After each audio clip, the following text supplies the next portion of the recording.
Thank you very much, and I'm sorry that they're feeling that way, but let me tell you what I want to do. Here in the near future, ma'am,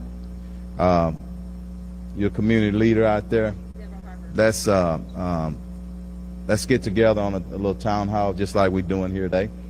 We do have the challenges, but I do want to tell, and out of respect to the officers on the front line, any in progress call where there's danger, okay? In progress, where somebody's getting shot, getting robbed, getting stabbed, sexual assault or whatnot, we arrive on all those calls within minutes, okay?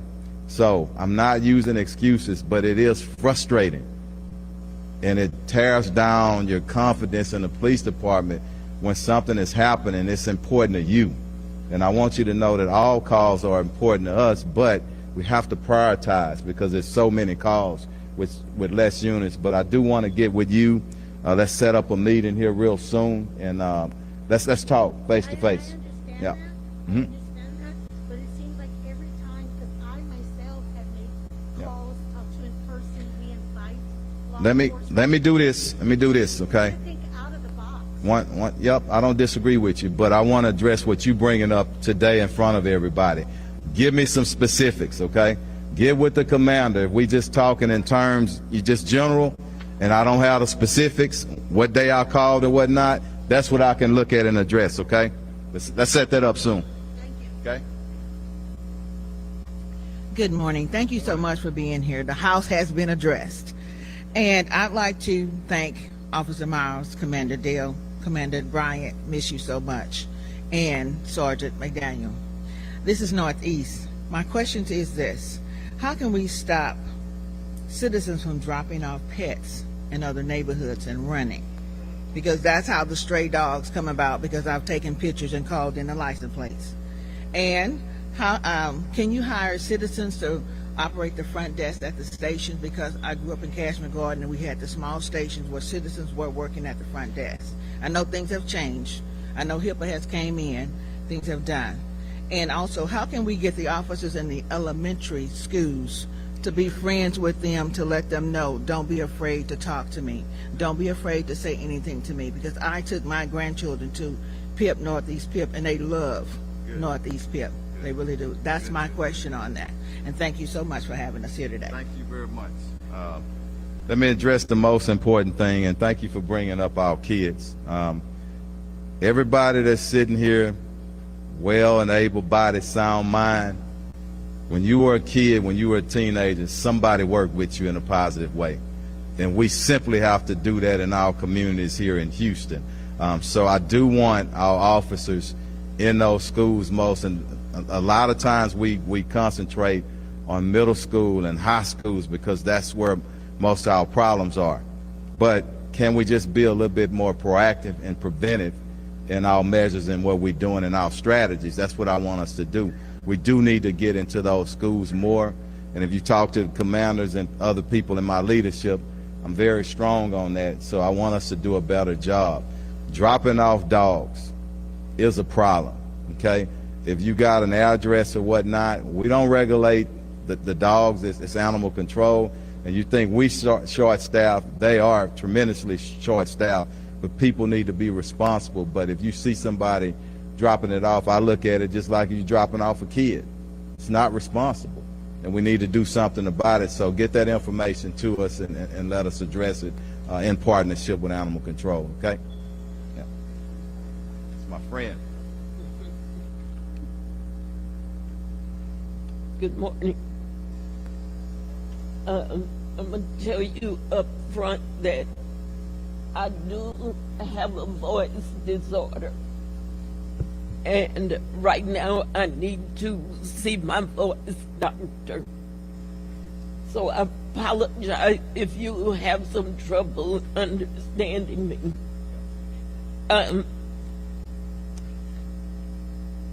What I wrote on my card is, there is the love. That's what Mr. Joseph talked about, Tarsha talked about, Chief Finney talked about. And before I go further, I would like to ask Chief Finney's support team to stand up, and we applaud them for being here and for their support. And we remember that, of course, there may be some bad cops, but that's not representative of the whole police department. And we know that, especially on Lake Road, we know there's some good cops. And there is some love. Also, Chief Finney talked about the convenience stores and the people assembling at the convenience stores. I think sometimes when I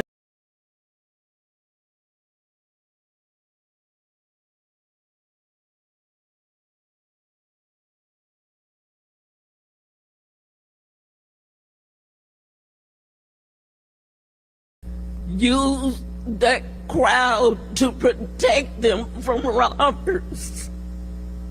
I really do think that sometimes. I could be wrong, but I think that sometimes. And I wonder what would happen if there were never anybody surrounding those stores, if it would be worse than it is already. You would have to ask Chief Finner and his team that, how they feel about that. I agree with Chief Finner. There's entirely too many guns on the street. And we've got to come up with a way to get them off the street, especially in the hands of kids.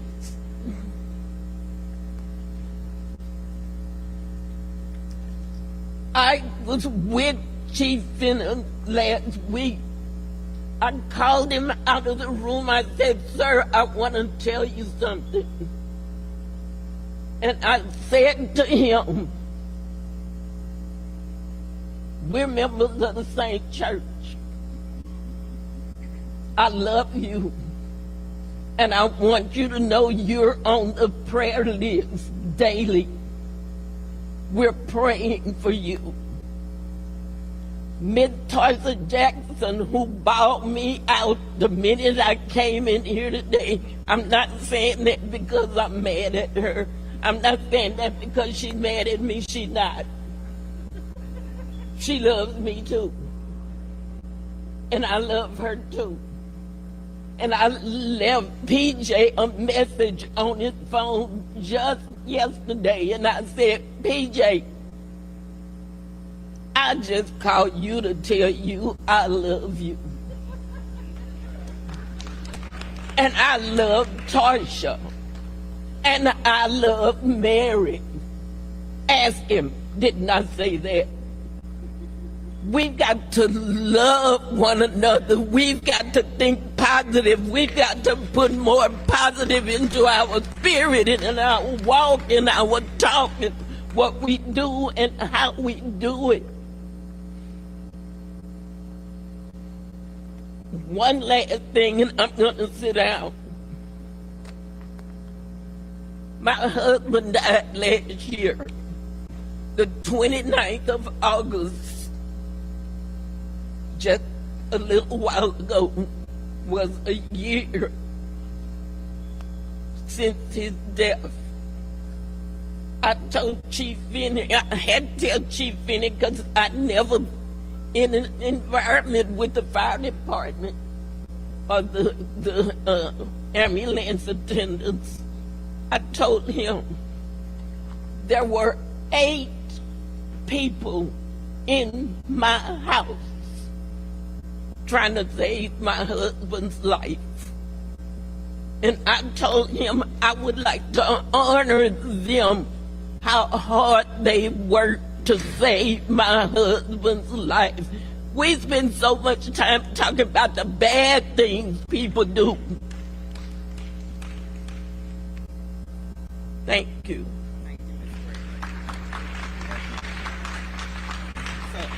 So I think we're like on 5 minutes, so I'm gonna ask the last 4 questions and then you can just answer. One is about illegal gun rooms. What do we need to do about the game rooms? Game rooms. Other is environmental crime in the 5th Ward area. Motorcycles and speeding, running stop signs, and the Airbnbs. People, how are we gonna stop these stay-in-plays in our neighborhoods? And then you have this one right here too. Excellent. Let me start with the illegal game rooms, okay? It's a problem, but I tell you like I used to tell my mom about when, rest her soul, love her to death. She was big on legal gambling, which I call them scratch-off cards. And her health started failing her, and she always wanted one of her kids to go and include me. And I say, Mom, first of all, I can't buy them things when I'm in uniform, and I'm always in uniform. But seriously, to say this, we have to stop supporting them, okay? Tell me, what does a legal game room do to your neighborhood? Are they contributing any funds to your neighborhood? No, they're not. So that's what we have to do, and we'll regulate them, but they go around the little gray areas and try to stay legal, and we send. Hold on, Chief. Hold the fuck on, hold on. Nigga, you talking about an illegal game room, but the last 2 murders you didn't solve was from dice games at a bowling alley, the same as an illegal game room. What the fuck you mean? Stop the jprince dice games, and then you can stop the illegal gang rooms. Bro, let's go with it. But it's not only in our neighborhoods, it's in the affluent neighborhoods as well, okay? One thing I would say, in our neighborhoods, we got to get back our, what do you call it, our deed restrictions. We got to bring that stuff back. When I first started coming out here in whatever neighborhood, Scenic Woods or whatnot, you had a strong civic association, okay? We got to bring that back, because a stronger civic association, let that be Airbnb in some of them affluent neighborhoods, and see what they're going to do. They're going to write them, they're going to fine them and tell them, hey, don't do it again. So that's what we have to do on that. The Galleria, what's your perspective on preventing juvenile crime in the Galleria? I think that's what they're asking. Just the same as anywhere else. I met with some officials in the Galleria just the day before yesterday. Just like anything else. But what's new is they're experiencing something that we've been experiencing in the neighborhoods for many years, okay? So that's the difference. But we got to enforce just like we enforce here in the community. But at the same time, it's not the young people's fault. If we don't give them organized activities to do and love and throw our arms around them, we're going to continue to have problems, okay? Because most of them are not bad. We just need to focus in on those ones who are bad. Now, those jokers going out there robbing folks and out, no, we don't treat them with a soft glove. You know, we enforce the law on them, okay? What is this? Stop and stay. Oh, that was that Airbnb. You lying motherfucker. Nigga, Duke the jeweler got robbed. Duke the jeweler got robbed, and you didn't enforce the law. You lying, Chief. Duke the jeweler got robbed. You didn't enforce the law. Illegal dice games go on every day in Houston. People are dying from illegal dice games. You are not doing nothing about these goddamn dice games. You lying motherfucker. What you gonna do about the illegal game rooms? Nothing.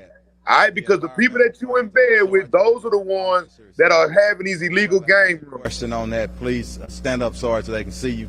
Please meet with him before you get out of here. I think that's it. Okay, let me say this really quickly. It has been truly an honor and a joy for me to come out and meet and I swear I heard 5 questions. With so many great men and women who've been in our city for many years. You got a question back there? I don't want to leave you. What's that? You got something for me? Thank you. I'll take it. You know, I'm about the poet's modern day chief. I'm a boy from the hood.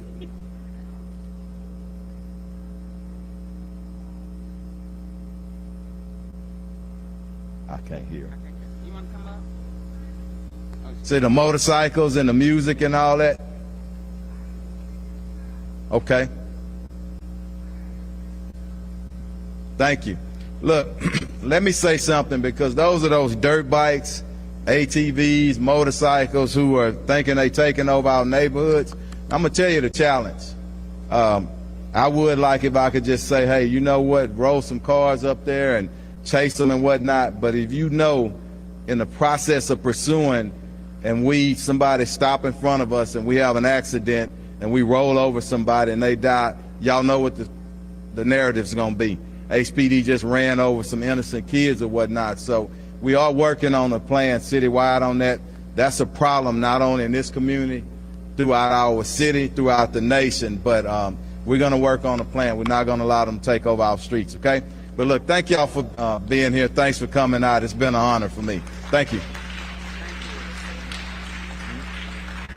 Y'all give it up again for Chief Fenner and his team. Really appreciate you, Chief, for being here and joining us. Thank you so much, and love our council. Thank y'all. Thank you.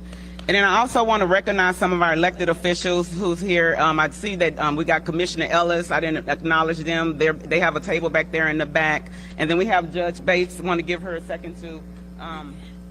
Good morning, everyone. Thank you for being here. Thank you to all the civic leaders here today. And it's wonderful that Councilwoman Tasha Jackson and Chief was here to be able to respond to the questions and concerns that you have, not just for your community, but for all the communities. But I do thank you for at least presenting your case and allowing them an opportunity to respond. Thank you.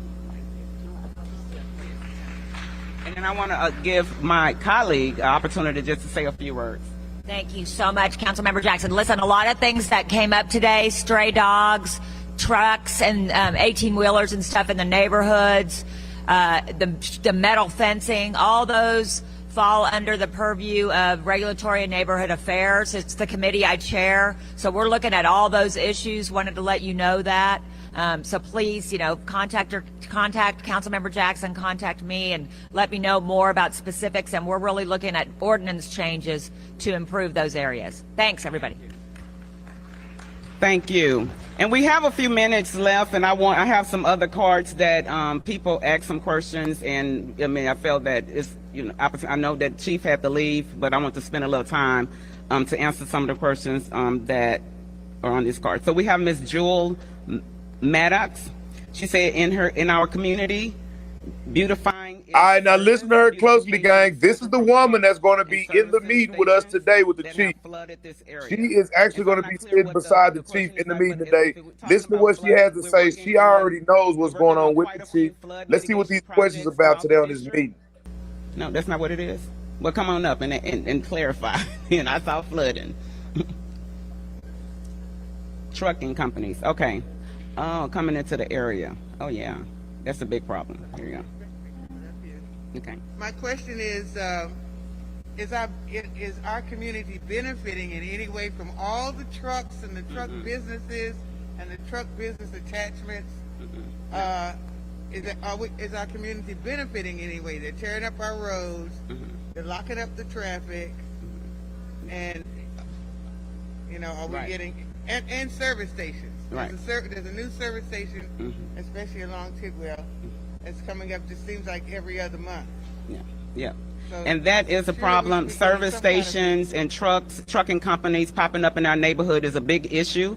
One of the challenges that we have is that we have no zoning. And so it's their private property. They can build what they want, but as a community, we can continue to, advocate, come to City Hall and just make sure that the mayor knows what's going on. But in the end, we're going to have to get rid of the no zoning, because we can't stop the apartment complexes. The 3 rises that's coming up is their property. They can do what they please. But we can continue to advocate, and we're encouraging neighborhoods to get deed restriction. I know Chief Fenner mentioned it earlier, get deed restriction, and that's one of the ways that we can protect our neighborhoods. And there's some other programs that are coming down the pike. We're actually talking to legal about a truck rerouting ordinance. And I know council member, notice some other things the city is doing right now that we can do to combat the trucking. Did you want to come up and explain some of them?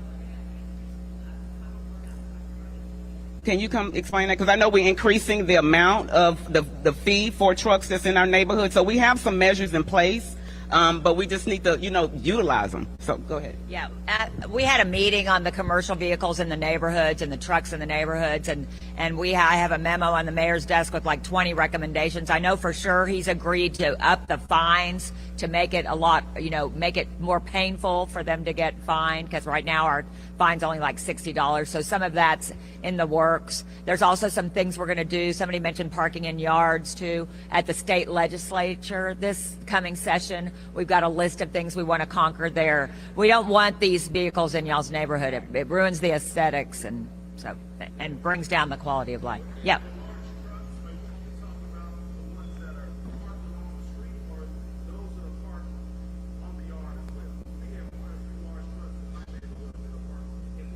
Yes. Let us know about both. We're talking about all of it. Yeah. And again, contact our office. First, call 311 and report it. I know we don't like but call 311 so we can get it on record, and then contact our office, and we'll follow up with the departments who are responsible for enforcing it. And then we have Ms. Barbara Cooper. She asks need city mowers to cut down bushes hanging over in streets. And she need more information about that. So again, contact our office, and we'll get with the appropriate department that's responsible for cutting these trees that's hanging over, sidewalks down. But then also our office, we actually going to be rolling out a mow down program. We actually going to be working closely with Public Works. We actually just gave them the resources to start this. So look out for the newsletter. We're going to give you instructions on how the program is going to work. But for our seniors who need help cutting their ditches, keeping their ditches clean, this is what this is about, because this is another way of tackling the flooding issue. If our ditches are clogged up, then our neighborhoods are going to flood. And so our office need to do what we can do to support Public Works and the other departments in maintaining those ditches. So contact our office for more information. You'll find more information about it in the newsletter, but we will be rolling it out soon. Okay, go ahead.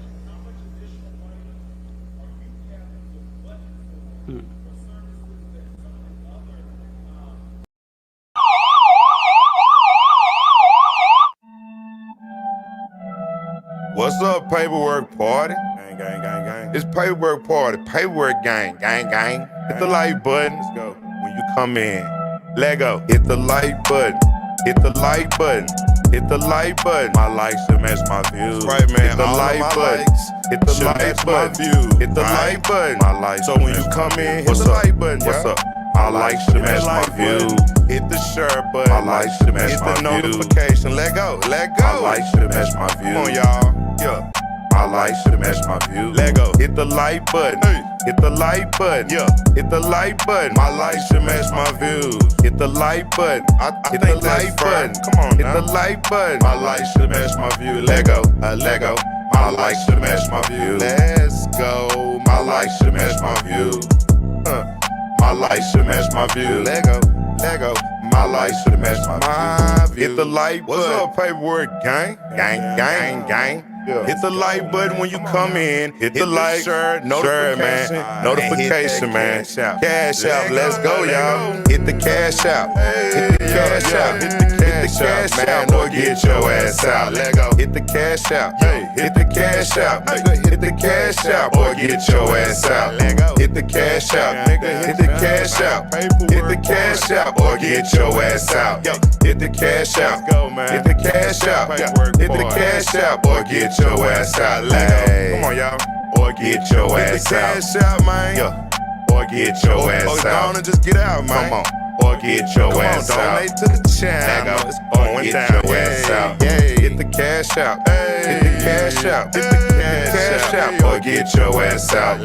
Get the cash out. Come on, y'all. Get the cash out. Get the cash out or get your ass out. I'm supposed to be doing, please check me, and I'm gonna say, okay, I apologize. So Ms. Foster, she basically said, you know, when I was elected, I didn't keep my promise. I didn't come back to the neighborhood to say thank you to our supporters, and I just want to say to my supporters, thank you. Thank you very much for your support. The district is really big, and if I try to make it to all the events that I can make it to, and I've actually set up different ways where community can be involved, because again, this is not just about me. I need your help and your support. So we have these monthly briefings. Every third Saturday of the month, we have a District B briefing where community can come together and share their concerns, you know, update me on things that's happening in the community and just learn about what we're doing. We have the newsletter, which is a weekly newsletter that comes out every Friday, letting you know everything that we're doing in District B, making sure you engage, etc. We also have Environmental Justice Committee that meets once a month, and they discuss environmental issues. In fact, they're putting together air monitors throughout neighborhoods, and we just going to be having a conversation with Union Pacific to continue to talk about the trash issues. We also have an Economic Development Committee, which is organizations and individuals that come together and just working to come up with some solutions on how we can move economic development forward within the district. So even though I can't be in every place, I have a team, and I wanted my team to raise their hand. We got Mary, my chief of staff, right here, just doing an amazing job. We have PJ Jones, which is our new constituent service representative. We got Magnifi. So we have a team. If I'm not there, that means I'm there. If they're present, that means I'm present. But I just want you to understand, I can't be everywhere, but I would do everything in my power to be at your places. And if you have a concern, contact me. I'll give you my business card so that you can have my cell number. Call me, and hey, we're going to get your issue taken care of. But again, I just want you to know, I find it a blessing to be able to serve God's people. I mean, this is what I've been doing for over 20 years. I've just only been doing it in organizing a nonprofit before becoming an elected official. I ran because I love this district. I was born and raised it, and I say it over and over again. Born in Acres Homes. Grew up in North Forest area, went to Kirby East Houston Elementary School. I went to Humble Middle School. I went to C. King. I went to I've been in every school across this district. My mom has 16 kids, so believe me, I know a lot of the older folks running through the neighborhood, so I really care about the district. If you don't hear from me, please hold me accountable. Reach out, let me know I'm not doing my job, and I'll get with the program. So thank you for holding me accountable. Okay. Okay. And then also, as we're talking about, go ahead, sir. You want to stand? What's his name? Mr. Ford has something to say.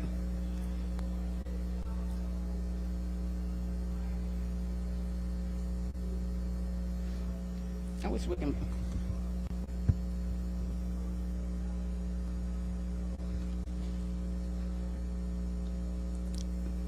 Thank you, Mr. Ford.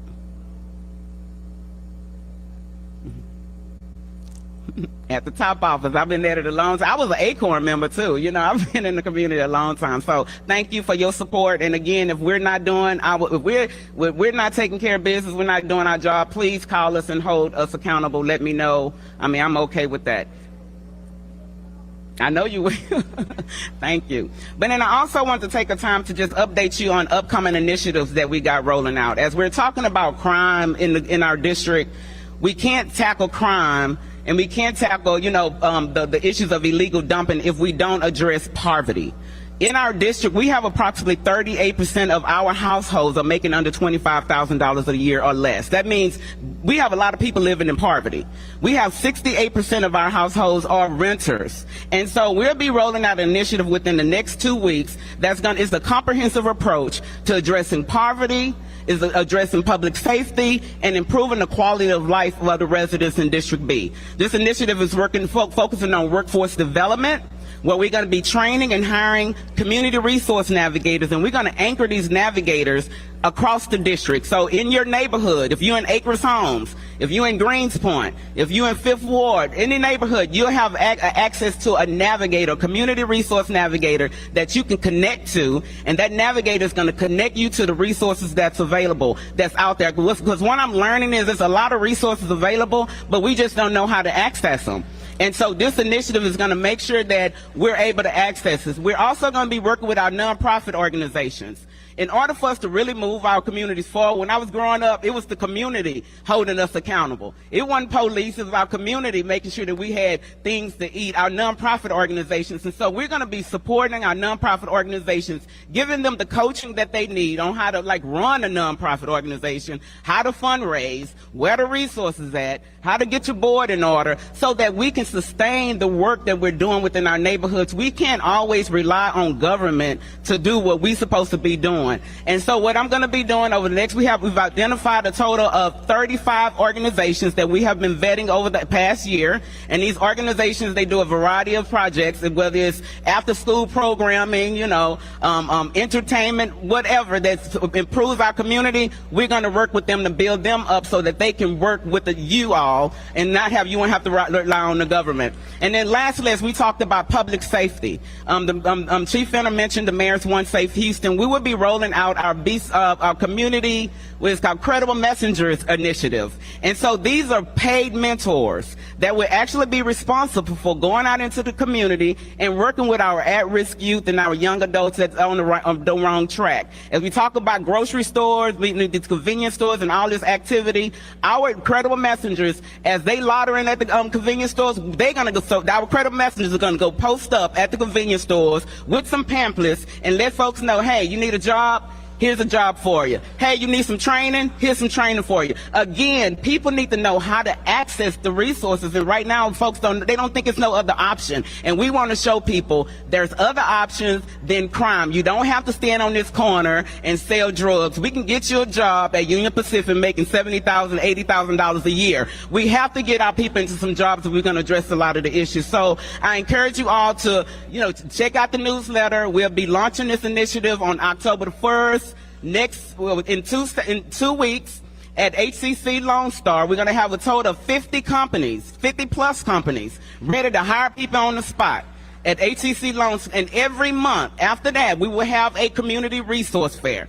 There would be no excuse not to have a job. And if you want to be an entrepreneur, we're going to work with you on how to build your business up, how to get access to resources, how to do business with the city. Because as these projects are happening in our community, as you see the streets being fixed and things, we should be working on these projects because it's in our neighborhood. And so I want to see the projects that's moving forward, the new developments, that our people in our neighborhoods are the ones that's getting these jobs. And so this is what this is all about. Pulling all our resources and identifying the resources so that we can move our communities forward. Last but not least, our parks. We've been talking about parks forever.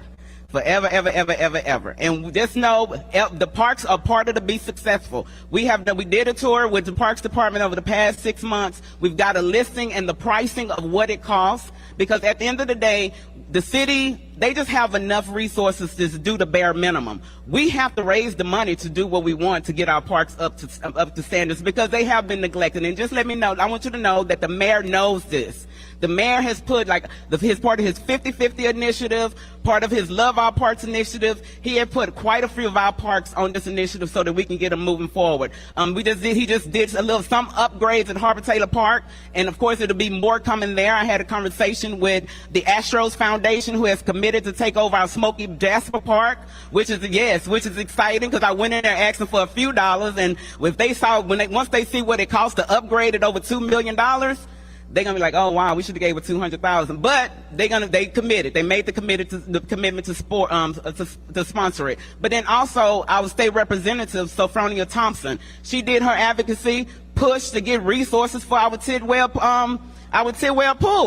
They were gonna pull this pool up. And she got over $10 million to get this pool rebuilt. And so we are working. You may not see it. I encourage you all to sign up for the newsletter because I try to keep you updated on what we're doing, because a lot of it is behind the scene movement and meetings, and it's just a lot. It's not as easy as you think. It's a lot of trying to make sure these resources are coming into our neighborhood. So again, if you have any questions, any concerns, if I'm not doing my job, if you feel like I'm not doing my job, please reach out to me and let me know what the issue is. If you want me to show up to your civic clubs every meeting, I will do it. But what I try to do is move around because we got so many civic clubs. And so like each quarter, I would try to show up to a civic club and then have my staff, fill in. But if you want me there, I would be there to do an update. I would be there to do an update. And because this is my job, to be here, my job is to represent you. And the only way I can represent you is if I know what's going on. So again, thank you guys for showing up to this meeting, and I'm going to just open it up for a few questions because I know I probably didn't cover everything. We got a lot of other things moving outside of public safety. If you had something that you want me to answer right now. And also, we can't leave God out. So every Monday morning at 8 a.m., we have our District BB motivational. We get on the line at 8 a.m. and pray. It's a corporate prayer because the only way we're going to fight and tackle the issues, we're in the spiritual warfare. Right now, we are under attack in all different angles, and the only way we're going to win it is by making sure that God is up front and leading the effort. So every Monday morning, we get on our prayer line. If you want to lead the prayer line on a Monday morning, let me know because we just moving it around. But 8 a.m., motivational prayer, and it's been great. We've been doing the prayer line for probably about over a year now. That prayer line has been going. So, yeah, I'm a Peaches kid, too, so I have to make sure that we keep the church up front. How you doing?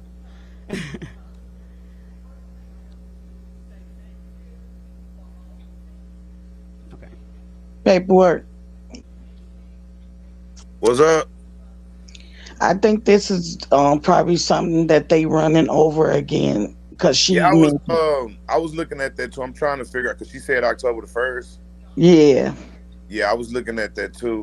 What is her name? I can call her right now. I can get her number and call her right now. Do you know her name? That's the one that sit by the chief. That's the one that's gonna be sitting by the chief in another hour. Yeah, it's something Jackson. Okay, do anybody know her name? Because I can call her right now. That's the woman that's going to be sitting next to the chief when we talk to the chief in an hour. All right, we supposed to be talking to the chief in an hour. Mm-hmm. That's the woman that's going to be sitting next to him. Do anybody know this woman's name? I can get her on the phone right now. All right. Now, I don't know. I didn't want to say nothing about that because I didn't know if she made a mistake and said October the 1st or if she really meant October the 1st. This could be a... Okay. And I'll look at the and before y'all leave, I think Miss Courtney, she has some treat bags by Courtney out there available for you. So please, from eat. Thank you, Miss Courtney, our upcoming leader. She's a firecracker. But as far as the speed bumps, we'll get with us and we'll look at the map because how the city Mary can explain how they decide. Hold on, do you actually think they're gonna try to run a? Whenever we submit Cool Jack, do you think they're gonna try to run a play on us today? Somebody said Sheila Jackson. Somebody said Tasha Jackson. Sheila Jackson. Is her name Sheila Jackson? I don't think her name is Sheila Jackson. I don't know. Other woman. Let me look it up. Yeah, find out who she. I'm gonna call her right now. We don't know if this is old. We don't know if she made a mistake and said October the 1st. We don't know if she really meant October the 1st. All we know is this is what's live right now on Houston City Hall. All right, this was live right now.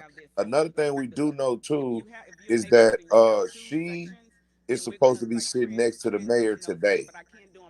All right, she's supposed to be sitting next to the mayor today. So we do need to get her name so I can contact her. Somebody said her name is Tarsha. Is it Tarsha Jackson or is it just Tarsha? It's Tarsha. Tarsha Jackson? Yes, TARSHA Jackson. let you know, okay, this is the time frame on it. I'm gonna be able to do it the next budget cycle, and then also we can fundraise. And that's what one is the thing about this. She's the councilwoman. That I'm out trying to get additional resources so that we can take care of some of the projects that that we need to move forward on. And it's unfortunate that the district surge funds is split up equally amongst districts. You know, because every district has different problems. He's 44 years old. I think it's more. You know, we have more problems in other districts. But is it Tasha R. Jackson? We have to raise the resources to try to get to take care of, but it's not off the list. We will make sure that keep you informed on when we can move that forward. Let's see. Is she 51? And then another thing is if civic clubs have resources. Do anybody know her middle name? I got a lot of Tarsha Jacksons, but what? Do anybody know her middle name? I mean, we have to work together on it. And No, she doesn't. I'm not seeing a middle name. Because I'll be partnering with them on trying to get. Okay, no middle name. Sure, no middle name. Tarsha.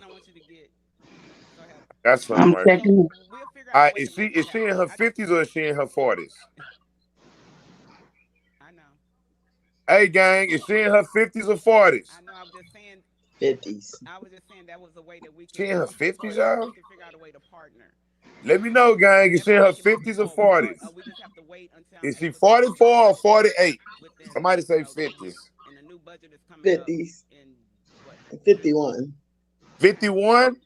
All right, Tasha Renee Jackson, 51 years old. Let me check on that. Now I can see if she worked for the city hall. That's something where she working now. That gets this. Yeah, she's a council member. Okay.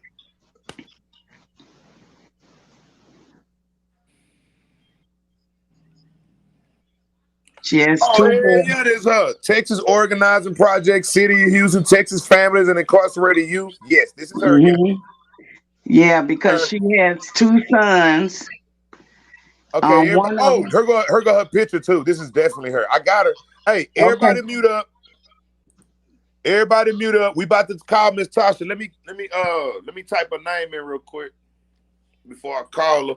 Shout out to the game, man. I got her. Well, I don't got her. I'm just saying, you know, we about to call her.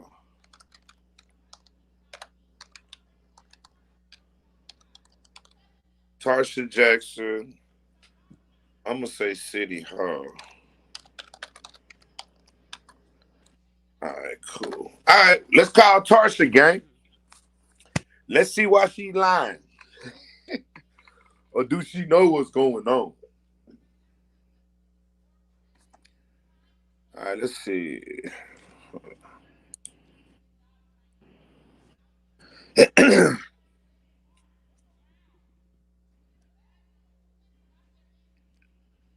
Let me get her number. Stop laughing, Abra. Stop all the laughing, Abra. Abra laughing. She know we finna call Tasha. This phone tripping though. This phone probably tapped by now. This phone be doing all type of shit.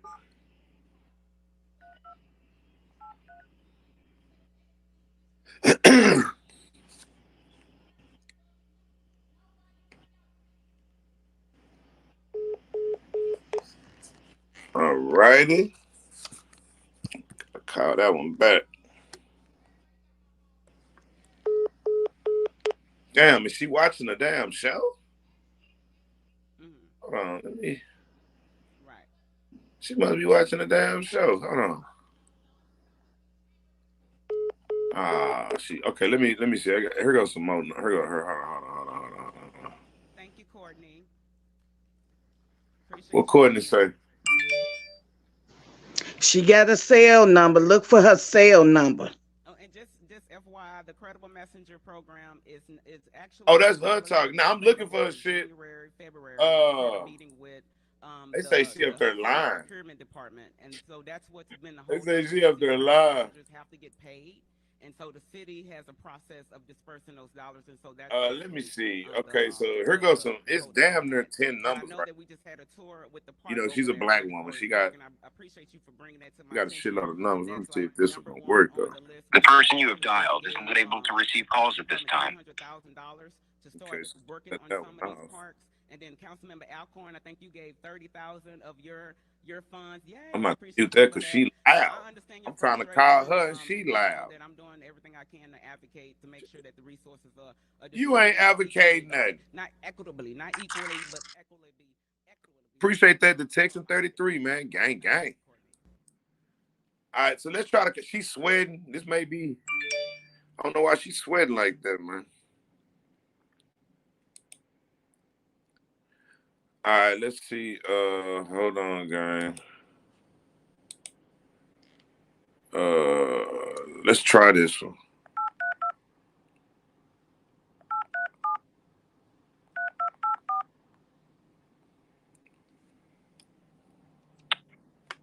Your call has been forwarded to an automatic voice message system. 8328.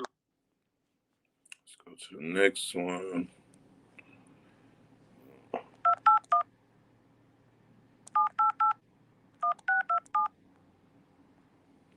The subscriber you have dialed is not in service.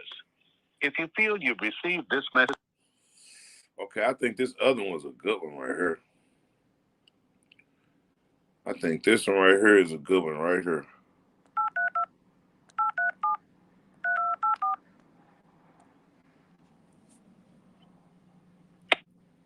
Your call has been forwarded to an... Let me see if this one right here I can text. Oh yeah, this her cell number. It's blue as fuck. Hey Miss Jackson. All right, this her cell number right here, gang. All right, I just sent her a text message. So let's see if she gonna call me back. That's her cell number right there. All right, so all right, gang. So this is what we doing, gang. Now we got a lot of people signed up. Hold on, let me see. Contact. Yeah, I see that. Shout out to Bonton. Bonton in the crowd. Drug deals with multiple cell phones. Oh shit. All right, so look, gang. We were supposed to go on live. We seen the chief talking, so we went on and went earlier. They supposed to be getting it ready. Now, it's gonna be the same routine as last week. Now, for y'all that don't know, today is Tuesday. All right, today we're supposed to be talking to the chief for what's called let me see. It's called, hold on. It's called public.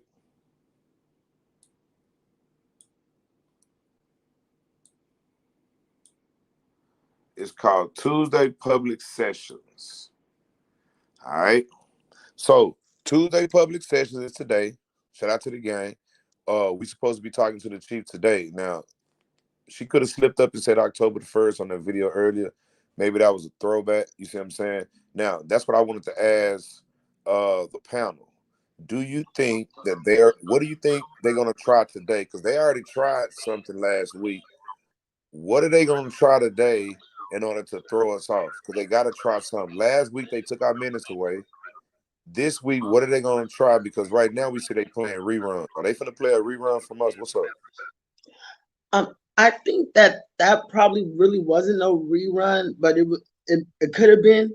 They look scared as shit. Nah, for real, I don't think it was a rerun either, because I seen the way the chief looked, and he looked super scared as fuck. So you're right about that, but and just the stuff she was saying, she wanted to hide on crime. Then she wanted to bring Jesus in there. I said, "You little ratchet ass!" And somebody called her a nappy head hoe. I'm in very cahoots with you with that. I mean, don't bring God into y'all shenanigans, because he ain't the author of confusion, and he ain't gonna bless y'all mess. Hold on, do you hear? Let me. I don't want to forget about God, y'all. Wait a minute, you said all that bullshit and you forgot. I don't want to forget about. She put God at the end. No, you keep God first, you'll never be last. He tramp. I don't like that crap. Like, they're lying. You can tell it's new because of they're trying to go away of what you did last week. That they're scared. She was waiting. Sylvester and them, they look scared. They look petrified. They're gonna try, I believe, to push some type of intimidation tactic, because if they show their card that they're in fear of what you know, they're fucked. It's about to go down. Shout out to Shelly Mackey, man. Appreciate the super sticker, man. Appreciate Shelly Mackey supporting the channel today. Appreciate you passing the plate, man. Today is Tuesday. December the 13th, 2022, we getting ready for our Tuesday session with the mayor. We getting ready for the Tuesday session with the mayor gang. All right, I want y'all to hit the like button, hit the share button. Let Houston know that we most definitely in the house. I will be live at this Tuesday section on next week. All right, December the 20th, I definitely will be live. So we trying to see what the play is. I'm going to give it to Cool Jack. Cool Jack, what's going on? Shout out to Shelly Mack, man. Appreciate that super sticker, Shelly Mack in the house. Well, first off, they talking about the crime, okay? And then they was talking about these illegal game rooms. Yeah. But illegal game rooms for the children, okay? Because they were on the subject of the children not having anything to do, the youth not having anything to do. So they said they need to get on top of these illegal game rooms popping up all over the city. First off, it's not illegal game rooms. It's called illegal gambling, okay? It's not illegal game rooms. It's called illegal gambling. Yes. And you guys already know about it. Now so watch stop this. trying to act like you don't know. My bad for cutting you off and let you have the flow. For y'all that just not catching up, what she's telling y'all is not illegal game rooms, it's illegal gambling. You can gamble anywhere. You can gamble in the bathroom, you can gamble in the kitchen, you can gamble anywhere in the world. So it's not the game rooms, it's the gambling. You go ahead, Cool Jack, because I don't want that to go past y'all head that we just heard, and it's crazy how we jumped in and we heard them asking the chief about illegal game rooms. That wasn't done by design. That was done because God wanted us to see that. All right? Can I just say something real quick too after we done paperwork? Go ahead, y'all got the flow. Ain't it always funny how when you get these black chiefs or black people in general that's in high positions and they get in front of their so-called constituents, they always want to bring up how they from the hood or they from, man, you get far-fetched, you a cop. Niggas in the hood don't claim you, bro. And then when he brought up the illegal gambling, he brought up that his mama was used to send the kids there. So that right there just didn't sit right with me anyway. Like, oh, I told mama, I can't buy it. I can't get that with the badge. Like, and you know what's like the game? They talking about illegal gambling. What about 2 bodies that just died at an illegal dice game? So you telling me that gambling is illegal when other people doing it, but when the princes do it, it's legal and you got bodies dropping? Exactly. Oh my gosh. That's crazy. That's what she's trying to, that's the cover up.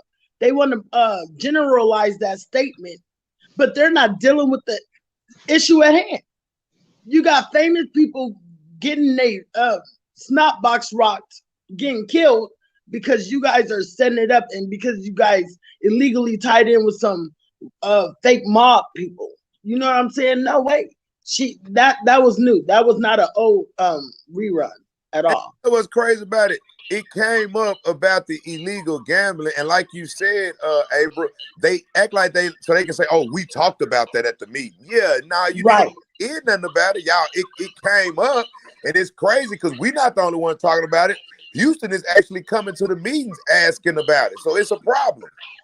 And that says that it's more than we know. We only see the superstars and high profile people getting killed. That means that there's way more shit going on. Shooting, robbing, break-ins, all on account of these fucking dice games and these fucking illegal gambling events that you have in around the city. And most of them involved with the Prince family. This shit is crazy, man. And the people got to rise up when they put these people in office and understand the lip service that these people are put in front of, and the dick service.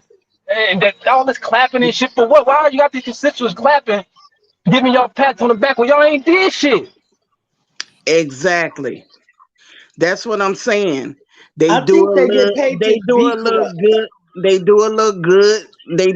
good, and then they make the people think, oh, he's so nice. Look at the chief. He brought all the kids a candy bag for Easter. And then, oh, he's the saint. No, he's not. He's just as bad as the next one in line. He's more shystier than all of them, more shystier than probably America's police force combined. I just don't think that them people really are paying close attention. They're still lost. They need to be woken up. I mean, And we maybe as a, go ahead. I'm sorry. I was gonna say maybe we need to find out the next time they gonna have that meeting. Hey, that's what I was thinking. That's what I was thinking. I mean, we used to people in government and higher positions pulling the wool over our eyes. It's just worse and sting a little bit harder when it's your own people. Oh, That hell so-called nah. Hold on, y'all. LL Cool J. Christina say he's passed away. Let me see. I can break that right now. Hold on. Let me Google it real quick, Christina. Y'all go ahead and talk. I'm about to Google it. Go ahead and talk. It's just worse when your own people pulling the wool over your eyes. That's all I want to say. Yeah, that's true. It's sad. It's sad. And it's even sadder that they're sitting here like back doing it like it ain't really happening. You know what I'm saying? The cover up. That's how I look at it. Wait a minute, hold on. I'm gonna take it off the screen because I don't have no proof of it. But everybody don't get crazy yet. I'm gonna get you, Christina, if that's not true. Y'all go ahead and keep going. I don't see no proof of it right now. That's your echo, April. Whenever you talk, April, go ahead and cut it off, but go on mute while you're not talking. All right, go ahead. You got the flow, Cool Jack. Oh no, April can go in and talk. She was trying to talk. All I was saying is that this is a cover up. They're shaking in their knees because paperwork set their asses on fire, and he ain't standing up about it. He can't be stopped right now. He's doing the Lord's work. I support him. Everybody better support him, and that's just the bottom line. Because if you're not a part of the solution, you're definitely a part of the problem. You know, and that woman was scared as shit. She looked like she peed on herself a little bit. But, you know, just the cover up is atrocious. But paperwork he center hubbed himself like in the lion's den to expose this shit. And that's why I'm all like, maybe I better fly out to Houston with my bouquet next week, period. Because I'll be goddamned. Like, you know, this shit is serious. People don't understand the severity of what the state of Texas holds. So by him tackling and coming up against the corruption there, it's a very large shoes to carry. So that's why I'm like, no. All right, everybody better support. Hold on, gang. Let me tell y'all this real quick. LL Cool J is alive. It's Granddaddy IU. All right, Granddaddy IU is the one that just passed away. All right, now the woman that broke that about LL Cool J, I think she's in the Philippines. I don't even think she's in America. She didn't know. Shout out to Tamika. Yeah, LL is alive, y'all. LL Cool J is alive. It's this dude right here, rap legend Granddaddy IU dies. All right, so LL is alive. Shout out to Jason Sheehan. Yeah, so y'all don't be hard on her. She's not from America. Where she's at? Let me know where you got that information from, man. But I know you're not from America, so I'm not going to be mad at you. Yeah. And next time, if you're not from the country, you got to put a question mark on it. You got to ask people out here, man. Nah, you're not from the country. Go ahead and put a question mark on that because a lot of people in America, they can find it out quick. Yeah, we don't play about lips. We don't play about licking. They said that it was a hoax going around about him being killed, but no. Who, LL Cool J, for real? Yeah. Well, that means they're trying to set it up for it to be done. I mean, shit. Is he a part of your paperwork team? What they killing him for? Well, I'm gonna tell you about LL, and I got pictures with LL. I was in a movie with LL Cool J. I happen to know him. What they would do with LL is this. LL Cool J, if they was to kill him off, he has a catalog. Look what just happened to Coolio. Coolio got 1 billion views off of Gangsta's Paradise. Look at LL. LL got some hits. Y'all remember the one back in the day? I need an around the way girl. Yes. Let that nigga LL die. That song right there gonna be 1 billion by itself. Yeah, come on now. So remember, y'all, rappers are worth more dead than alive. LL is done. He has a show on television, y'all. He's done. He has a catalog though, and those snakes are looking at his catalog, and he may be the next one. Shout out to Jessica Melendez, man. Granddaddy, you passed away. Appreciate the super chat. Appreciate Jessica Melendez in the house. Shout it out. Hey, check out this game. I'm just letting y'all know. Remember, I want everybody on this channel to remember this, because my boy just asked a good question. Mister, I'm on your ass. We on your ass. He just asked a good question. He was like, well, why would they want LL? Remember, gang, whenever you ask the question, when they killing our dear rappers, when they killing our he's a legend. Yeah, thank you, Miss Dismiss. He's a fucking legend. Look, whenever you ask the question, why would they want LL? Always look at their catalog. Now, I never would have looked at Coolio's catalog, but when you look at the song Gangsta Paradise, that was attached to a movie with Michelle Pfeiffer.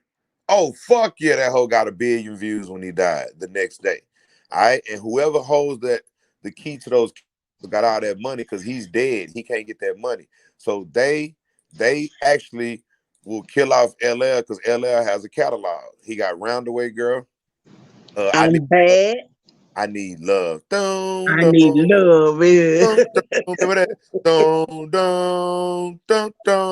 That'll get 1 million views. So yeah, they killing them off and taking their music. Kind of like Samuels, man. Yeah, I got email. Kind of like, let me put the email up. Kind of like Kevin Samuels. Remember, Kevin Samuels was on his page. They killed him and took his fucking page. You see what I'm saying? So that's what they do now. That's the new. The new is to kill you and take your shit. That's the Gmail. If anybody want to email me anything, that's the Gmail email. If you want to Gmail me, email me anything. What's up with it? Shit, appreciate that, Celine Saxon, man. Appreciate you passing the plate today. Appreciate Celine Saxon. What's your Cash App? Because when I be sending you super chats, they be blocking me sometimes, but it goes through. All right, let me put the there you go. That's the Cash App. And look, you can actually put your phone up to the television. All right, you can put your phone up to the television, and then that's how you can Cash App. It's $ the paperwork party. And remember, we got these people that's trying to attack the page now. Them the same ones that was making those fake Cash Apps, stealing money from the paperwork party season 1. All right, so these people are thirsty and hungry. All right, we're gonna keep it moving, gang. Shout out to the game, man. That's the Cash App right there. If you want to hit the Cash App, all you got to do is put your phone up to the television, or you can put $ the cash out. Appreciate that, Celine Saxon, man. Appreciate Celine Saxon supporting the channel today, man. Today, Tuesday, December the 13th, 2022. All right, so we're gonna get back to it, gang, because we definitely about to embark up on the meet. Now, I want everybody that's supposed to let me see, what time is it? The meeting's supposed to start at 2. All right, let me see. Hold on, let's get it back, because they definitely in that bitch. I don't, it seems like Get started. In May of 2018, Martha Castex Tatum won the special election to replace the late Houston City Council member Larry Green, representing District K, where she garnered 65% of the vote, quite a feat with 9 candidates in the race.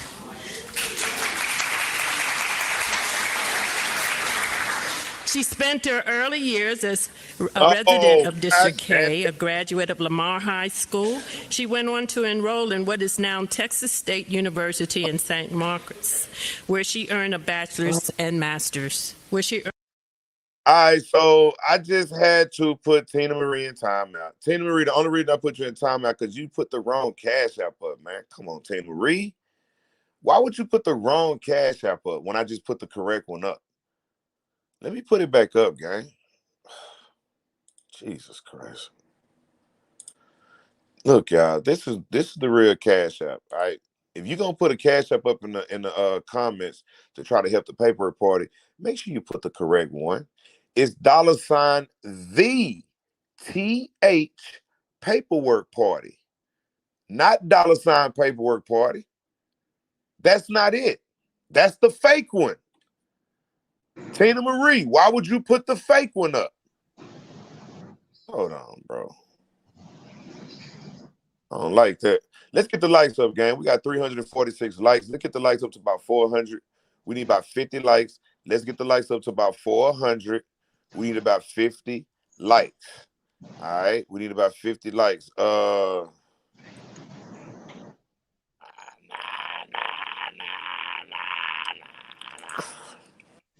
She better not be on no fuck shit. Well, yeah, I just yeah, I just had to handle it. But I'm look, let's get the likes up to 400, gang. If you're in the building, you forgot to hit the like button, hit the like button right now. The likes should match the views. All right, we definitely getting ready for the show. All right, we getting ready for the show. We about to get ready to go in. You see what I'm saying? You know what I'm saying? We about to go in. Christina, we look, what's up with y'all putting all this wrong shit in the crowd? Okay, so Christina put the wrong person that died in the crowd. I said you from another country. I give you that. But then you got a moderator putting the wrong fucking cash out. Nah, we don't play that. And that's one of the fake ones that they was using. That's sad, y'all. That's so sad. You know what? YouTube is sad. That's all I gotta say. YouTube is sad. All right, people do some sad shit. People sneak diss me, try to get away with fuck shit. YouTube is super sad. All right. Shout out to Shirley, man. Appreciate that, Shirley. That's the right cash out. Appreciate that, Shirley. And look, if you have a problem with typing it in, just put your phone up there. All right. Yes, I did have to take the wrench. All right, I did take the wrench. I know somebody said I did have to take the wrench because I'm sorry, y'all.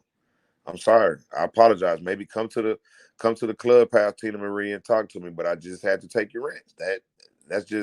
That's a mistake. That who makes a mistake like that? Who the fuck makes a mistake like that to put up? That's just like the pastor in the church saying, "All right, congregation, I'm finna pass around the plate," and then Tina Marie pull out her purse and pass her purse around. Nobody makes a mistake like that. That was a real fuck mistake. All right, so I'm gonna leave it at that. That's right. No, that was a fuck. I'm not leaving. I'm just gonna leave it at that, gang. All right. You got Zelly. I do got Zelly too. And look, if you got Zelly and you want to donate to the channel, hit me up on Instagram. Shout out to Betty, man. Appreciate Betty supporting the channel. Appreciate Betty supporting the Paperwork Party. Look, if you got Zelly and you want to support the channel, you see what I'm saying? Hit me up on Instagram and I give you my Zelly account. All right, hit me up on Instagram and I can give you my Zelly account. All right, so I'm gonna leave this up here for a little bit so people can see. And like I said, you don't even have to type it in. Just put your phone up there. And when you put your phone up there, you see what I'm saying? It'll go straight through. All right, so appreciate the donations to the channel. I appreciate the donations to the channel. All right, now a lot of people make a lot of mistakes. That was a pretty big mistake. All right, so I'm just leaving this up here so we can clear that mistake up real quick. And if you want your ranch back, come to the matter of fact, while we talking about that, let me get on because we had a conversation in the clubhouse. Let me look at my piece of paper. I wrote this down, gang. All right, so look. Oh, now this is what I want to talk about. If you are a moderator in the clubhouse, on YouTube, we need you to come to the clubhouse. All moderators on YouTube need to come to the clubhouse, all right, after the show. So if you're a moderator on YouTube, when I drop the link to come to the clubhouse, we need you in the clubhouse. If you don't come to the clubhouse, all right, so we can talk to you. If you don't come to the clubhouse, then on the next show, you may not have your ranch. And that's not going against you personally. Don't curse me out. Don't say you're going to kill me. Don't threaten my family. Don't come after me. Don't say you're going to murder everybody on the page. I'm letting you know ahead of time. If you see what I'm saying? You're right about that, Stacey. You see what I'm saying? If you are a moderator right now, I need you in the clubhouse after the live. So after this live, come to the clubhouse. I said Zelly. Shout out to Zelly. You know I'm from Texas. I said Zelly. What is it, Zell? Is it Zell? What I say, Zelly? They need to take that goddamn E off the back of that motherfucker there. They need to take that goddamn E off the back of that motherfucker. I said Zelly. All right, and let me put, because right now we doing the commercials interludes real quick. We get into it. You see what I'm saying? We get into it. Let me go ahead and somebody says, but remember that all moderators on YouTube, come to the clubhouse. We got a meeting in the club. I know it's gonna be haters coming there too, but don't worry. Just come to the clubhouse.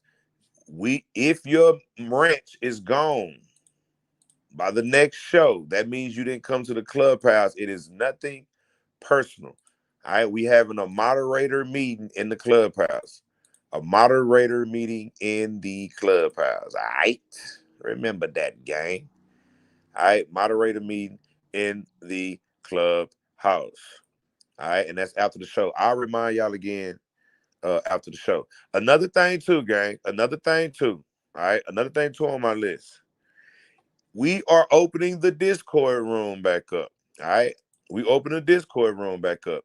If you want to be in the Discord room, if you want to be in the Discord room, gang, you have to be verified. All right, you have to be verified.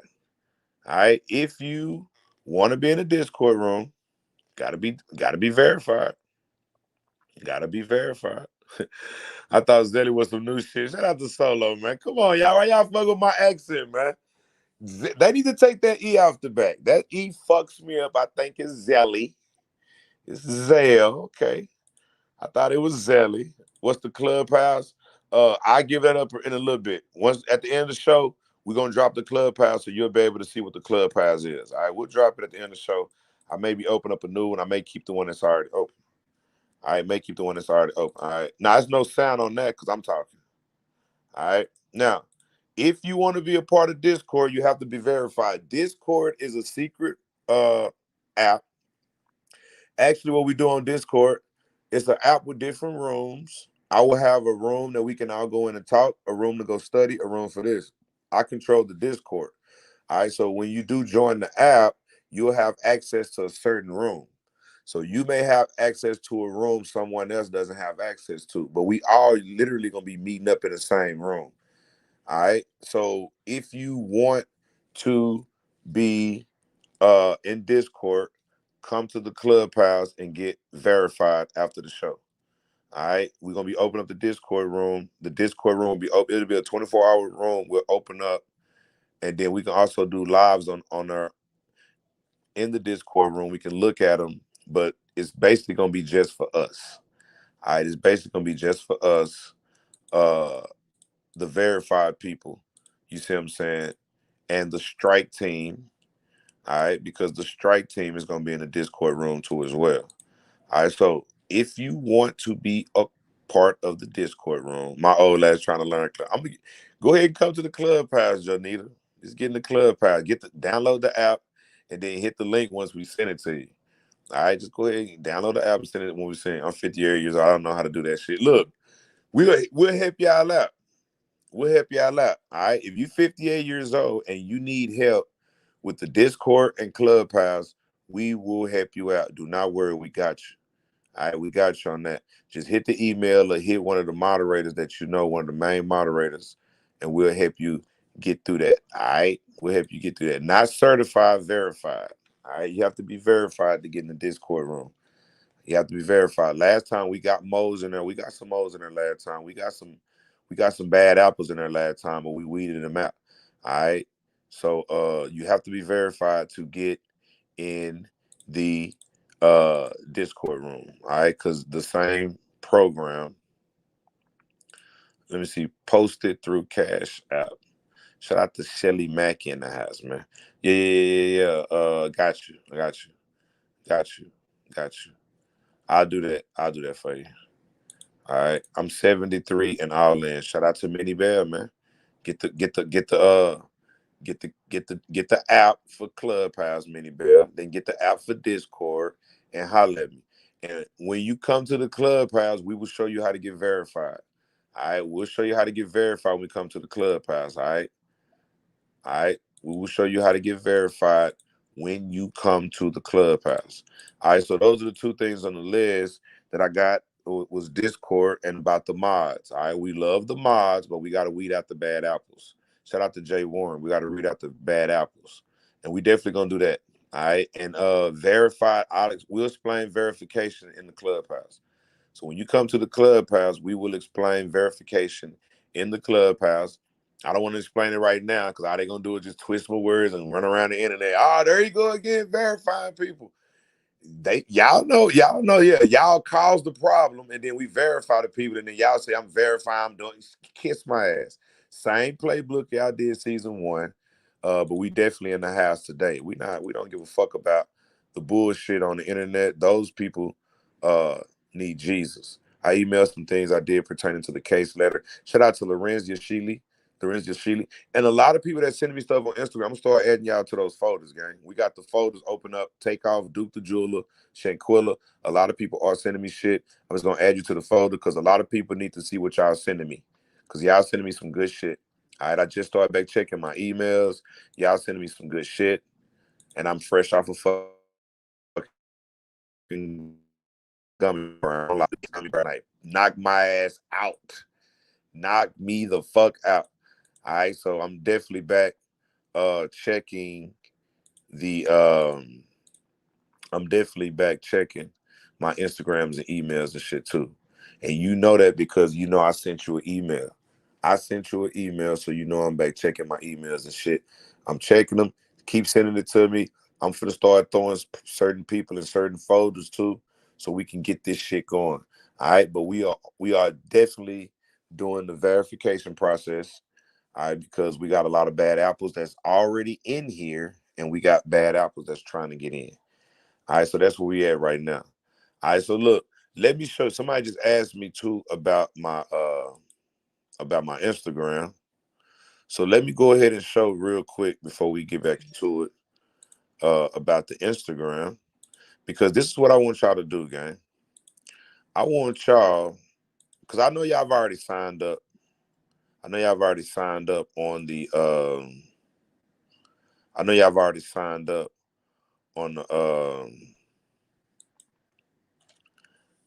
signed up on here saying I'm signing now. But what I did was, because I believe the last I checked we had 2,500 signatures, but today when I talk to the mayor, I'm gonna let them know we have 10,000 signatures.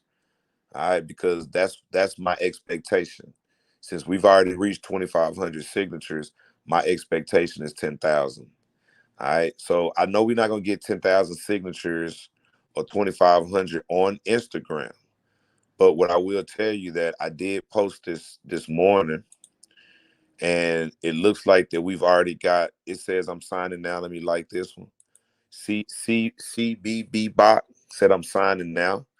We put a petition on Instagram. You can go sign this one as well, like the one on YouTube. This is one that they can see that we actually got a lot of people signing up. All right, so we're just doing this in an electronic sign. IS Hather said I'm signing up. Sassy Lady _5 said I'm signing up. Lily 312610 said I'm signing up. True Survivor, I'm signing up. Sammy +4, I'm signing up. Let me see. Ty Daniela 15, I'm signing up.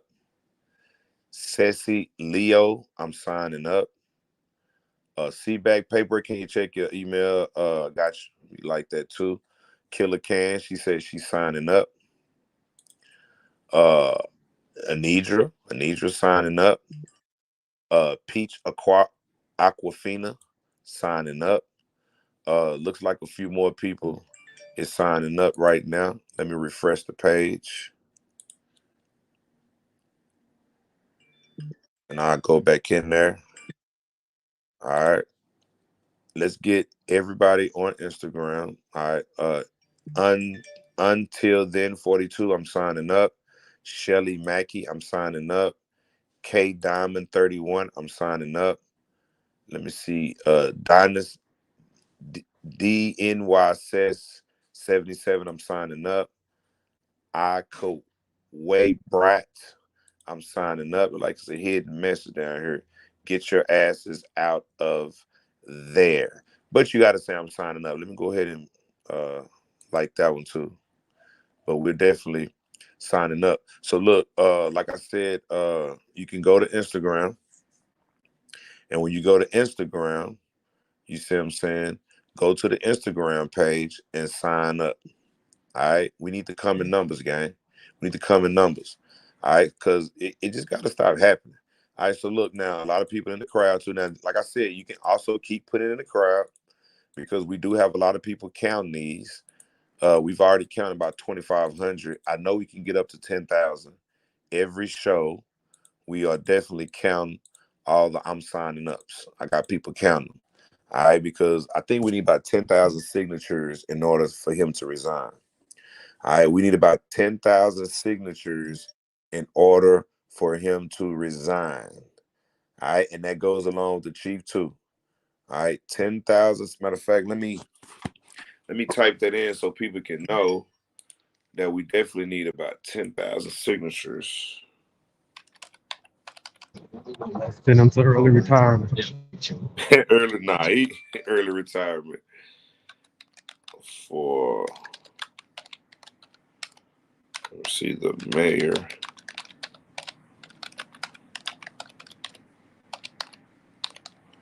And you know what's crazy today? I'm gonna ask him to resign, and I'm gonna ask him to take the chief with him. That's the crazy part. I'm gonna be like, I can actually let y'all hear my. Do y'all? Hey, now let me ask you something. Cool Jack, do you have your speech written down? What you gonna say? Is your speech written down? What you gonna say? Or what you gonna freestyle today? Cause I freestyled last week.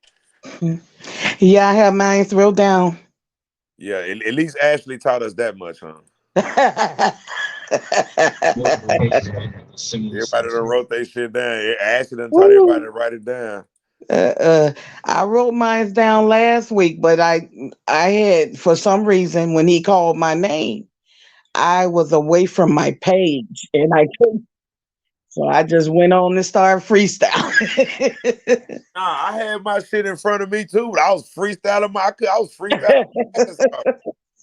Yep, paraphrasing off the page. I was freestyling. I was like, I had it. I was like, man, let me freestyle, man. This nigga right here, because remember they pushed us all the way to the back. Yes, yeah. They made a nigga go all the way to like Rosa Parks, the back of the bus. The back of the bus, nigga. And we gonna take your minutes, nigga. Now they done stripped the nigga of his minutes. Like, nigga, now you got 1 minute. You had 3. We taking your goddamn minutes, man. But we ain't tripping on that, man. We ain't tripping. Willie said he got a call back from. Hey.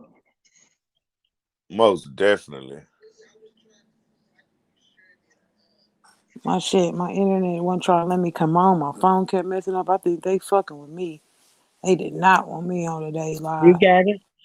Yeah, it's down. Yeah, it's down there on the page. You just hit that share button.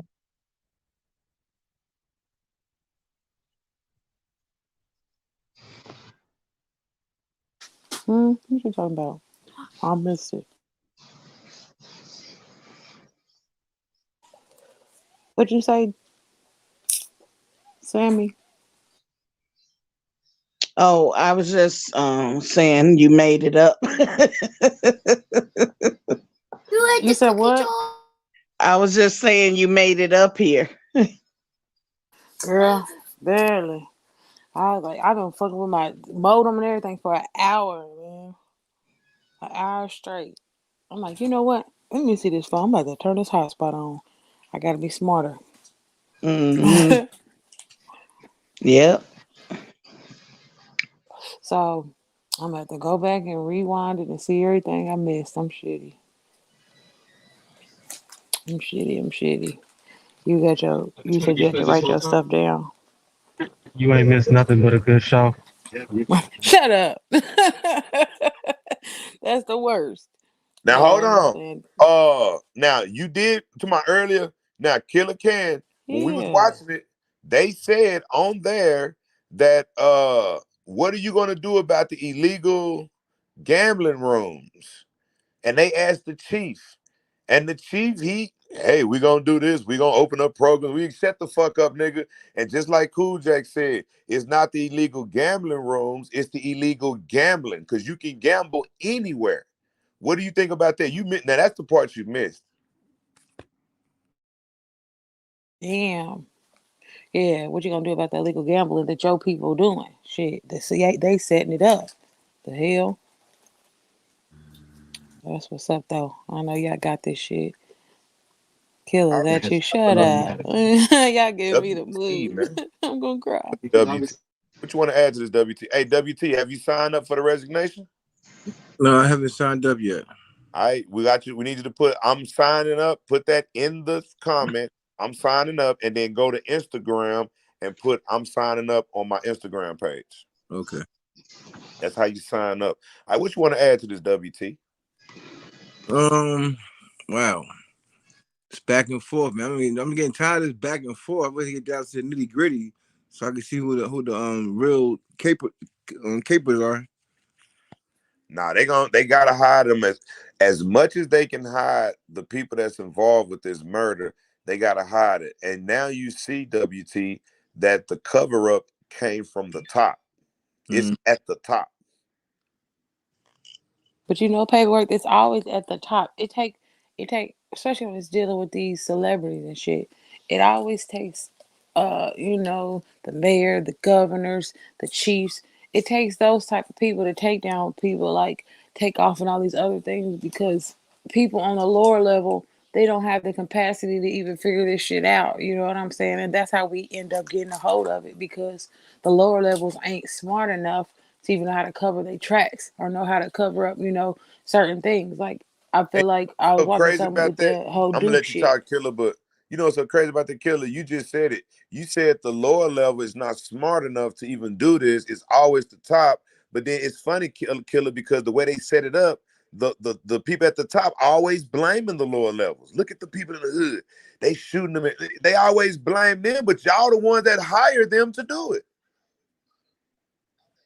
I mean, that makes sense Facts. though, because there's not too many people that's gonna be at the top, and there's so many people at the bottom that's just disposable. It's on them to realize their positions. But again, it goes back to the chief and Indian story. They're easy to compromise. They use them as an scapegoat. Facts. Yep, and it's so many people at the bottom too. They don't know how to keep their mouth shut. Everybody wants this clout. Everybody wants to be the big dog or the person who made the shot. When in all actuality, y'all ain't even called a shot. Y'all just completed the play. Nah, for real. You can tell it's some big heavies involved because it's taking so long. Otherwise, it'd been an open and shut case. Facts. They would have had that shit on the news first thing. Mm-hmm. The first morning like it should have been because And they knew the next day. And one of the first things you need to learn about politics is about how you word stuff, especially when you're trying to dupe the people. You gotta word stuff right. Like he said, they gambling rooms make it seem way broader than when you're saying gambling events. That makes it seem real individual. And the people gotta really pay attention to that. 536. R. McQueen, I see you backstage. R. McQueen, it says your device is not connected. I cannot let you up until you connect your devices. R. McQueen, there you go. All right, R. McQueen, what do you want to add to? Hey, two things. That video that we just saw is, if it was live, what they're going to do today, they're going to block public viewing, meaning it's not going to be a closed session. I'm a alderwoman, so we can do that. I'm not there. I'm in St. Louis, but they can do that. Also, the question that was just asked, about them saying illegal gambling. Can someone say that when they call in today? Put that up front. Nah, that's matter of fact. Thank you, Miss R. McQueen. You're welcome to sit up on the panels with us today. We did mention that last week. We mentioned that the illegal gambling going on in Houston, and you got people dying at these dice games. One being TakeOff, one being Duke the Jeweler. But you're right about it. We do need to emphasize more illegal gambling. Yes, those are the correct words. Say, we heard what happened. I mean, what was going on this morning? Illegal gambling. That is what's going on, and in the pool halls or whatever that was, the bowling alley. And then go ahead and say, hey, yeah, that will add up to those killings of TakeOff and Duke the Jeweler. So last week you were pouring out like lava on them. So somebody please say that. Already, we definitely got you. And for the people that's in the crowd that signed up, I see Jessica Melendez say I'm signed up. For the people that signed up to speak today, remember, say something about the illegal gambling that's going on. Don't say game rooms, because that's the cute way of saying gambling. Because remember, I'm gonna tell y'all, I'm gonna be honest with y'all. All right, I help operate 2 game rooms in Dallas. I invested my money to help operate 2 game rooms in Dallas. I'm not even lying, y'all. All right, because y'all know when I went to Dallas last year, I let y'all know I was going to the game room to pick up a bag. All right, I went to go pick up a bag. All right, so I do help operate 2 games. And guess what? If they go to the city hall in Dallas and say, let's get rid of the illegal game, get rid of the motherfuckers. Ain't nobody died at now one of the game But rooms. they not dying there. Ain't nobody died Exactly. in the damn game rooms. And we make good money at them damn game rooms too. All right, good motherfucking money. And Now, that's why they not canceling that shit out, because they making good money too. they try to rob the game room. Let me give y'all a story real quick of this dude that tried to rob the game room. Big ass dude just got out of jail and shit. Come up in the game room. They try to rob the game room at 2 in the morning, y'all. That's why they be hey man, you want to come up to the game. I pull up that bitch about 2, 3 in the morning. You see what I'm saying? With that whopper. Yeah, nigga walk up in there, scope it out, and then he go back to the car and get the thing. He come back to hey, I left my phone in there. So then my people was like, well, where your phone at? Let us know. We'll go get it for you. We'll go get it for you. Somebody say you telling too much. Look, watch this. Let me tell you something, black folk. The game room I'm talking about right now, whenever you see a nigga drive by the cameras at 3 in the morning taking pictures and they all white boys, that's when you close shop. See, and we had that your bitch. ops are watching you though. We already know your ops are trying to find any way to get to I you. know, So but you y'all already know. know that about the game rooms in Dallas, man. Y'all can kiss my ass. Y'all already know. Y'all know y'all trying to watch. Y'all can kiss my ass, yes. And if City Hall in Dallas knock down all the game rooms in Dallas, then that's cool. That's cool. All right. I got some foreign friends that own game rooms. All right. Black people But own you know they trap. getting cuts, paperwork. You Foreigners know own game. the top is getting that. You know they getting cuts off of that shit. That's why they letting that shit go on. They You are think getting. they ain't seeing no money off of that shit? They know about it. They getting cut, so that's why they like, well, pay us off, and we'll let y'all get y'all a little hustle on. But the thing is, when people start dying, is when it's the difference. I ain't knocking the hustle. I'm knocking when people die. That's the problem. That's facts. Now you right. Now you go ahead. Real bad.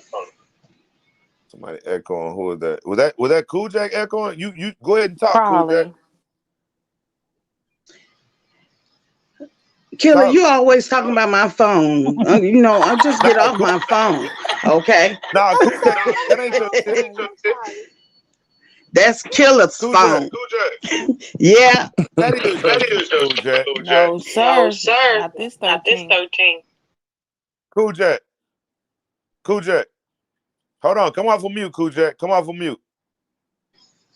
Yep. Cool Jack. Yep. You gotta cut it down. Whatever you got on the back, all the way down. You gotta cut it all the way down. All the way down. You're trying to hear herself. She gonna get mad at me. I just be trying to protect you. Now, let me tell y'all something real quick. Because in the crowd, let me tell y'all about the game rooms that I help operate. And when I say help operate, let me just say that I invest in. Fuck the operate. Let me say invest in. Because when one of my foreigner buddies come up to me and say, hey, bro, we finna open up a game room in Fort Worth. Do you got $10,000 you want to put in that bitch? I'll be like, yeah, nigga. That's what the fuck I'm talking about. Well, wait a minute. Let me tell y'all something about because I don't want y'all to get on me for investing in game rooms. Let me tell y'all something. I got foreign homeboys that got the connection with them goddamn with them damn game things. They only give them to certain foreigners. That's why you don't see a lot of black people owning game rooms. All right? Because they give them to certain foreigners, y'all. It's like an underground connection that you can only get those fucking those games. It's an underground connection. It's an underground connection. You can only get those games. And I got homeboys that got that connection. So when they say we about to open up a game room, soon as they open up that bitch, it's like 20 of the machines in that bitch. Like 20 of them. Now, y'all think those machines are rigged? No. Let me explain something to y'all, gang. Whenever they kick in a game room, they take the motherboards to the machines. I'm finna teach y'all some game. Whenever they kick in the game room, they take the motherboards to the machines. But what y'all don't know is the feds put those motherboards back on the streets to the foreigners so they can go open up more game rooms. All right? And it's a crew of foreigners that take those motherboards and they reconfigure them so they can be brand new to go in those new machines that come in. And you have to be a foreigner to get it. I'm not bullshitting. I don't know no black people that got to connect like I got for those machines. All right? You got to be a foreigner to get it, goddammit. So whenever you go in the gas stations, whenever you go in the little stores and you see the little machines sitting on the side and shit, them my homeboys. They the ones on them. They operate all them. So you operating them little quarter machines that be ripping people off? What you mean ripping? I'm talking about the game room machine. No, I'm just playing. I know you talk about the casino. You know, I know y'all done seen those little quarter machines that you drop your quarter in and you push it to get your little change to drop out. But them motherfuckers be rigged like a mug, boy. Like they be getting back off of them. Get on your head about the rigging because I just told you about the motherboards. Shout out to McDre Show, Celebrities Entertainment Host. McDre Show, Celebrities Entertainment Host. Appreciate you, man, for supporting the channel, man. You know, coming to the channel. I really don't know who you is, but you say you're OG from 1968 Highland Hills. I was born and raised in Highland Hills. You see what I'm saying? You already know what's up, man. Hey, I would name some names, OG, but you 1968.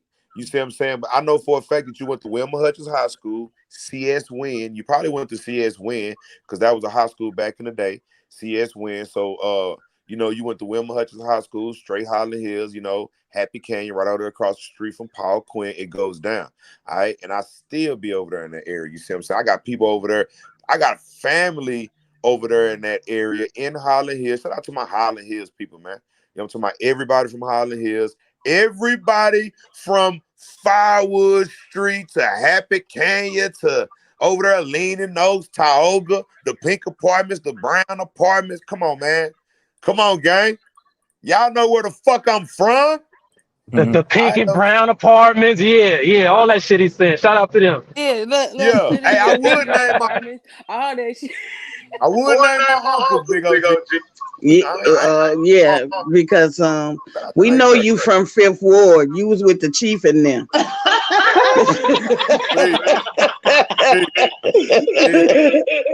Already. Back on mute. If I can name some people right now, I know you know them. Matter of fact, you know what? I ain't gonna even do this. Too many people watching. Get up with me, Mac Dre. Don't do it. I ain't gonna do it. Don't do it. Don't fall for it. Get up with me, Mac J. Shout out to Marie, man. Appreciate Marie in the house, man. Appreciate the super sticker. Appreciate Marie supporting the channel. We got the countdown going on, Marie. It's a countdown. We almost about to get to it, Marie. We almost an hour in from talking to the chief. Now, it may be a came up. They better not run a play because I'm gonna be there on Boost on the Ground next week. They better not run a play. If they run a play, they already know I'm gonna be there next week. All right, so they better not run a play because I wrote down some shit. I think they want to hear this. What paperwork? Let me infiltrate real quick. What's up? With what they were doing just now, that might have been the play. You were saying you was going to come last week, and that public hearing that just happened. I'm saying that they may have a closed session today, and know they have a session also tomorrow. But that's why they just did that. They took everybody to sign up. We got more than 40 people that signed up. They would have told us they're having a closed session.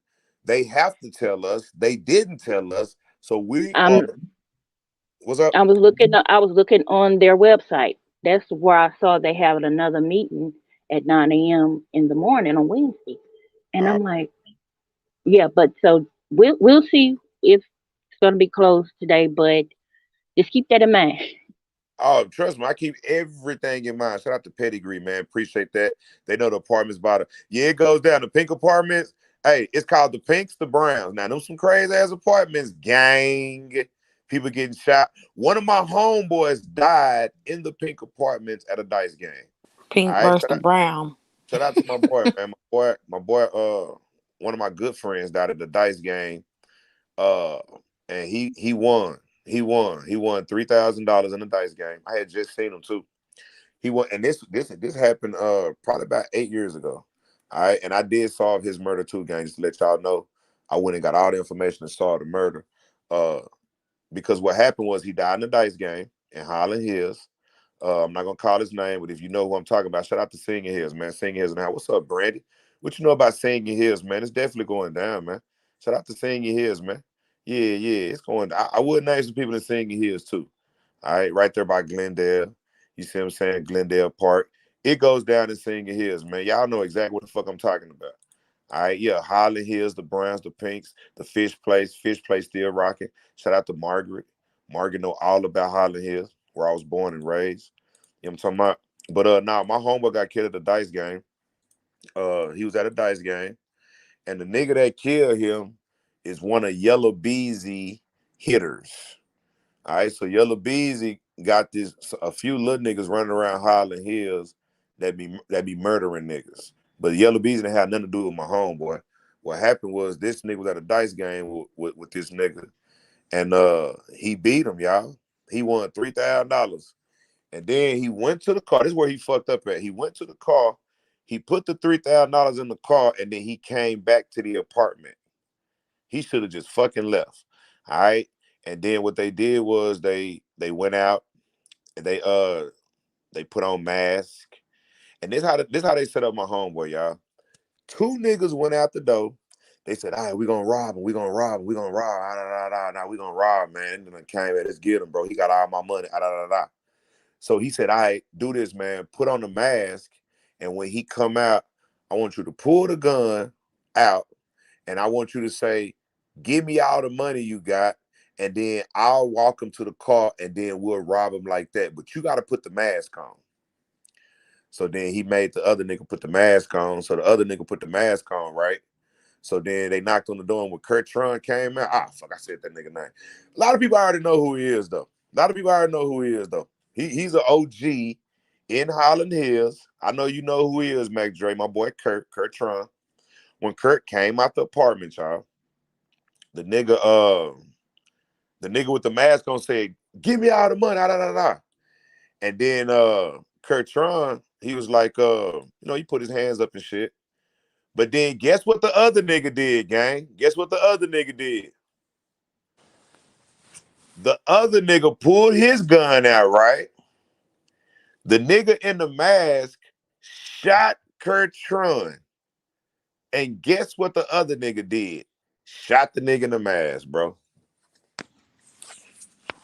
He didn't follow instructions. He didn't follow the instructions. Yeah. Get him gone.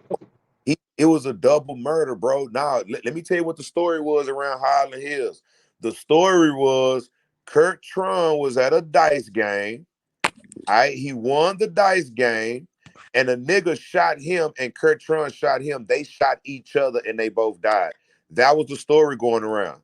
Jay Warren said, I remember that. Now, look, that was one of my best friends. Now, look, that was the story going around in Highland Hills that Kurt Tron shot that nigga, and that nigga shot him, and they both died. Everybody in the hood wanted me to figure it out.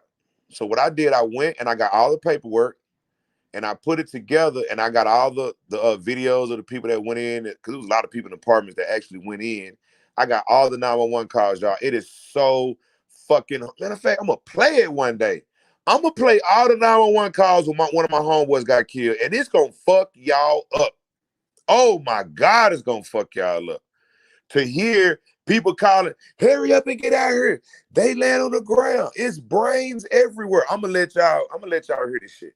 But now what happened was, it was supposed to be like this. It was supposed to be the dude shot Kurt Tron shot the dude, they killed each other. That was the story.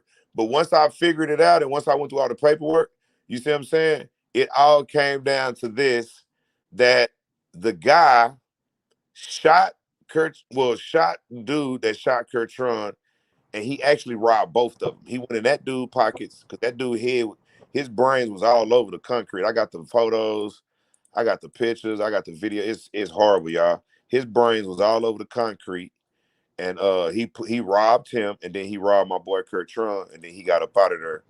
And you know what? He never got arrested for killing my homeboy. He never got arrested for killing my homeboy. He got arrested for killing a white woman a week later. You know what's funny though? Not even funny. You know what's crazy is the other dude didn't even see the play. First of all, as soon as the nigga tell you to put the mask on and he ain't put no mask on, should have already think we seen the play finna happen right then and there. Hold on, bro. Why we not both not masking them? Bro, you should have, bro. Oh my, you know what? I may show y'all one day. You know what? I got everything to show you. I got everything. I can show y'all one day what happened. That was you back in the day, as you know me. You know me, Jay Warren? That was you back in the day. Man, whatever, nigga. But look, Jay, you may know me. If you know Kurt, you may know who I am, man. I'm Holland Hills finest, man. Come on, man. Come on, man. We used to Holland change Hills finest. Hey. all them niggas. I knew you was conceited. I knew you was conceited. Now, some real shit. Now, we the ones started that shit. Like, I'm really one of the originals to bring rap to Holland Hills. You see what I'm saying? It wasn't, You went down memory lane the other day. You see what I'm saying? I'm one of the originals to bring rap to Holland Hills. You see what I'm saying? So, yeah, I'm Countdown from Holland Hills. So everybody know who the fuck I am, especially nigga been on the radio and shit and actually grew up in the spotlight when it came to shit like that. But yeah, I definitely solved. That was I solved 3 of my homeboys' murders. That was one of my homeboys' murders I solved. Appreciate that. And one day, gang, I will let y'all hear the 911 calls. When y'all hear those, the whole crowd gonna start crying. The people was on there crying, please, y'all hurry up. Hurry up. They land right in front of my window. It's crazy, y'all. But then, watch this, we on their ass. Let me tell you this one part that happened. The dude that had the mask on, it was a 15-year-old girl that ran over because she was fucking with the other dude, right? That robbed him and got the money. She ran over to his body, took his mask off, took his fucking mask off of his body and took it to her apartment and tried to rinse it out in her sink. And it was a blood trail going from the body all the way to her mama's apartment. Her mama had to tell the police to come there and get that mask out of her sink. She said she was just trying to help her friend, and she made a statement, and I got her statement, and she snitched on everybody. She the reason. But that, like I said, they never did arrest him for the murder. They arrested him for, he killed a white woman like a week later. They arrested him for that, but they never arrested him for my homeboy murder. You see what I'm saying? Oh yeah. Did Oh, she yeah. You know that snitch white or woman did she murder. tell? That white woman murder went way more. You know how they can do that. Right? They Did saw she that snitch or white did she out. tell paperwork? Did she That's snitch when or you did she kill tell? your friend. My God. She was telling on accident. Telling on accident. The universe took care of that. How you tell on the accident though, paperwork? That shit just gave me chills. Because her job, this was her job. Her job was to take the mask off of the guy's face, which was the other guy, and I knew him too. But the thing was to take the mask off of his face, take it and hide it. That's what he said. He said he actually let her know the play. He let the 15-year-old girl Oh, know the so play. she did snitch, but she was only 15, but she did snitch. Okay. But look, she took the mask to her house. Anybody else probably would have took it to the woods or something. She took the mask right to her house. The blood trail left to her front door, and it was so much blood. Oh, and guess what else was in the mask, y'all? One of his gold tooths. Brains. Oh, It was shit. brains in it too. One of his gold tooth. That nigga had a gold grill. He got hit 3 times in the head, and one of his tooths was inside the mask. It was spaghetti everywhere, gang. When I say spaghetti, oh, God, the only way you better see pictures is if we got a folder on Instagram and you in the folder. I can't drop now one of these pictures on YouTube. It's drop that spaghetti shit everywhere. But guess how my homeboy didn't get it. He got shot in the stomach. So the other nigga got shot in the head 3 times. My homeboy got shot in the stomach, and on his autopsy picture, all you see is a little bitty bullet hole right there in the stomach, and he laying on the table with his mouth wide open. And I'm like, what the fuck? God. I'm like, nigga, I got shot 5 times, my nigga, and you got 1 bullet in the stomach and you died, my nigga. Some people not meant to take bullets, man. Some people And some internal people, testings it's not just meant to they take top. bullets. Nah, you right. Shout out Sometimes to it's just Danielle your Matt, time. It's just your all the way time. from Africa, You know what I man. Danielle mean? Matt, Like, house. it's Appreciate this it's I'm supporting on us. your ass the That's same person depressing. in That makes me so intentional sad. relations. Like, makes me so sad. I That's know. crazy. Appreciate Danielle Madison supporting the channel, man. Appreciate the super chat, man. All the way from Africa. Appreciate Danielle, man. We love you. We love you, Danielle, man. Appreciate you, Danielle. That's my girl in the house. Let's see what Dr. Dre got to say. Highland Hills Picnic. It was you and Big Dank, Polo, Big Dank, XB, and many, many more in the 90s and 2000s. Oh my God, bro. Who the fuck are you? And Miller family, parked behind the Browns apartments. Bro, Big Dank, who are you? Mac He Dre show. knows you, Mr. Mick You Dre. must Come know on me. up here. Hey, well, I'm gonna tell you, shout out to Big Dank. I think Big Dank, uh, I think he's in the pen for robbing that bank. I think Big Dank picked for robbing the bank. But shout out to MC, man. You may know me, man. You may know me. I know you know people I fuck with. Shout out to Big Dank, Big Tank. You know, Tank dead. You know, Tank died. They killed Tank at the what's the name? Yeah, you know about Big Tank. Yeah, you naming niggas that's gone and dead. All right, shout out to the game, and that's Mac Dre in the house, man. He definitely from Highland Hills. Rest in peace to Big Tank, man. I mean, when they killed Tank, that fucked me up. Look, let me tell y'all how they killed Tank, y'all. We was all at this party, right? And they had this party. They be at the Longhorn Ballroom. Y'all know about the Longhorn Ballroom in Dallas, Texas. We was at the Longhorn Ballroom in Dallas, Texas. All right, it was a shootout in that bitch. But the crazy part about it, Big Tank was security, y'all. He was security. He wasn't even there to have fun. He was there getting a check. All right, everybody else was in that bitch having fun. And when the shootout broke out, the nigga shot Tank because Tank broke up a fight. All right, the nigga killed Big Tank because Tank broke up a fight. I used to walk to school with Tank. All right, me and Big Tank used to walk to school back in the day. And then we started catching the bus because, you know, all the fights happen when you walk home. When you walk, they be like, hey, you gonna catch the bus or walk home? Like, I'm walking home, nigga. I'm finna whoop the shit out this whole ass nigga over here, nigga. I'm walking home, nigga. That's We crazy all because walk home. in California, so you used to walk home in California. We all the fights happen on the bus. We Yeah. getting on this bus because niggas used to think, oh, we finna get on the bus. Now, okay, we all getting on this Now, bitch. we got kicked off the bus because Fact. we gotta go to the back of the bus to fight. So if a nigga sitting at the back of the bus waiting on your ass, like, you gonna walk to the back? Like, I ain't gonna walk to the back. All right, well, we gonna get your ass when you get out the bus. So what we'll do is we'll walk home, but if a nigga on the bus that we want to fight, we'll walk home and we'll beat the bus there. So we'll be waiting at the bus stop, waiting on the nigga to get off the bus. So it was Big beneficial. facts. And Big then I facts. think Big Tank, look, hold on one second. I think Big Tank had got a car. He was like one of the first niggas in the hood to get a car. So he was actually, when the nigga walked home, we was jumping in the car with Big Tank, and we was jumping in the car with the other niggas in high school because I was in junior high. So the niggas in high school, when them niggas had the cars, we'll jump in the car with the niggas in high school. You see what I'm saying? And then go whoop a nigga ass. But we always beat the bus home because we know how to beat the bus home. Shout out to Mac Dre. Mac Dre, you may know some of my people, man. You may know some of my people, Mac Dre. All right? Mac Dre know what's going on in Highland Hills, man. In the hood. The hood. Shout out to the hood, man. Mac Dre, if anybody contact you, man, about me, man, I don't talk to them, these whole ass niggas about the paperwork, about what's going on in Highland Hills. All right? But if you do talk to them, fuck them. All right? That's Fuck them. That's Highland Hills business. Highland Hills for real, man. Born and raised, man. That's where Yellow Beezy people from too. Highland Hills. And then Lancaster, Texas. I went to Lancaster High School too. That's why I brought Highland Hills. I'm the one that brought Highland Hills to Lancaster, Texas. For everybody in Lancaster that want to know, back in 1995, not one person in Lancaster knew who the fuck Highland Hills was. All right, when I transferred to Lancaster High School back in 1995, when I transferred to Lancaster High School, you see what I'm saying? As a freshman, I got into a fight my first day. And when I got into a fight my first day, the second day of school, goddamn it, I had 30 niggas with me, all from the hood. And that's when niggas knew who the fuck Highland Hills was.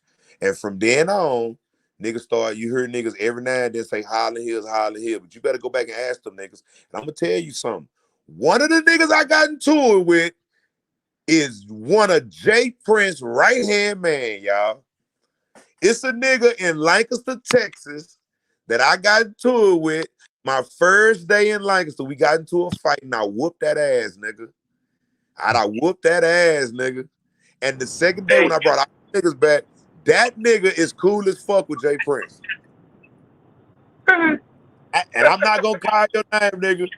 Matter of fact, y'all want me to call one of J Prince homeboys? Hold on, let me watch this game. Yeah, hey, y'all want me to call one of J Prince homeboys in Dallas, Texas right now? I can call somebody right now in Dallas. Y'all want me to do it? You crazy. Hell yeah. Fuck yeah. Y'all want me to call? Who want me to call I am Mob in Ties in love with Dallas right paperwork. now? I swear to God. You are so dope. I can call This nigga calls everybody. right now. He Nigga, started you shit got on purpose. Morocco. I ain't Hey, fucking turned paperwork. on. What's up? You got Obama's number, nigga. God damn. Erdogan's number, nigga. Call I actually Obama do on this have his bitch. number. I can't. Yeah, I got his number, but I ain't gonna call Obama. No, look, hey, paperwork. You hear about fucking Trey Songz? What do you do? For smacking the shit out of Junior for walking in his hotel room? He smacked the shit out of J Prince Jr.? Bruh, there's a John. I was listening to Whack 100. This was a podcast or whatever. Whack 100 said, and he has proof. It's all on YouTube. Something happened with fucking Trey Songz. Well, Prince seen Trey Songz in the club with one of his little bitches. So I guess he followed him to the hotel. Trey Songz is up there with his peoples in the hotel room. What's the name? Junior went and got a key. Went in the nigga's hotel room. Trey Songz just popped up and nigga said he just punched him right in his mouth. Wow. Knocked that nigga straight out. Get that And Whack to me. 100 said it, and he got proof. Whack 100, he will extort and expose somebody. Nah, get that to me. Somebody said they read that. Somebody said, hey, get that to me. Let me see. That to me.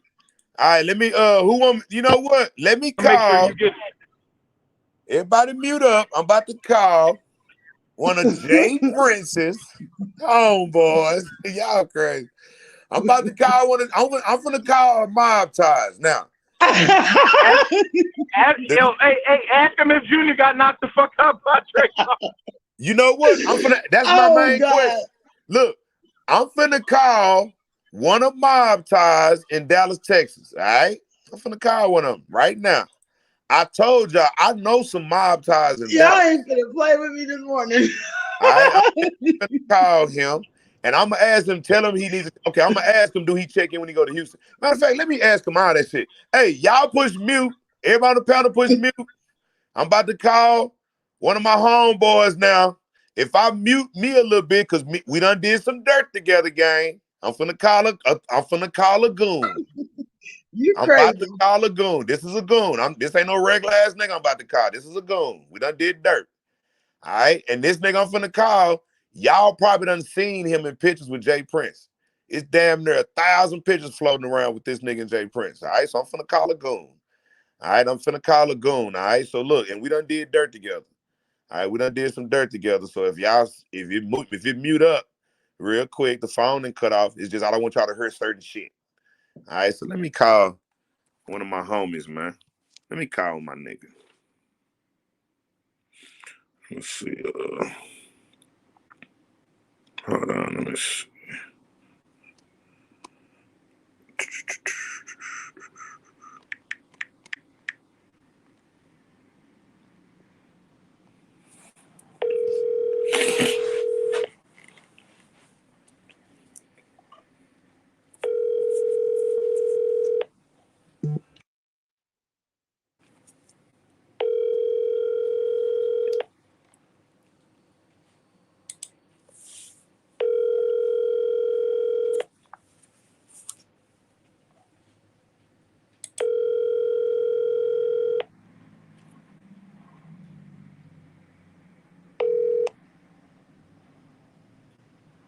Please leave your message. Let me call him right back, man. Let me call him right back.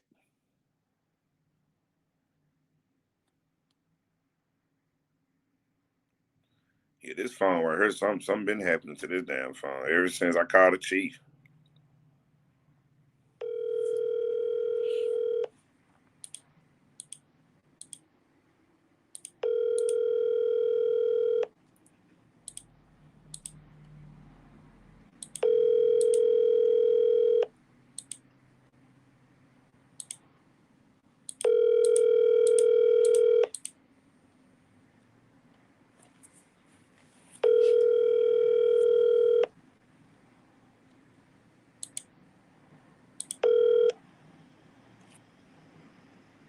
Please leave your message. I'm gonna call it one more time. I want to be blowing up my nigga phone, but let me call it bit one more time.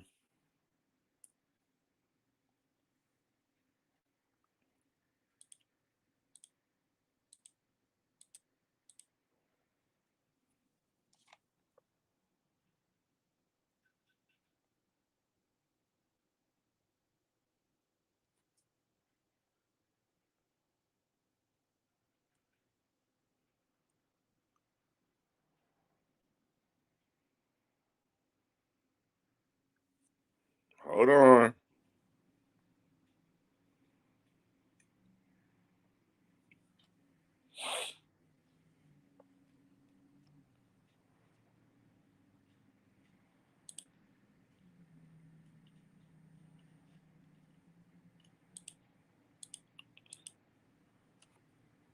Please leave your message for.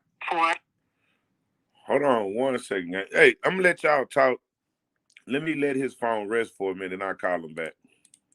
All right, gang, y'all got the flow real quick. I'm gonna call my homeboy back for real though. I need to ask him about jprince. Whack 100. I'm watching a little video. He said that he got the content on Trey Songz punching jprince in the mouth. Say Trey Songz said he got hands. Yeah, Trey Songz from the hood. Word. So I was watching the boxing events over the weekend, and one of the boxers came out, Big Baby Davis, Big Baby, whatever his name is, and Prince Pops came out with him. That shit was funny as fuck. Seeing him come out, it's crazy how he in the boxing scene like that. And what about that boxer that got paralyzed? How long ago did that happen? I seen that today. The guy beat the boxer up so bad that he's a paraplegic now. He's a vegetable. I think I know the boxing you're talking about. That probably happened a month or a couple months ago. Yeah, that boxing game ain't no joke. He kept hitting him in the back of the head like 4 or 5 times. And the last blow, he said, "I'm dizzy. I can't go no more." And the referee said, "Yeah, you good. You can go." That's why that boxing ain't no joke, man. Telling you one punch can end it all.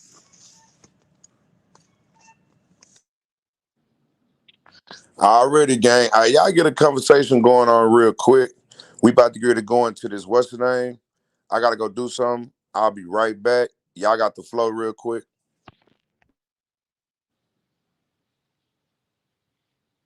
Killer, you gotta show me how to do that link for the phone calls. I don't see a link in that like that. I forgot. Paperwork gang, I'm gonna drop off just in case someone else wanna come up, but I still got just appreciate y'all.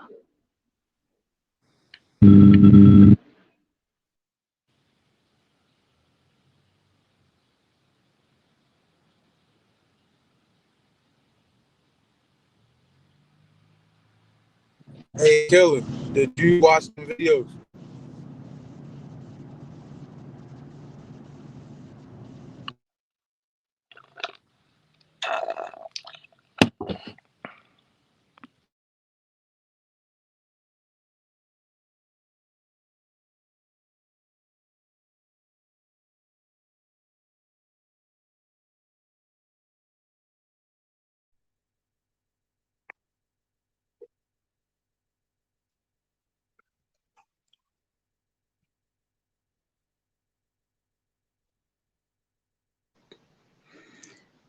Okay, what's up, gang?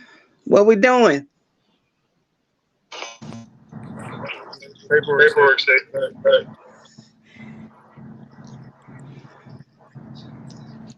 Where Killer at?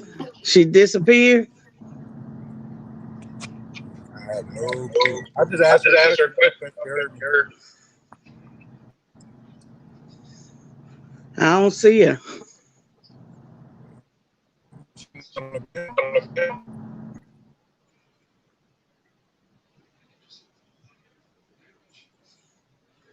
No, I don't see her on the panel. But anyway. I gotta leave and come right back in. All right. I didn't lost. Okay. So Aber, what you think about that? What you think about that? What's coming out about jprince? What you think about that?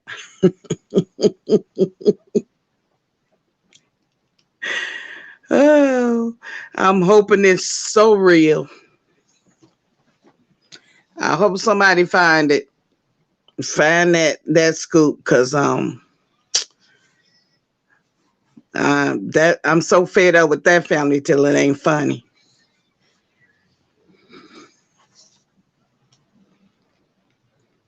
I'm fed up with all of them. What was said? What was said?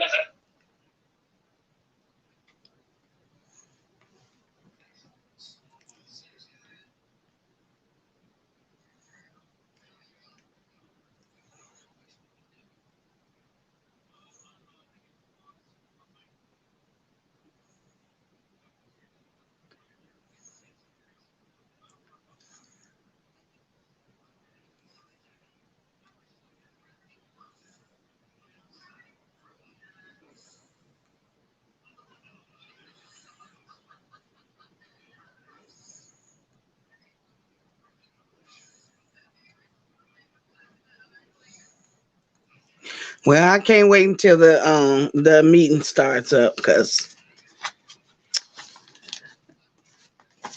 I'm hoping that they try that 1 minute stuff today.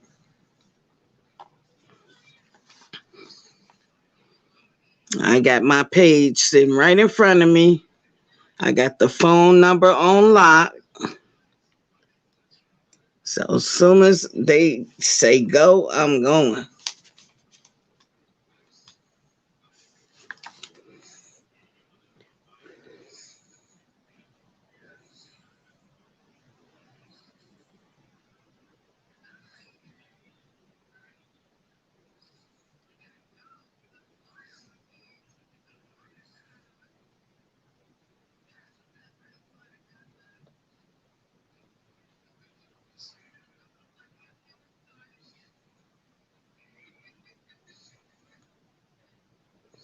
Or they're gonna try something today.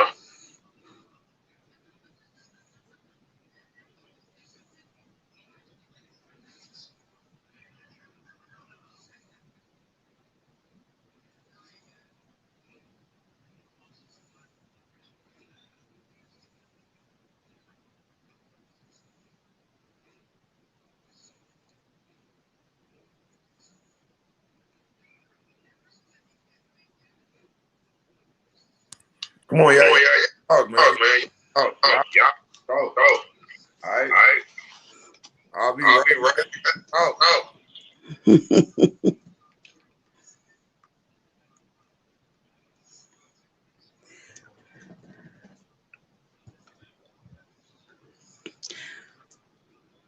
Okay, so as far as the chief being on this live today, what you think about that? What you guys think about that? I mean, no matter it, what it was all about, and they in there giving him praises like he's Top Gun. He's top chief. Let's thank the police for their duties, because it's not easy. Yes, it is easy when you sit on your butt all day doing nothing but eating donuts. So don't tell me it ain't easy for them. I hate them people that get up there and make it seem like they just doing the perfect job because they hand out a little ice cream to the kids or have a little block party for the kids. That don't make them the best in the world. Did they recently just say that why the shit much?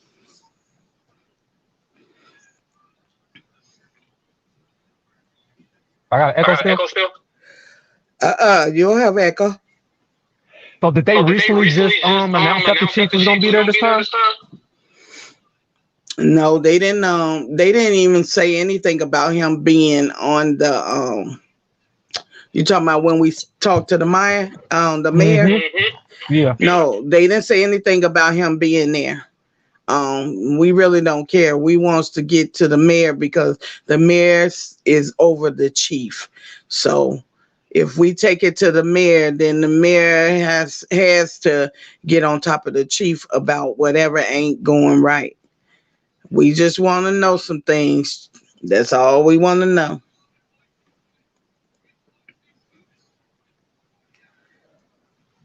But I don't think I don't think too many people signed up today.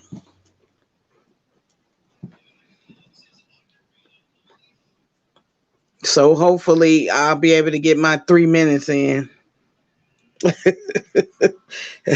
Hopefully he don't have stipulations. Huh? I said, I'm sure they're gonna have some type of stipulations in place. Well, I think only Willie was the only one that said that he wanted to know about the arrest that was made on TakeOff. And he said they called him today talking about asking them questions, where he from, why he want to know, different questions or whatever. Cause motherfucker, I'm not gonna be able to get no more music from him. That's a good reason. All right, I'm back. Let me see.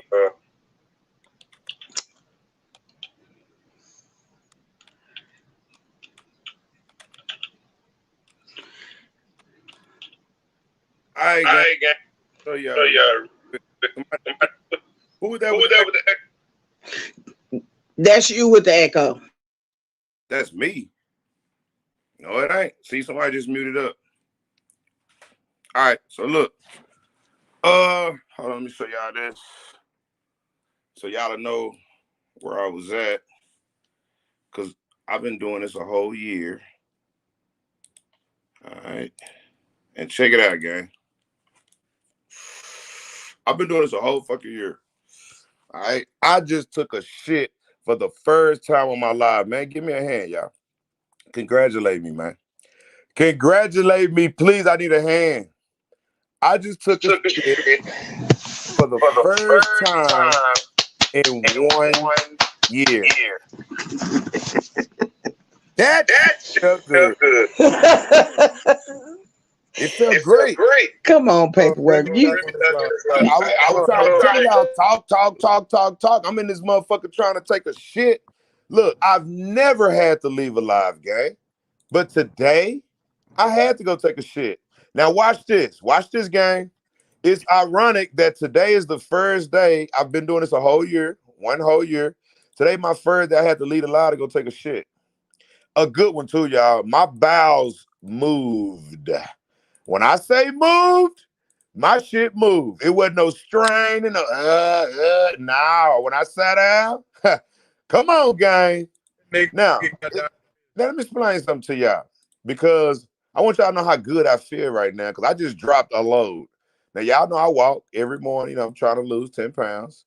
I've already lost like 1 pound. All right. Now, I could have lost another one a few minutes ago. But I'm going to tell y'all something, gang. I just took a big ass shit. All right. Now, it's funny because what I got to say to the mayor today is going to make him take a big ass shit. Just like I just did. All that bullshit y'all lying about. Oh, we're going to clean the community. We're going to clean up the dice game. Yeah, nigga, I just took a shit. I just took a big ass shit on the live, gang. All right, so look, I ain't gonna lie. I've been doing this a year. I used to hold my shit. I used to wait. I used to shit before the live. Guess what, gang? I just went and dropped a big ass shit right now. Right after y'all see me leave and come back, big ass shit. Bowels are moving. Bowels are moving. Okay, that's enough. Man. We got the ass in a shitty situation. It is. Like,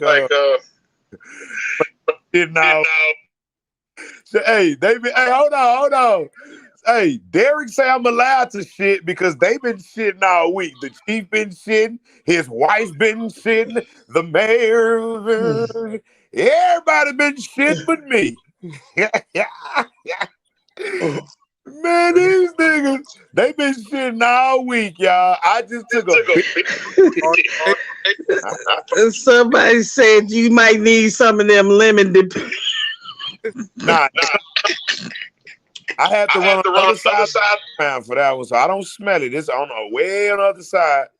All right, I could have shit it in the studio, but I was like, nah, let me go. It's a bathroom in the studio. I said, let me go to the other side. That way, you know what I'm talking about? But I just took a shit. I just took a big shit. I just took a big ass shit. I feel great, y'all. I think I just lost 2 pounds, y'all. I actually think I'm getting my quota. I'm getting it. I just took a big. The difference? Go ahead. Who is that off of mute? The difference between my shit and the mayor's shit is I just flushed my shit, gang. The mayor can't flush his. I told y'all his leg gonna rise up today. He got them depends on. That nigga leg gonna rise up. It's gonna be over for his ass. Soon you see his leg rise up and the mayor starts floating around the room, you already know that nigga shitting. All right, that nigga shitting. Talking about take a shower, nigga. Nah, nigga, let me tell you something, Rick. All right, I ain't gonna give you too much information, my nigga, but we do got baby wipes in the compound. All right, buddy boy. I don't gotta take a shower, nigga. We got baby wipes, nigga.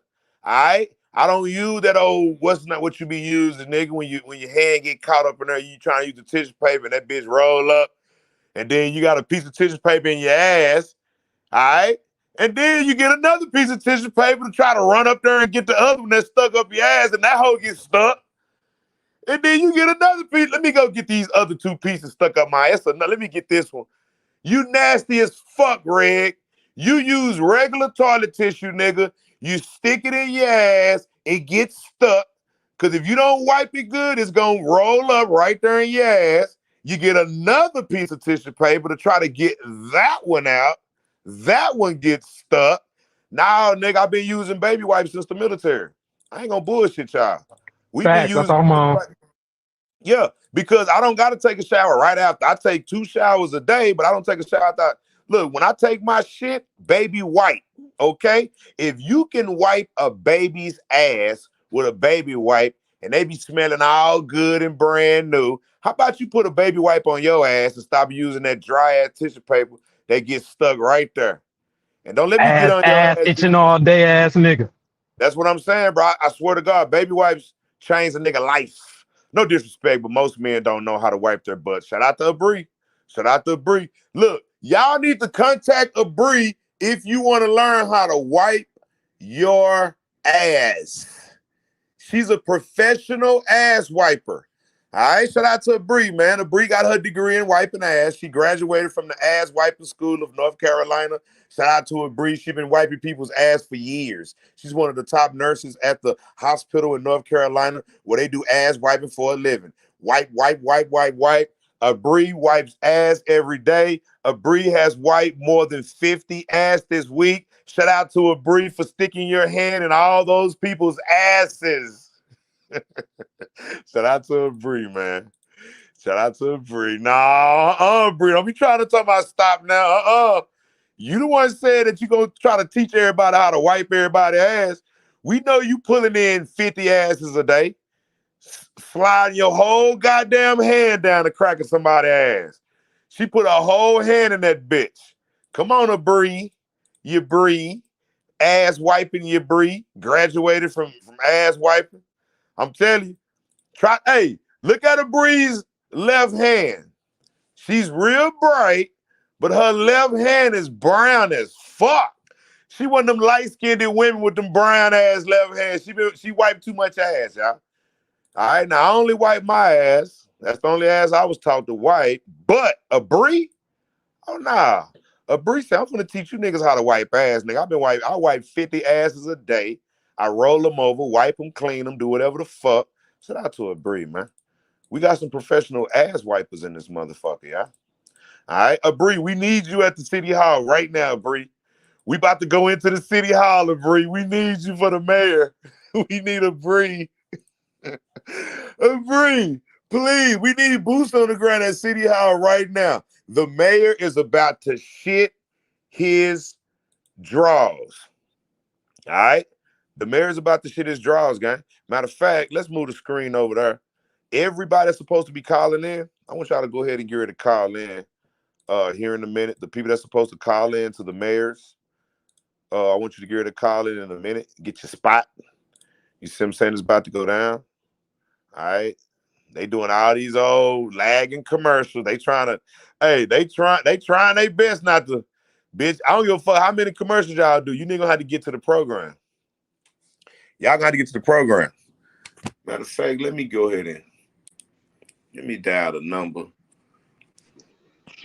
I just want to know where was all these commercials last week. Damn, not one. They like, hey, that nigga. Hey, paperwork. I'm finna get ready to head to that office so I can go see if I can try my luck so I can add to the shit y'all finna put on their ass today. You going up there? Like you going in person? No, I'm going to my office. I'm going to the office to go sit on the shit so I can see how much shit I can add to their ass today too.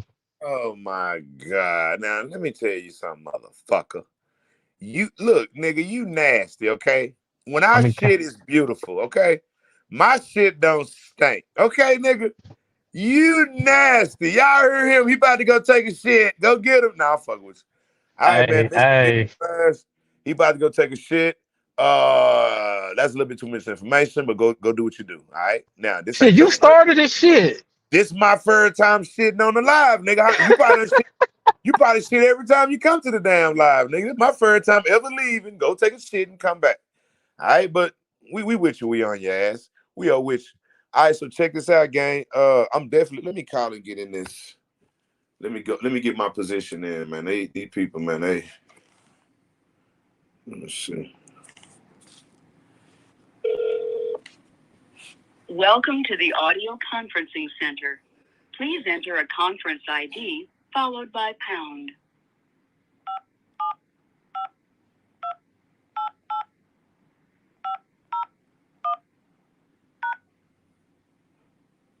Sorry, I can't find a meeting with that number. Try entering the conference ID Hold again, on. and then press pound. I put the wrong one.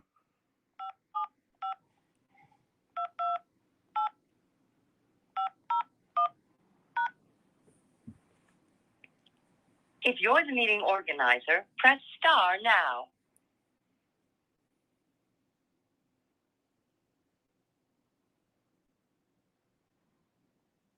You are now joining the meeting. All right, I'm in there, gang. All right, I'm in the meeting. As a matter of fact, gang, we're going to do it like this. Sometimes they have open slots in the meeting. So what I'm going to do is I'm about to give y'all the number to this meeting. All right, let me give y'all the number to this meeting. And that way you can call and sit in the meeting yourself. And when they call a name that nobody answers to, like say they say a name, Geraldine, going once, going twice, bam, you can come in there and say you Geraldine. All right, so let me do that real quick. Let me show y'all real quick the number to the meeting. All right, because we definitely need more people in the meeting. All right, we definitely need more people in the meeting. All right, so there it goes right there. All right, that's the number to the meeting, gang. Somebody said they blocked your number. Nah, they ain't blocked my shit. Shout out to Forward. They want to block my shit. I got like 7 different numbers. They gonna have a hard time blocking my number shit. I'm gonna be calling from all them different phones. Fuck that shit. All right, so look, gang, do me a favor. If you haven't signed up for the meeting, but you want to be in the meeting, call that number right there right now and go sit in the meeting. Go sit in the meeting. All right, and when they call a name and that person doesn't answer, then you can come off of mute. You see what I'm saying? And then you can be in the meeting. All right, you can come off of mute and then you can be in the meeting. All right, so I know a lot of people that didn't sign up want to get in. If you didn't sign up and you want to get in, they may have some extra slots open. Go ahead and dial that number, 936-755-1521. 936-755-1521, and then punch in the conference ID 575-288-501 £. 575-288-501 £. That's how you get your spot in the meeting. All right, so how you get your spot in the meeting. And anybody can call in. Remember that. Get in line. Shout out to Shelly, man. Go ahead and get in line. Get in there because we about to get started. The meeting supposed to start at 2. So about 20, 30 more minutes we'll be in the meeting. I got 99 nuggets but a roll. About to roll me one. Shout out to the game. I got one in my hand right now. Y'all know I was smoking a blunt on the toilet. Y'all know I was smoking a blunt on the toilet. Y'all know that shit. Y'all know I was in there fine. I'm like, man, y'all talk, man. Get a conversation going, man. I'm in there dropping turds and shit. I'm like, man, talk. Cool J didn't know what to say. I'm dropping a turd. Cool J, you better broop, drop one. Talk, Cool Jack. What's up with it, WT? Go ahead and come off mute. I can't hear you. WT, come off mute. Yeah. What's up? What's good with you? Chilling on it. What you got to add to this, man? I don't know. I'm trying to get on this phone call so I can start questioning some people's. Already. And guess what, WT? If you didn't sign up all to begin with, whenever they call a name and nobody answers to it and they do a countdown and try to say, all right, 3, 2, jump in that bitch. That's you. And then, that's me. Let's go. Let's talk. Let's go. You're going to be on their ass. Yeah, we got like, 20-something more minutes to go before we get it in. Okay. Already. And we got the crowd. We got people that's on the list that have already called in. So it's people that's on the list right now that have already called in. All right. Yeah, I got more phones, goddammit. They try to hit me. They try to hit me, Kimberly. I got more phones. I'm gonna be on their ass. Shit. Smoking on that shitty pack. What's up? Who the with, man? Hey, that nigga, like I said, that nigga better have his depends on the day who you with. Cause I got a lot of people gonna be talking today. I got my shit written down. I'm asking for his resignation. I want to see you resign. Y'all, look, if we get a white mayor in Houston, I bet you not one black rapper will die. Not one black rapper die. Maybe some country singers may start dying or some shit. But not no black rappers. They have to start going to jail. Thank you. Because the white mayor gonna put him in jail. We got a black mayor. We don't need a black mayor from 5th Ward. We don't need a black chief from 5th Ward. Being a we fiend. already had one, and we see what y'all do. Hell no. How many private prisons is out there in Texas that they got to keep filled? That's what I'm saying. Look, and they'll fill them motherfuckers up too. They keep building them. More. Shit. Let me see. I want to pass my time to the next speaker. They have me on hold. Shout out to Willie Wilson. Willie Wilson, stay on hold, man. Don't be scared, Willie Wilson, man. Don't be scared, nigga. Stay on hold and speak your truth. Come on, Willie Wilson, man. Keep holding alive. Yeah, keep hope alive. You almost there, Willie Wilson. Nigga, stick that waffle down your throat and keep it moving. Yeah. That nigga WT almost found his chair. You stick that waffle down your throat and keep it moving, Willie, man. Stay on the phone, man. We need you, bro. We about to talk to the mayor here in a minute, nigga. We got about 20 more minutes to go. We almost finna get to the mayor, nigga. Everybody telling Willie to speak, man. Go on and speak, Willie. Don't be acting like that, man. His stomach hurt. He got stomach hurt from all those waffles.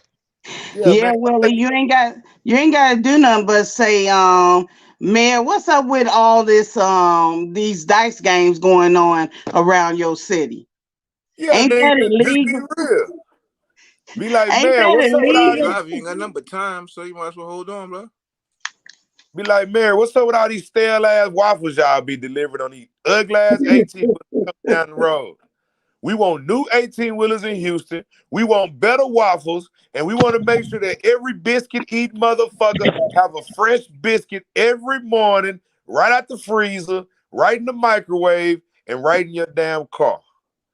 And then the mayor gonna say, all right, well, yeah, if you give me $50, I hook it up. We can squeeze Paperwork. I just called that number and it says there's no meeting with that ID. And I think they blocked me because I don't know. Like they keep kicking me out of StreamYard right now. The ID is right there. Go put that. I know I did. 575-288 501 pound.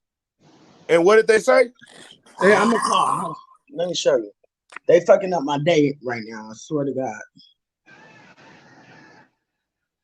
Yeah, because I'm in there waiting right now, man. We got a few people waiting. Sylvester. I'll hack their system fucking with me. Welcome to the Now, for real, hey, on some real shit, if you think about it, ID followed by pound. put the pound in there. Sorry, I can't find a meeting with that number. Son of a bitches, y'all playing with the right one today. That's going fucking okay. Let me breathe. Jesus, I don't like. Damn, they on your ass like that. Hey, They on me. It doesn't even matter though. I will hack their shit and it will be too legit to quit. I swear to God. In the minute I'm about to get done.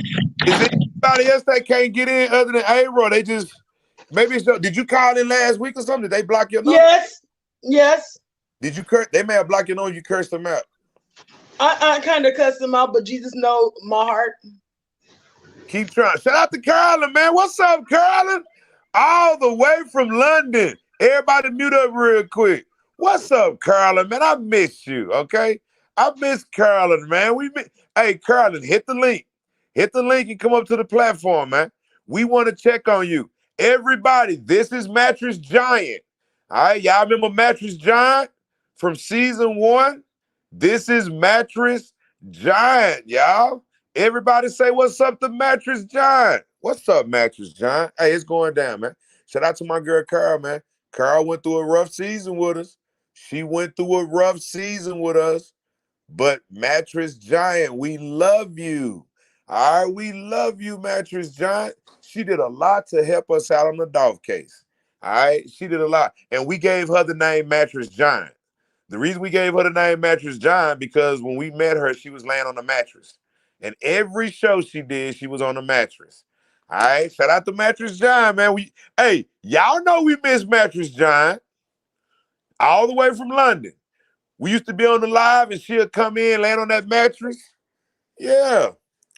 Mattress Giant is in the house. If you can, Mattress Giant, because we thought you was an FBI agent for the London bureau. What they call them, MI5. We thought she was MI5, y'all. I remember. But guess what? Mattress Giant, she got verified with the paperwork party. We know who she was. She's not MI5. All right, she may be one of the lower branches, but not MI5. Appreciate the super sticker, man. Mattress Giant is most definitely with us today on the paperwork party, man. Shout out to Mattress Giant. It's going down. Yeah, I remember Mattress Giant, man. Yeah, Mattress Giant in the house from season 1. Yeah, she's most definitely in the house, man. Appreciate the super sticker, man. Mattress Giant in the house, man. It's going down, man. You know what I'm talking about? You got a new mattress. Oh, Mattress Giant got a new mattress coming tomorrow. Mattress Giant has a brand new mattress coming. Are you still sleeping on the old one right now? We know you got a new one coming. Is the old one, is it still, is the old one still, do it still got the stains on there? Are you still sleeping on those stains, Mattress Giant? You know, you had a few stains on the old mattress. So you still on the mattress right now with the stains on there, but the other one coming tomorrow. So you went through the whole season 1 with that stained up, pissy mattress, because that's the only stains we seen. We didn't see no coffee stains, none but piss. Pissy mattress, now the new one's coming. We love you, Mattress Giant. We love you. We love Mattress Giant. She said the pissy mattress will be gone. Her pissy mattress will be gone tomorrow, and the new mattress will come tomorrow. All right, so she's getting rid of the pissy one, and the new one is coming. Shout out to Mattress Giant, man. What's up with it, Kevin DeLeon? Kevin DeLeon in the house, man. Appreciate the super sticker, man. Appreciate Kevin DeLeon supporting the paperwork party today. We about to step into City Hall with City Council. All right, we about to step into City Hall with City Council. Fuck City Hall. Whoever blocked my ass, they fucking with the jack of all trades. I'm about to get their ass. Hold on. Keep trying with City Hall. Appreciate the super sticker, man. Appreciate the super sticker. Kevin DeLeon. Keep trying, man. Hey, if they knock y'all out, keep trying. Oh, I'm gonna get you, Christina. You must be from season 1. You heard Christina? That was one of my jokes in season 1. Hey, Christina been rocking with us from season 1. Y'all remember when Mattress John showed us her fingernails? And every last one of them was dirty? Shout out to Christina, man. She remember that. I told Mattress John all she needs a shower and that'll knock all that dirt out of her fingernail. Y'all remember that shit, man. Y'all remember Mattress John, man.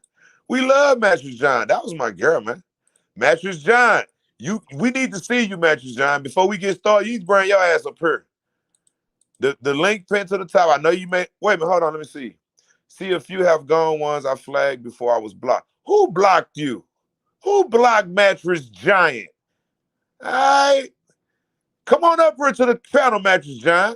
It's people in season 3 don't know who you are. All right, come on up here to the panel. Unless you waiting for us to see you land on your new mattress. We need to see, unless they propped you up. Are you propped up yet? Did they prop you up? Are you propped up against the window now? You know, Mattress John, she probably propped up against the window now. You know, she was in the mattress. You know, but we love Mattress John, man. We love Mattress John. All right, she the shit, man. She the shit. She been rocking with us, man. Yeah, Mattress John say, off with his head. Off with his head. And I bet you something. Mattress John is good. She knows. It's people all over the world that knows more about these cases than the people that's actually in the cities. Mattress John knew more about the Dolph case than a lot of the people that was in Memphis. That was the crazy part. She was researching every night, every day. She was in the folders, all type of stuff. All right, and I gotta check and see if I got you blocked. I don't know if I got Mattress John blocked. She can send her mattress to the hood so we can flip on it in the middle of the. Oh my God, Duke! Oh my, Duke, be quiet, Duke. That mattress is drenched with piss, nigga. Why would you want a pissy, drenchy mattress, nigga? She was married to an African in London, and they had sex on that nasty ass, sold out, pissy ass, nut infested ass mattress. All right. All right, so we glad she getting a new mattress, nigga. And if you want to play on her pissy ass mattress dying. When you get your new mattress tomorrow, send this nigga right here your old mattress. He want to jump up and down on your pissy ass mattress. All right, shout out to Duke Jr., man. Duke Jr. say he wanna jump up and down on the pissy mattress. All right.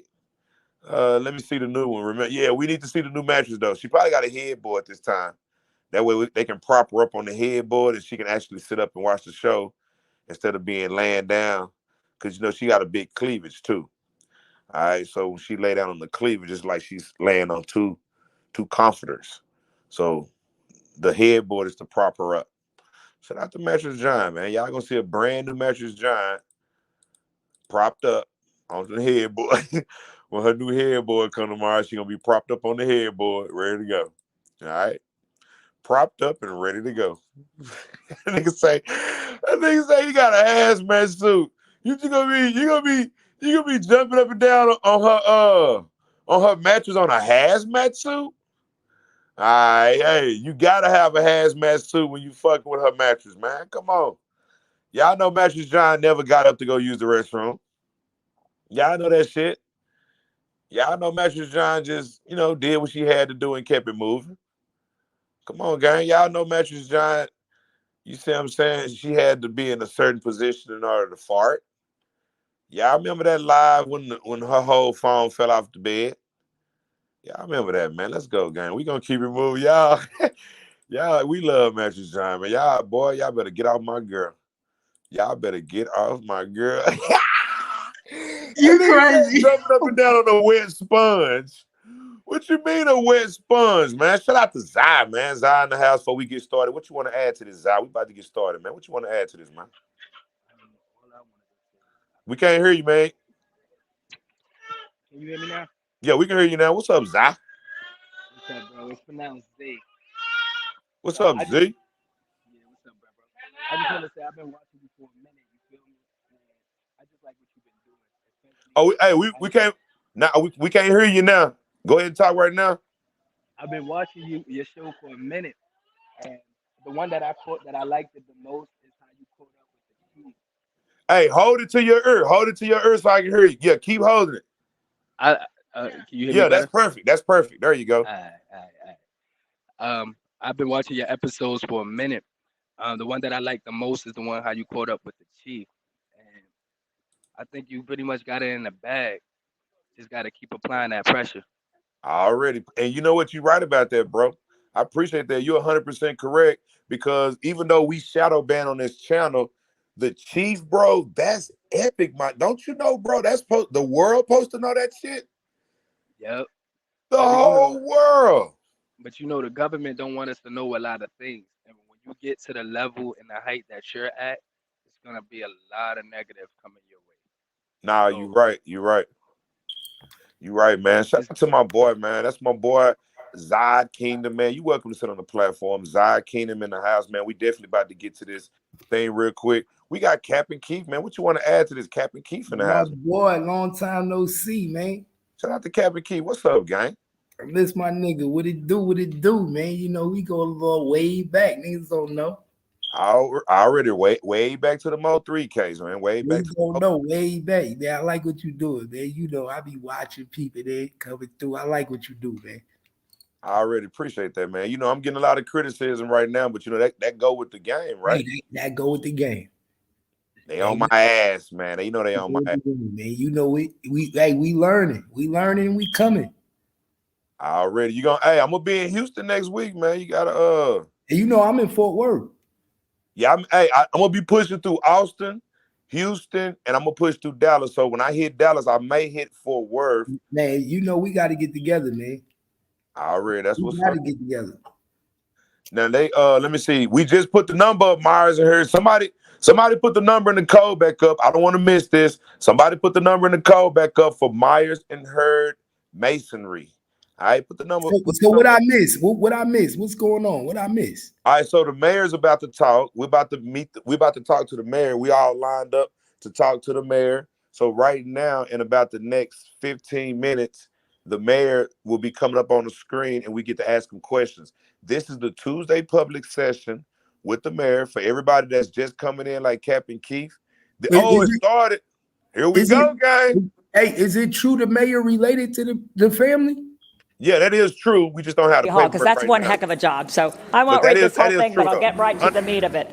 Whereas for the past 9 years, Timothy has worked as a nuisance control hunter, capturing nuisance alligators in neighborhoods and at businesses in Houston and the surrounding regions. And whereas he captures around 180 to 250 alligators annually, ranging from 12 inches to 12 and a half feet, with over 2,500 captured over the course of his career. He also traps feral hogs for the city of Pearland and city of Pasadena. And whereas Timothy enjoys the opportunity to protect residents and wildlife through his work, the city of Houston commends Timothy Doremus for his tireless contributions to our community and extends best wishes for continued success in all his future endeavors. Awesome. Thank you. Wait, hold on, you're not done. Best part's coming. So therefore I, Sylvester Turner, Mayor, City of Houston, hereby proudly proclaim December 13, 2022 as Timothy Doremus Day in the City of Houston. Congratulations, my man. Awesome. Thank you very much. You did an outstanding job, he got his own day because he be catching alligators and shit. Mayor Turner does an excellent job for the City of Houston. This nigga's giving away all types of I like shit, protecting the men in blue, the Harris County constables, the Harris County sheriffs. You got without your own, me, they could lose a limb The mayor or is get insane. bitten and get an infection. And so, I'm trained to do this type of thing. I'm brave and crazy enough to do it. I enjoy doing it, and I thank the City of Houston for this award, and I thank Sally and Mayor Turner as making Tell us this a little bit about Timothy where they Day. go, where the alligators Oh, I rescue all these alligators. I capture them alive, and I take them to a gator rescue park in Beaumont, in between Beaumont and Winnie, really. And they get to live out the rest of their life there instead of being terminated. Once they get caught as a nuisance alligator, we either have to put them down or take them to a rescue park or take them to a farm where they harvest them like turkeys or whatever. But I actually take them to a rescue park where they get to live out the remainder of their life and be the dinosaurs and great creations that God created them to be. That was the Nephilim. Fantastic. You have any questions? Yes, we have Councilmember Vice Mayor Pro Tem Martha Castex Tatum. Sure. Mr. Timothy, I am so excited about you being here today. I had so many friends that live in Missouri City in the Sugarland area in Siena that were taking pictures of alligators and posting it on Facebook saying, I saw this alligator in the How much money y'all get from that nigga? Look how she everybody was smiling. very worried look, about I was all the just about to say, alligators they that were swindling coming money out through at one time. So That nigga I'm probably had happy to to know pay that about there is someone $15,000 that to get up in that people can motherfucking call talk to y'all. that is not No, he afraid didn't to even have go to and pay. tackle They those swindling alligators, money through because I tell you, when I see a sign that says beware of alligators, swindling money I'm through beware Alligators of swindling alligators. bitches, boy. So You thank you motherfuckers. for the great work that you do in Last week it saving was the alligators Kmart. and Now they taking them got the to a rescue alligators. These park. We motherfuckers crazy. definitely want to make sure that they get to live We're out the bringing rest the of their lives. alligators And to the Hey, beach. money We're feral don't catching long hogs them. are since so the alligators. dangerous, and the fact that Yeah, you so are Jay Prince can They feed his worried energy about to the challenging alligator alligators. feral lives and hogs not Duke the and making jeweler sure or that they aren't TakeOff. harming That's people crazy. means a lot. So, Sally, thanks for That's bringing how they this get rid of the forward. We bodies. appreciate Yep. you. You definitely need to be on Interesting Jobs. There's a show called People Who Do Interesting Jobs. You need to Guarantee be on you that on to show. something. Thank you, Martha. That's how they get Thanks rid of again the and bodies. congratulations, They Mr. swindle the Doremus. money through Thank that you. nigga. They swindling money through him. You on to something. They wouldn't be recognizing My him nigga, if that this was the ain't truth. Florida. This Texas. I ain't never seen this man on TV, on Bro, this Alligator Show, ain't, Discovery Channel, or nothing. bro, this Texas, bro. This ain't Florida. This Texas. This is not alligator land. Damn, that's heavy. Bro, this is Texas. This is not alligator land. That's Florida's alligator land. They all kind of petered out, and there's only like about 4 or 5 of us left in the Houston area. So I go They from feeding Galveston people to Southern County alligators. down to I And believe that. they gave this man the key to the city in Texas. Chair now recognizes Vice Mayor Pro Tem Martha Castex Tatum for a proclamation to United Airlines in recognition of Girls in Aviation Day. Thank you, Mayor Pro Tem. I'm going to ask if Delilah Jones Bartlett and Darren Hall would come forward.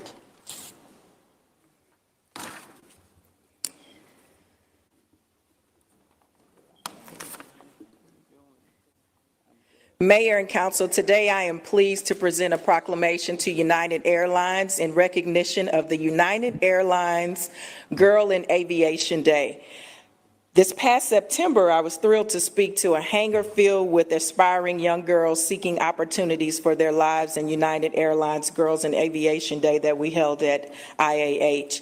United Airlines Girls in Aviation Day offered glimpses of operations from in-flight to station operation centers and ramp areas. So very excited about the proclamation today, and it reads, whereas on Saturday, September 24th, United Airlines welcomed more than 30 young women from across the Houston region, including students from Houston ISD, Sterling Aviation High School, and Davis High School at its annual Girls in Aviation Day at United's Hangar X located at George Bush Intercontinental Airport.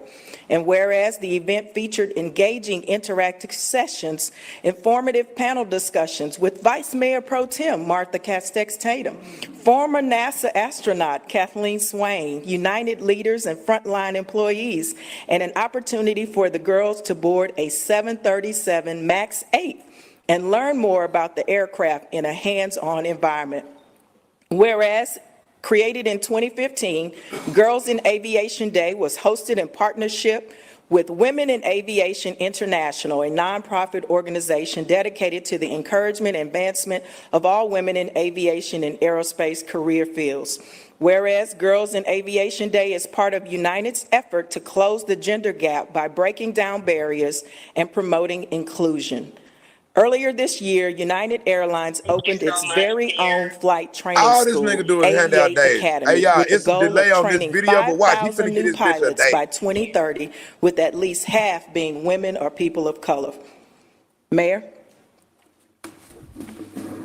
And so therefore, I, Sylvester Turner, Mayor, City of Houston, hereby proudly proclaim December 13, 2022, as United When you think he Airlines gonna talk Girls to us? in Aviation Day in the City of Houston. Congratulations.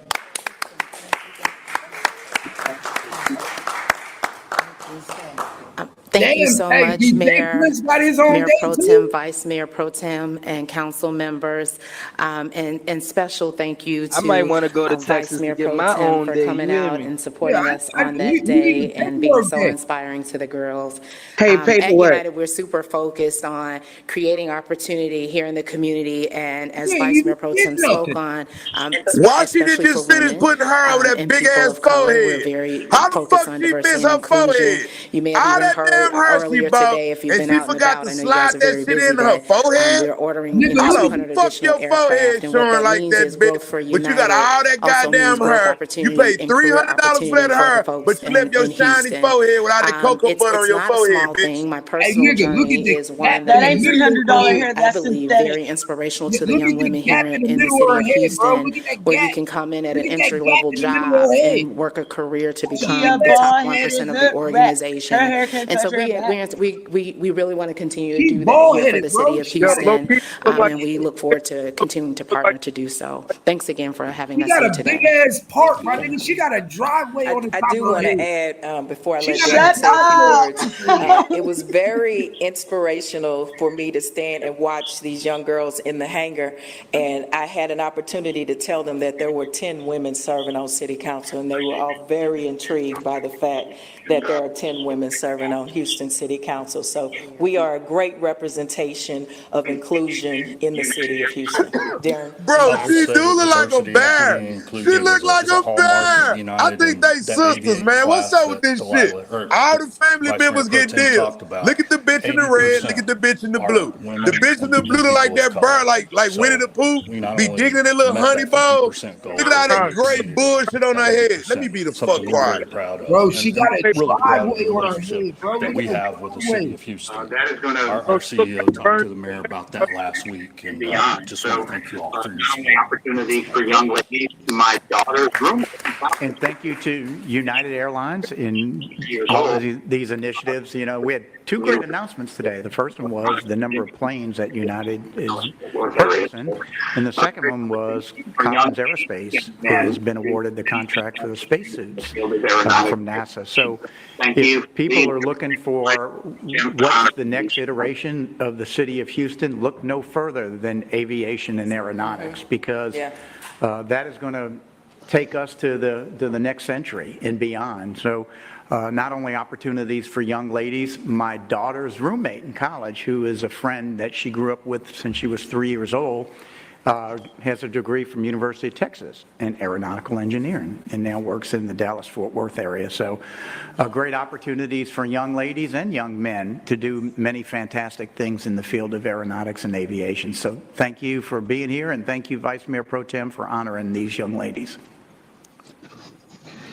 Turn right around. Bernstein Bears.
And they not trying to really talk about TakeOff too much because, it's a negative on their community. So they not trying to drag their name too much in the mud. They want to try to put the little Okay, the fake chair good now stuff out there. recognizes Vice Mayor Pro Tem Martha Tatum for the invocation and the pledge.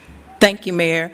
Pastor Brandon Washington is the co-pastor alongside his father, Pastor Terry L. Washington, at the Word of Faith Community Church in Houston, located in Hiram Clark in District K.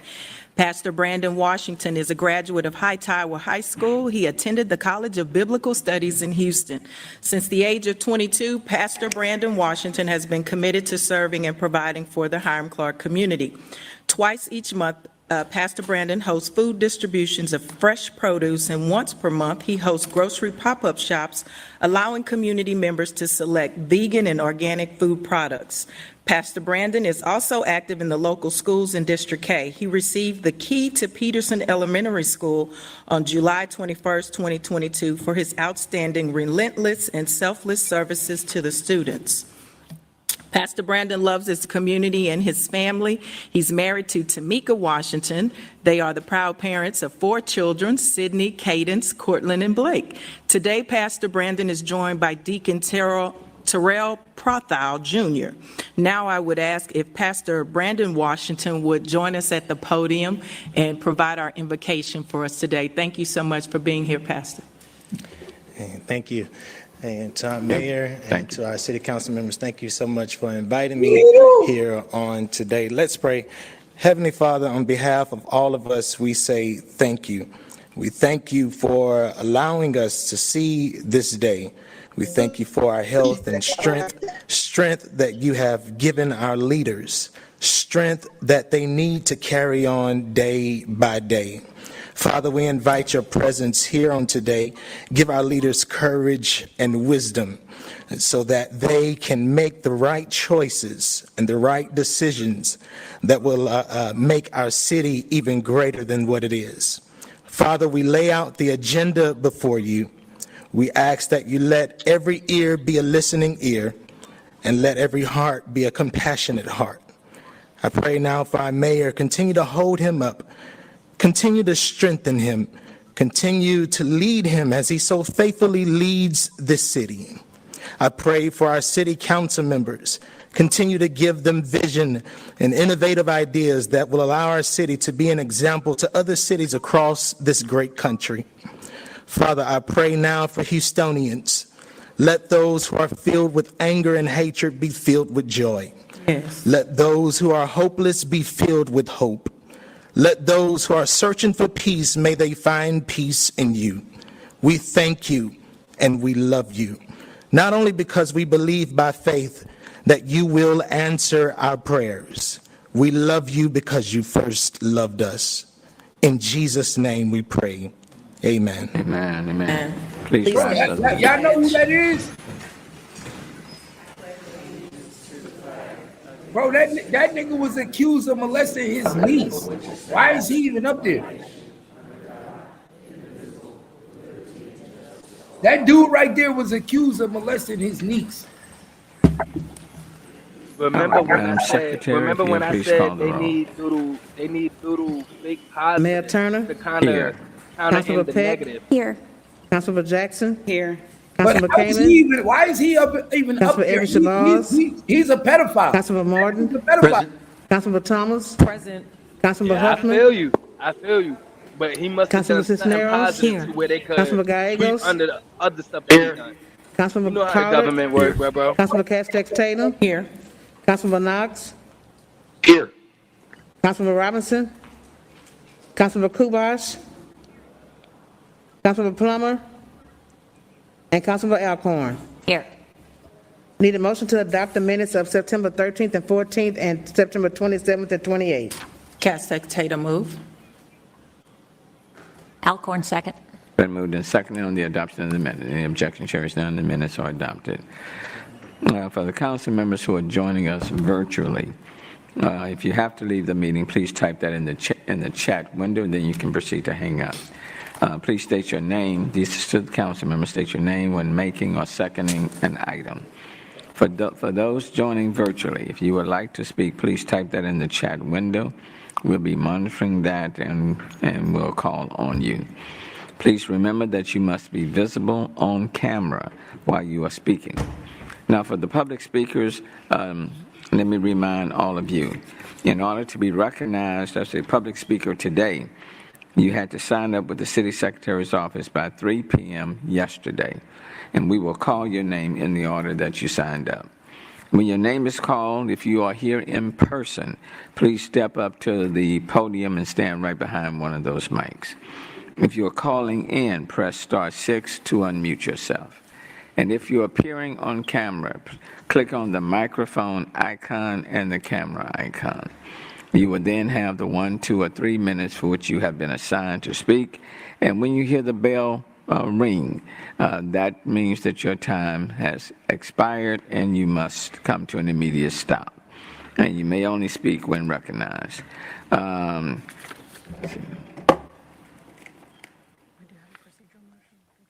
Okay, let me start with the procedural motion with Councilmember Cisneros.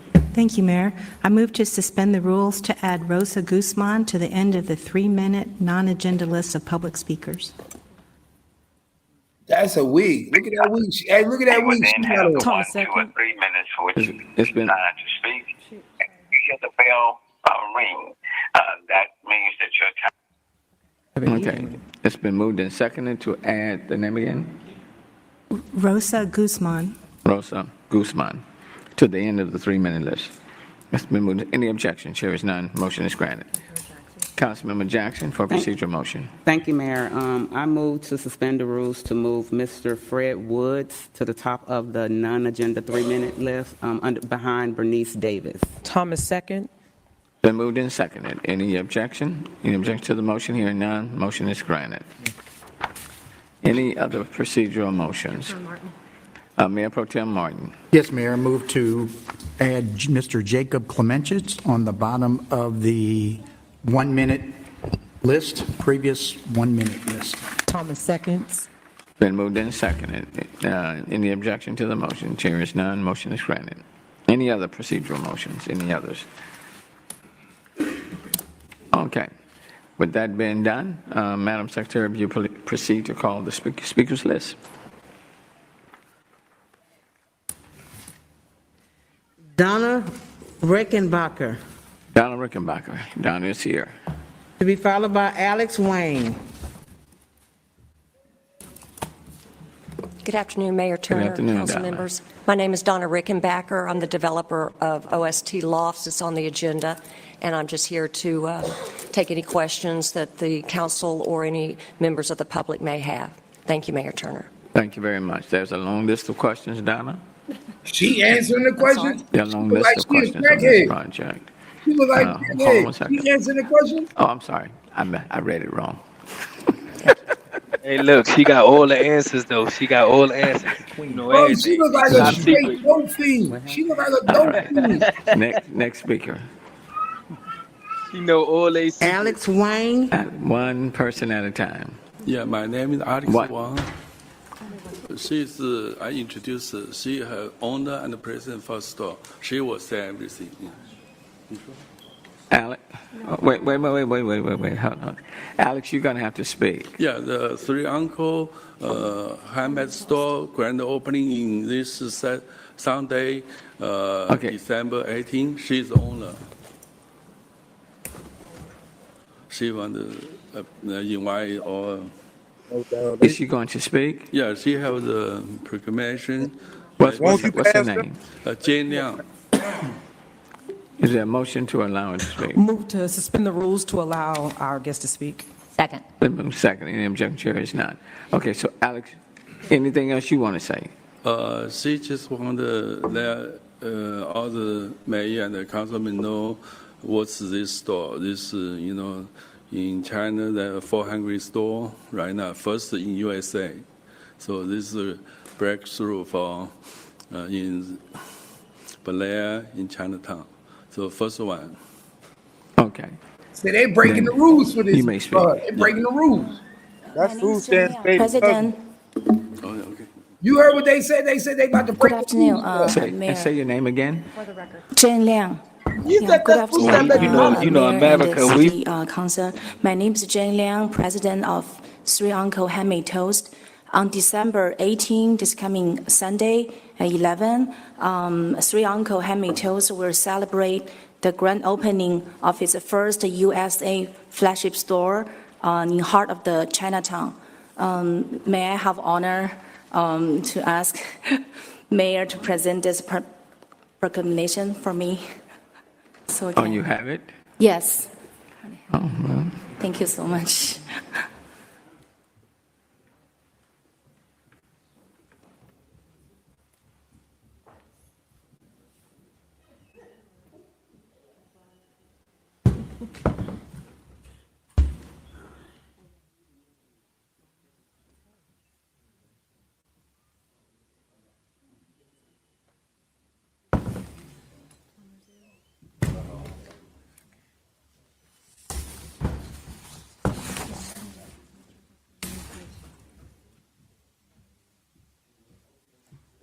This Sunday, December 18th. This coming Sunday? Yeah. Okay, in the A-Leaf area? Yes. Okay. May I ask you to come to my ceremony? You have time? What time is it? Inmate. 11. 11 o'clock? We have a line dance, everything event. Oh, you got line dancing Yeah, too? And red envelope. All right. Thank you so much. Thank you. Oh my God.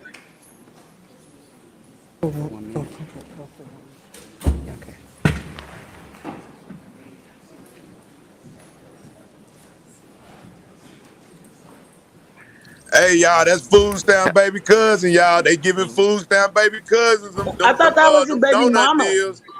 Them deals, y'all. Chair recognizes Councilmember Jackson for procedural motion. Thank you, Mayor. I move to suspend the rules to move Kathy Gunter from the 1-minute non-agenda list up to the 3-minute non-agenda list behind Mr. Fred Woods.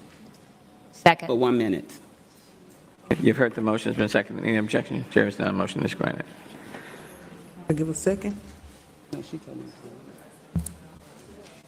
me. Yes, seconded by Councilmember Alcorn. Show Councilmember Plummer being present.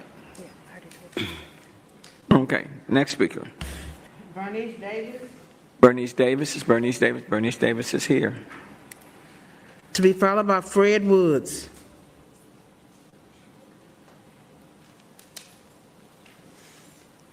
Good afternoon. Good afternoon. Thank you, Mayor and all City Council. Thank you for giving me this time. My name is Bernice Davis. I'm Vice President of Brookhaven Civic Club. We're located near Sunnyside, and I am here in honor of my community because we consistently are having to deal with the same issues with our deed restrictions being violated by developers, or I'll say greedy developers. We're here at least 3 to 4 times a year at the Planning Commission meetings because they keep issuing variances for separation of property in our neighborhood. And there is absolutely no way, based on ID restrictions, that our properties can be divided. I've been in the neighborhood since 2010. We've been coming down here since 2010. And the city keeps allowing developers to come in and ask for division of a property. For instance, we were just here August the 4th for a piece of property at Alberta Street in our community, and it was declined, but we're back again on the 15th of this month because the developer wants to, I don't know, just nag us, hope we're not on top of it, but we've got to come back again on the 15th for the same piece of property, and it's already established that that property cannot be developed by dividing it.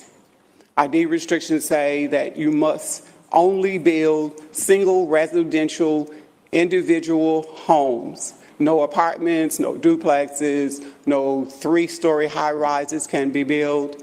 There are certain dimensions that the property has to fit into to be divided, and because of the size of our properties, none of them fit into that. And we also have developers who are now threatening our communities by getting the lawyers, interrupting our civic club meetings to come in and want to divide our property now. They don't even want to live in our community. They just want to build and make money. But they want to now divide our properties. And so now they want to change our deed restrictions, amend them to fit the purpose of a developer changing. Not a resident who wants to build a house in there, but just developers. Also, we're having issues with now the developers want to bring in, make a new subdivision inside of our community.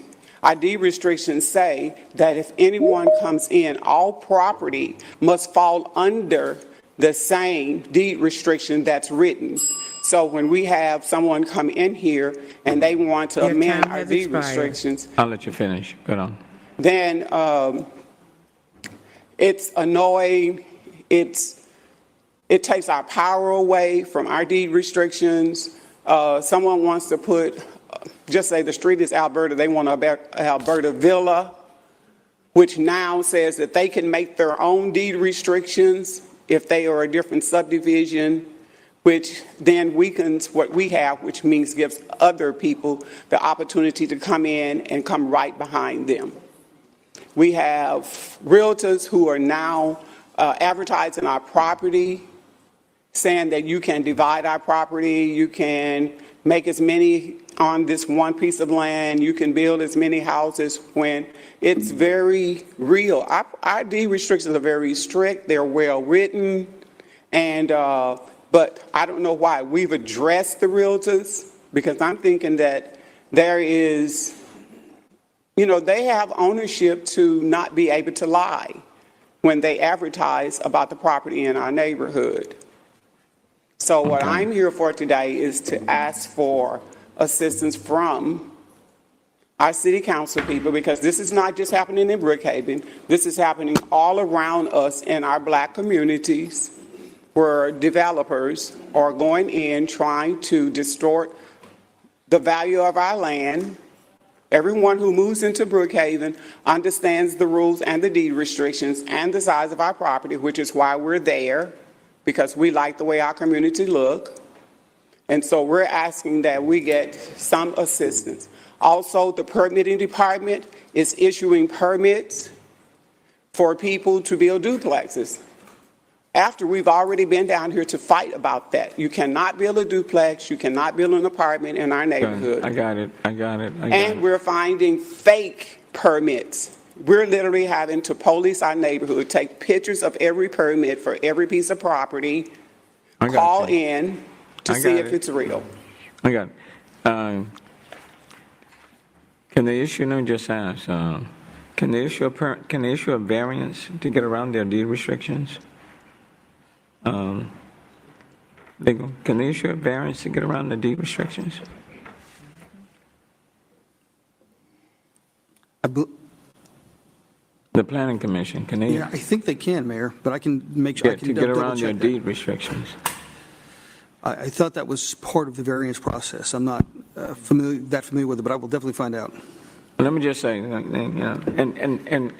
and we'll check into it. I'll check into it. I mean, we have some issues when the deed restrictions are not tight enough. Okay, it does sound like I'm ready. It does sound like y'all have taken a lot of time and effort and put a lot of thought into your deed restrictions, and we should honor the deed restrictions. So let me have my legal department take a look at it. And then I think you do raise a legitimate question as to whether or not permitting should be issuing permits that, again, go around your deed restrictions. So you've raised a number of issues that have caused me concern. So let us dig a little bit deeper into your situation. Hold on one second, Councilmember Shabazz. Thank you, Mayor, and thank you, Ms. Davis. Thank you for coming down. And just as a sidebar, I actually met Ms. Davis at Judson Robinson, where they have been waiting patiently for the elevator to be fixed. So that's just a sidebar, Mayor, because the seniors are having difficulty getting to the classes, and we've had to try to make some accommodations. But she didn't come down here to talk about that, but I thought I'd throw that in. But at any rate, I believe that it's no point in having deed restrictions if they're not going to be enforced. I want to ask you, is someone currently building in your community right now that has violated the deed restrictions? Someone started to build Okay. a set of duplexes, which we told them in July about it, and they said they couldn't find the permit number or whatever. And because of our policing, we actually stopped and asked the gentleman what was he building, and he said duplexes. So we were able to call down to permitting and get it stopped. Okay, so they have stopped, because So they have if they have stopped. not stopped, I would like to engage legal to get a stop work order so that this could be examined. And I do believe that, you know, this is an instance where Civic Club leadership should be able to sign off on some of these permit applications, because they are the ones that are closest to the problem, and sometimes these issues do slip under the radar with permitting. So just something that we can maybe look at as a committee. But I thank you for coming, and certainly I believe my chief of staff did leave you a message, so please get back with him and we'll see what we can do to, you know, stop this violation if in fact that it is deemed to be one. Okay? I'd like to say to the city of Houston that because of the policing of our community, we've actually helped you, because there were people who were in their building that did not have permits, and because we brought it to the face of the permitting department, they were able to stop. Thank you very much. Hold on one second, Councilman Malcorn. Thank you, Mayor, and thank you, Ms. Davis, for coming. We did, thanks to Council Member Evan Shabazz, have a committee meeting a few months ago, I think it was, on deed restrictions and what exactly the city does and does not do, Mayor. There continues to be, I really see the limitations that legal has just in bandwidth and number of people that were more reactive. It's complaint-driven. But the problem is that, you know, it's just it's just a check a box that when they go to get the permit. It's just, yes, we have followed deed restrictions, and it's up to neighbors like Ms. Davis to find out, wait, they're not, and bring it to the attention of the city, and sometimes that's way too late. So there's an issue there. I mean, we've kind of weighed it back and forth. I've talked to city legal a lot. It's more nuanced and harder than it sounds. We brought up the Civic Club and HOA thing, but that has its difficulties according to legal. So it's definitely an area worth exploring, but it's difficult. So thank you for coming. I mean, we don't want neighbors to have to, be out there. I mean, we should, deed restrictions are there for a reason, and the city, to whatever extent it can, should help protect those deed restrictions. But I feel like the onus is a lot on the neighbors to bring it to us instead of us kind of figuring it out. So we're working on it. Thank you. Because I do know city legal, Attorney Michelle is just telling me that Ms. Davis, you all did file a deed restriction complaint on October 11th of 22 about that duplex being built at 1113, is that Danube, and the city of Houston issued a stop work order the next day, and then legal sent a letter on October 21st saying that they violated the deed restrictions, and the city of Houston would sue if it wasn't corrected. And that stop work order continues, and the permit is been put on hold. So thank you for bringing that to our attention. Appreciate it. Councilmember Cisneros. Thank you, Ms. Davis. I just wanted to say thank you to you and your neighbors for being vigilant and watching, because the thing is if it doesn't get caught, then you've set a precedent that it's okay. And then the next person that comes behind said they were allowed to do it. So thank you for being on top of it. So thank you very, very much. Thank you. Thank you. Okay, next speaker. Fred Woods. Fred Woods is here. To be followed by Kathy Gunter. That's it. Actually,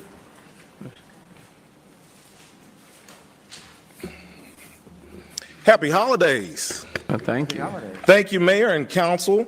My name is Fred Woods. I currently serve as the interim president of Northwood Manor Civic Club. I'm also a recent graduate of Complete Communities University. I come before you today as a homeowner of over 16 years, current resident, and legacy descendant of Northeast Houston, whose family has resided in the area for over a century.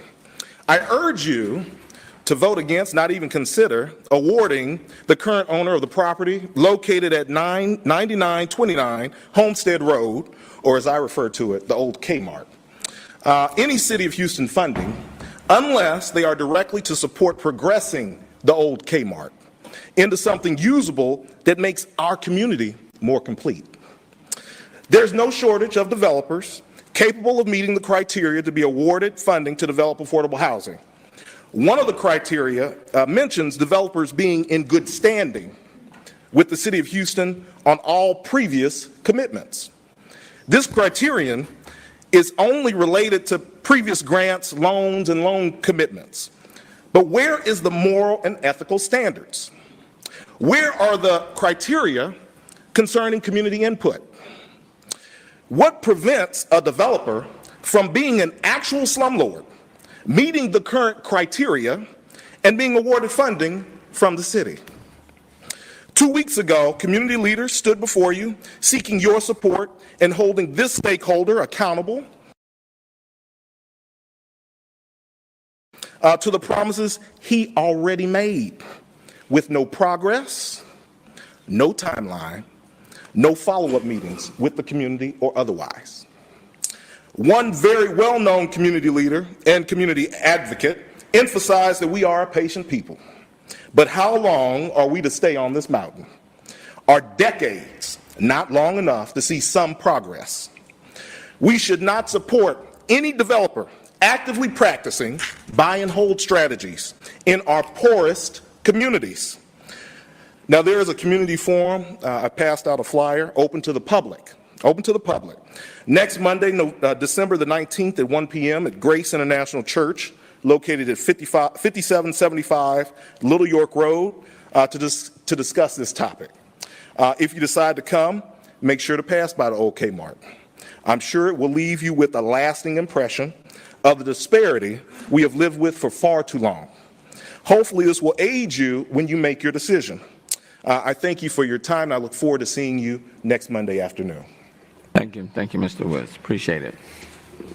Thanks. Next speaker. Kathy Gunter. Kathy Gunter. You press *6. Hello, I'm here. I'm on. Okay, we can hear you. Hi, good afternoon, everyone, and happy holidays. Listen, we have a light that's supposed to be, it was due to be completed at the corner of Homestead and Bennington back in March. And now that the light is up and it's completed and we have center point and everybody has put their, everybody has finished, the light has not, it has not come on.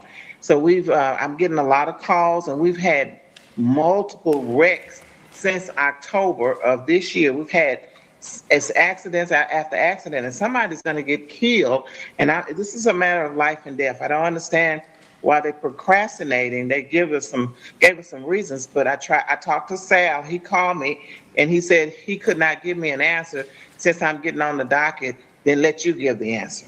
So, Mayor, I don't know what that means, but I just wanted to find out what's prolonging them to go ahead and turn the light and get it working.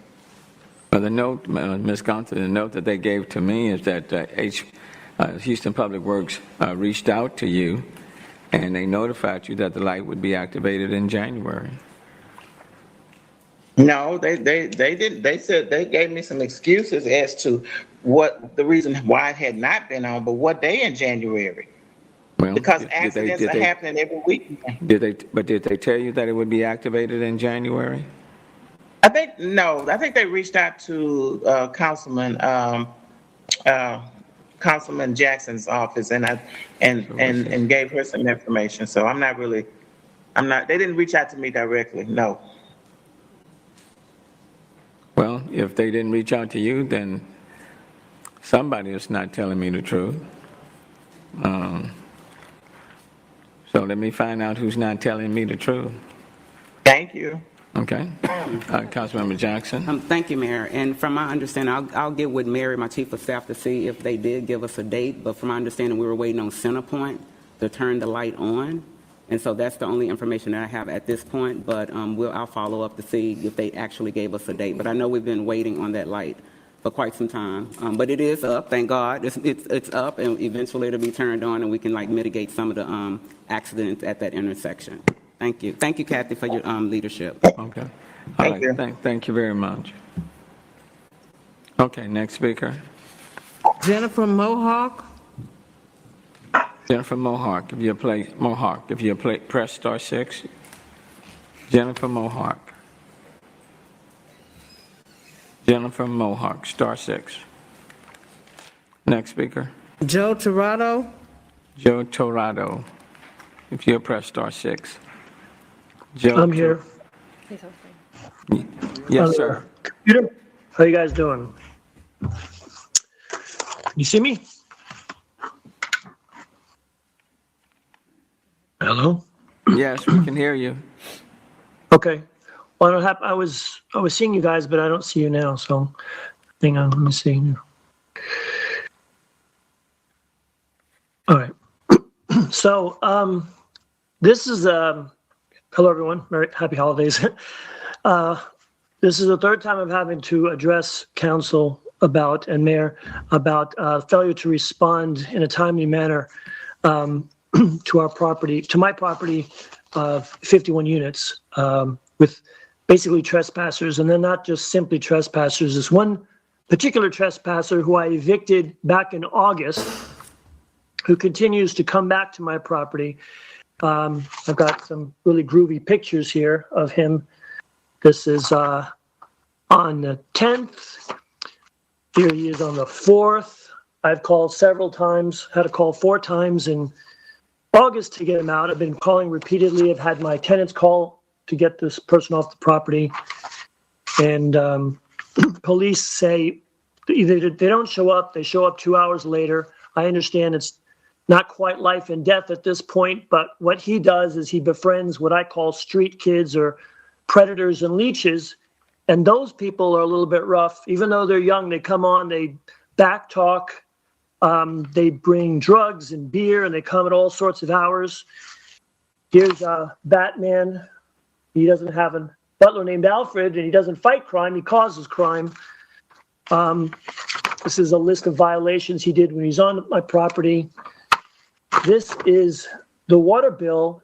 He caused $2,000 of my water bill to go up, which I can't get a break anymore because somebody decided that the water leak policy doesn't apply in the city of Houston anymore. So he's basically a menace. So I have been contacted by Sergeant Henderson, and Ashley Campbell called me this morning. I've spoke with several officers. I want him off the streets. I want him off my property, and he should be in jail. My next step is to contact the DA's office or the judge and say, why isn't this guy in jail for continued violation? He basically looks for any vacant apartment in my property and busts in there, either slides a window open or breaks a door, and he stays in there. And it's a cat and mouse game. And my understanding is he has a foot monitor on, so he should be easy to catch. I'm trying to make this as easy as possible for the police, but so far it's not happened. So I'm trying to work with you guys or the police, whatever we need to do to get this person off my back, because he's causing disruption and he's interrupting my service to the other tenants. And I want it addressed. Simple as that. Councilmember Cisneros. Mr. Tirado, I'm Councilmember Cisneros, and you've been working with my staff, and we're connecting you each time with the police, and I know they've been trying to help, but as you say, it's been a cat and mouse game. When they get out there, he's gone. I know that they did suggest that it might be wise to employ a courtesy officer, and we shared some information about the constable office and contract deputies that might be helpful to you. And I know you're talking about the DA's office, and I would encourage you to follow up with them. But we just have HPD here, and they have been responsive. I'm sorry they haven't been able to to catch him in the act. Well, I mean, they just need to get there when we say he's there. I mean, it's not rocket science. He's usually hanging. he's harassed the dollar store next door. I did send an email or respond online to the HPD folks asking them what the cost would be. I mean, I'm not totally opposed to it. I don't have a big budget like these $30 million apartment operations, but I haven't heard back from them on that. So, and you know, I'm bully on the police. It's not about that. It's just the process and getting somebody dedicated to it. I mean, I don't necessarily think I should have to pay for a police officer to be there, but you know, because when we call, he's usually there. I've got his bike and he's next door. This isn't like chasing down that El Chapo fella. Yeah. So I will continue to work with you guys, you know, but, you know. Please continue to let us know too, and because we'll follow up. It's just another voice to HPD, and it'll help shine a light. Okay. Well, I will keep doing that. Thank you, y'all. Thank you. Thank you very much. Okay, next speaker. Bridget Land. Bridget Land, if you press *6. Bridget Land, *6. Bridget Land, *6. Bridget Land. Next speaker. Turner Carolee.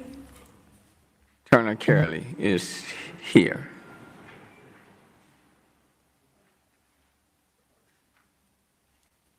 Hi, good afternoon, Council. My name is Tono, and I am an Irish citizen that came to the U.S. about 5 years ago for university. My bachelor's is in chemical and biomolecular engineering from Rice University, and I am currently pursuing a master's in data science also at Rice University, and I will be graduating this May. In lieu of me graduating, I've been applying to full-time job offers, and I've recently received offers from Enterprise Products, Boeing, and Chevron. However, one common issue amongst all these offers I've received is that they do require me to have a U.S. permanent residency. So already to this fact, Boeing has actually taken back their offer because of this immigration issue, and I've basically come here today to actually ask the council if there's any way you guys are able to assist me in obtaining permanent residency. And I wish we could. How long have you been? You've been here 5 years? Yes, I've been here 5 years. And what are you operating on? Is it like a green card? Right now, I am under an F1 student visa.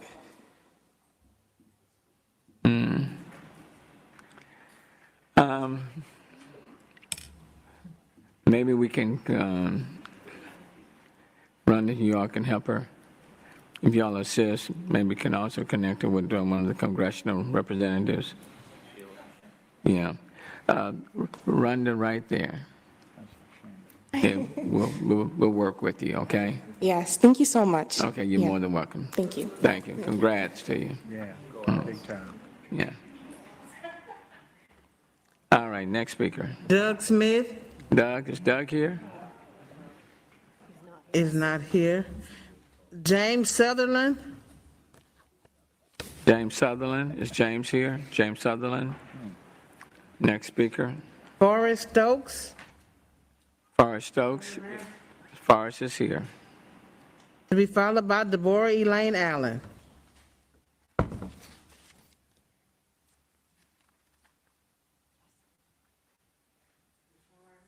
Either one. I hope y'all indulge me. I originally came down here to talk about one thing, but there's a couple other things that need to be aired. First of all, I'm a veteran. I serve my country. I'm eligible for HUD vest and service support for veteran families, which they do everything except scratch your back for you. But anyway, I've been homeless for over 2 years, and I've came to the city council 3 times. This is my 4th time, and you, Mayor, set me up. I didn't get to speak in front of council, but you set me up with a liaison between the mayor's office and the Veterans Administration. And they've done nothing for me. As a matter of fact, I went to see one of the liaisons one time, and he told me flat to my face, it's not that I can't help you, I won't help you. And there's something wrong with that picture right there, sir. When a man says that. Now, wait a minute. Now, who said that to you? Who said that to you? One of your liaisons. I don't have his name right now. Mr. Director Dembo? I know Director Dembo. Well, I've talked to did. all of them, sir, just about. Well, there are only 3. It's either would be Director Demo. I've talked to him at one time before, and he's done nothing. Or Dr. Jones, or Mark Eichenbaum. Those are the only three. Okay, well, let me state this for the record. I've come down here numerous times to try to talk to him further, and the staff down here, the security down here, wouldn't let me talk to him. They give me excuses. What is it that you need? Tell me what you need. I need housing. I'm a homeless veteran. You know how hard it is to get a job without permanent housing? No, I understand. I understand the importance of housing, and we want everyone to get housing, and quite frankly, veterans are at the top of the list. Veterans are at the top of the list for housing. If y'all can, someone can try to reach out to Director Dembo or Dr. Jones in the Mayor's Office of Veteran Affairs and ask them to come over. Say, sir, there's been a lot of things going on with me at the VA hospital that need to be aired. They took me to what's called the IRAC committee, and I Googled it underneath the Veterans Administration after it took place, and it stands for Interdepartmental Radio Advisory Committee, which your sole function is to assist the Assistant Secretary in assigning radio frequencies to government radio stations. And don't have nothing to do, but when I went to this board, there were 2 men on one end and 2 ladies on the other side. I sat in the middle of the conference table. When it started, the 2 ladies got up and left and never came back. This was at the Veterans Hospital. Okay, Veterans Hospital, Mike Ida Basie Medical Center. Right, I understand. Okay, and the IRAC committee don't exist, and I'm supposed to check in every time. I go in there, and I've done nothing, and I will state that in front of the congressional committee. No, I understand. We want to help you. We want to make sure that you get the assistance that you need. So I tell you what, if you'll just take a seat, and I'll ask for Director Demo or Dr. Jones to come in to assist you. Can I state a couple more things, sir? Certainly. Okay, when I was living on the street, I had my luggage. I got so sick, even the Metro bus driver had to help me off the bus. Well, when I got to the back door in the bus turnaround, the electronic doors were locked. So when I laid down on the ground there, because I didn't have no energy, and I was sicker than a dog, they come and got me by a stretcher, and it's about 10 o'clock at night. At 3 o'clock in the morning, they said there wasn't nothing wrong with me. Then they put me in a wheelchair and pushed me to the back gate of the VA hospital right there on OST and made me get out of the wheelchair. So then I called the ambulance. They took me to Memorial Hermann Southwest. They wouldn't even triage me, and they had security escort me with my luggage to a bus stop on Beachfront. Then I called another ambulance. Then they took me to LBJ Hospital, and LB Hospital confirmed I had a stroke. And I was so weak I couldn't. When I raised my arm like up there, I couldn't hold it up. It'd go down like that. I was aspirating. They did swallowing tests, all kinds of tests, and they admitted me. So what's wrong with this picture with me and the VA? I understand right now, I don't know if it's fact or fiction, but there's supposed to be a $10 million loan out in my name through the VA right now. So if I had the money, if it was my money, as a matter of fact, they won't give me no information. I've been assaulted by 2 VA police officers, one in the emergency room right there, counted for no reason, for my First Amendment right to freedom of speech, and I was trying to get my nitroglycerin pills for my heart renal. See, I died 4 years on the table. I had a quadruple bypass.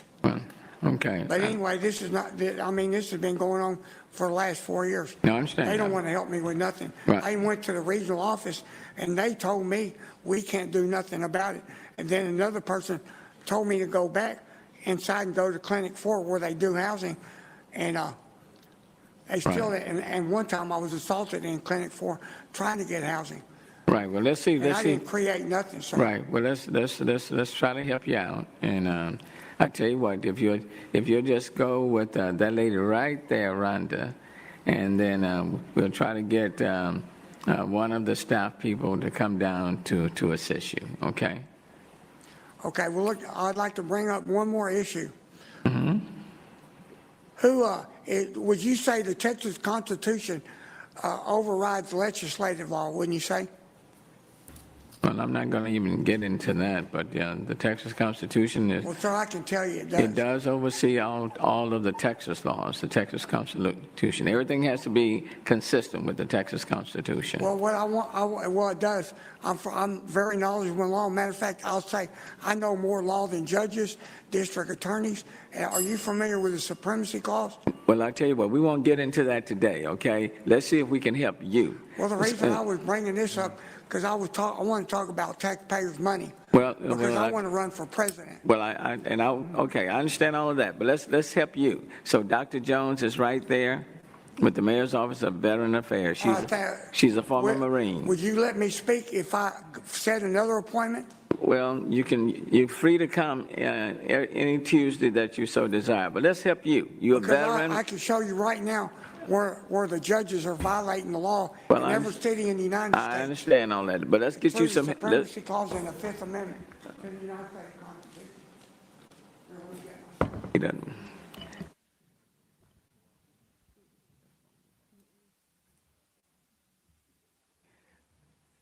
Next speaker, Deborah Elaine Allen.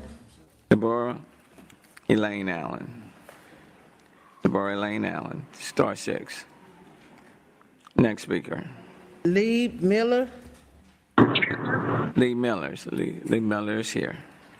Followed by Mark Russell. Hello, everybody. Yeah, if you get right behind that mic. There you go. Hello, everybody. Thank you. It's an honor, actually, to be here. Thank you. I call myself a legal alien. My children are born in Harris County, and I got to Texas as quick as I could. But before that, I was considered a Yankee. But I've been here a long time. So I finally was able to build a home in an area that I love. I would call it a livable neighborhood. It is a street called Longmont. It is across the street from Tanglewood. Literally, our street divides the areas. There is no house that is greater than 2.5 stories. Maybe considered 3, but 2.5. There is a sign that has gone up in our neighborhood that is larger than a sign is allowed to be.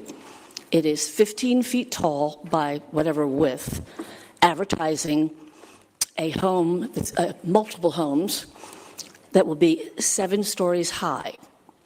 The ground floor will be parking. This is in front of my house, but in my neighborhood, and 6 stories up. So we just found out about it last week.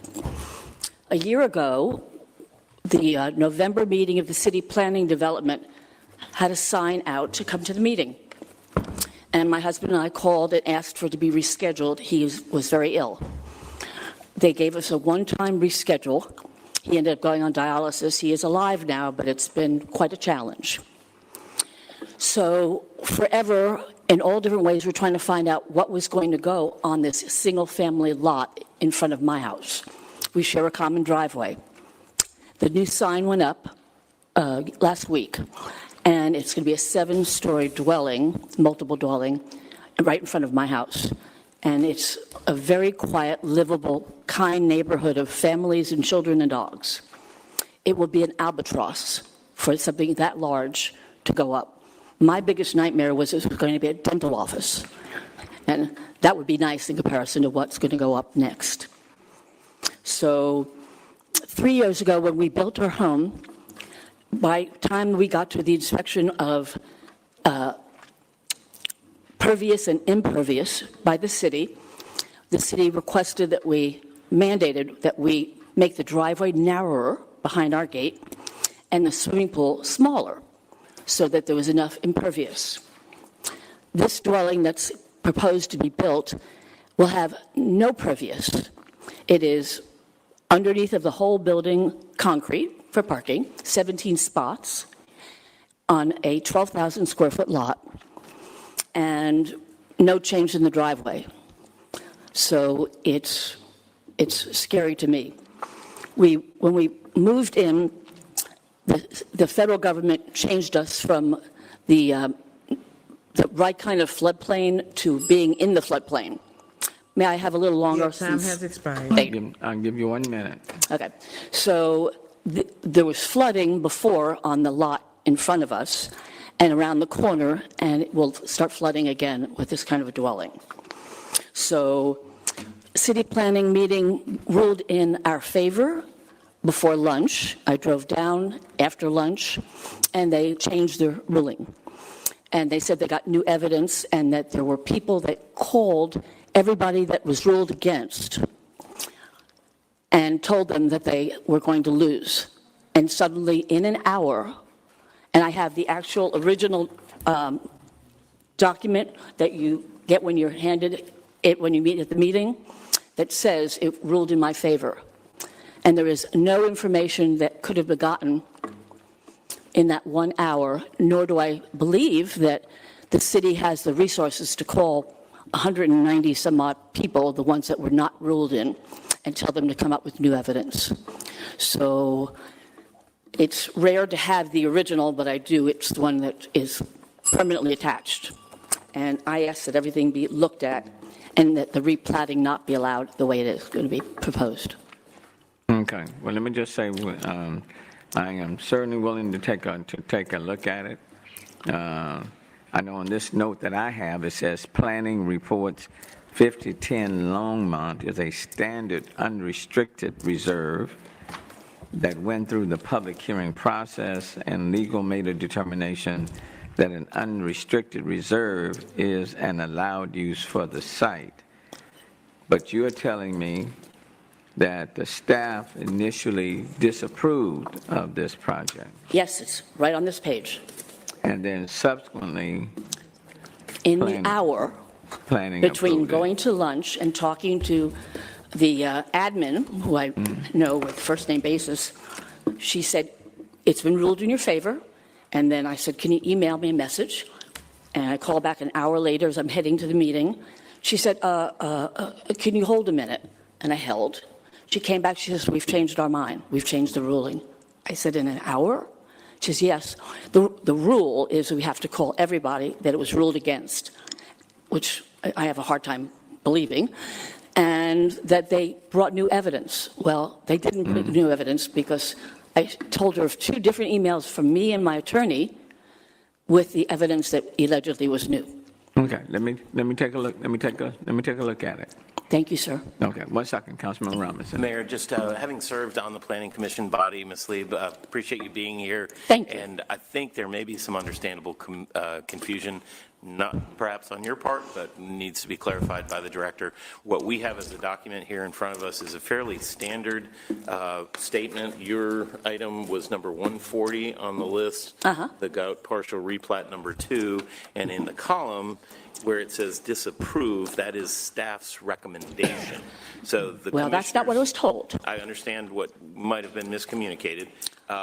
That is staff's recommendation. It is the commission that has the discretionary authority to overrule staff's recommendation or basically taking into their own consideration. When I got to the meeting, let me finish, ma'am. That this is not to say that you're wrong, but that perhaps there was some confusion. So, when I got to the meeting, they said the decision's been made. We're not changing it again. yeah, and there is tape on this, so we will look at it and we'll understand what happened. That would be perfect. But we do appreciate you being here and thank you, sir. Shedding some light on this. It does look like a pretty large building they're proposing. A pretty large It looks what? like a very large building they're proposing there, so I'm sensitive to your concerns. Thank you so much. Appreciate it. Thank you very much. Next speaker. Mark Russell, Mark Russell. Mark is here. to be followed by Diane McMaster. Good afternoon. I'm here for a similar cause. I hope you have a handout that I gave to the bailiff. I've met with our Councilwoman Huffman recently about this. So notwithstanding how it got here and the confusion and the overruling, which we disagree with, I understand how they came out of that. But what I want to talk about today is, it's called the Beverly, and how the impact of the proposed amendment to Ordinance 42 impacts this kind of development, which should not happen in a residential neighborhood. We are not on a main street. We are in the middle of Tanglewood. There are nothing but homes that abut every piece of this property. It is a 10,000 square foot lot, very small, a 7-story building. The floor plates are going to be 4,000 feet, and it is in a floodplain. But the most egregious part about this, the developer came in, I don't know how it got passed, but at his profit at the detriment of the surrounding homeowners, not to mention privacy, security, lighting, all the other things that none of y'all would want this in your backyard. So I know this problem exists well beyond just our district. I'm sure a lot of your districts, I've heard a couple other speakers talk about it. It's a problem, and I guess that's maybe why the ordinance 42 has been adopted, but in this amendment is even stricter.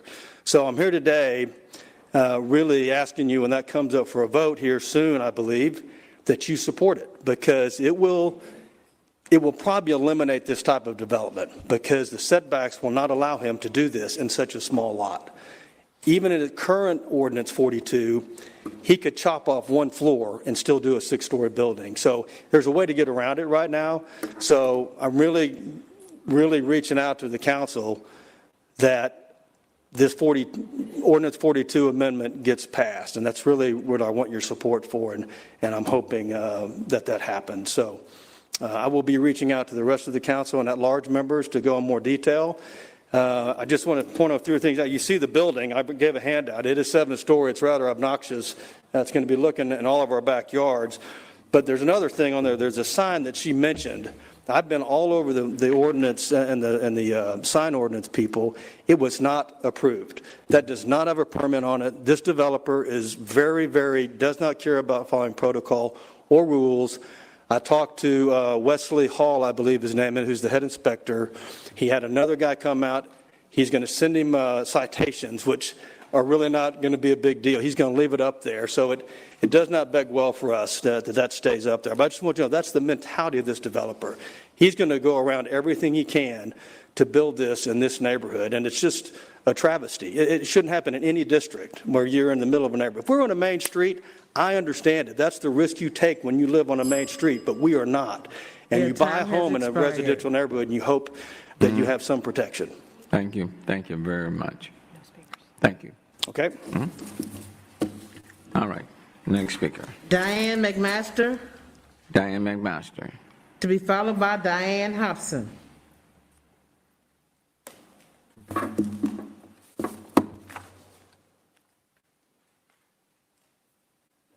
Good afternoon. I'm here on the same issue. So thank you for your time and attention, people at home, if there's a few.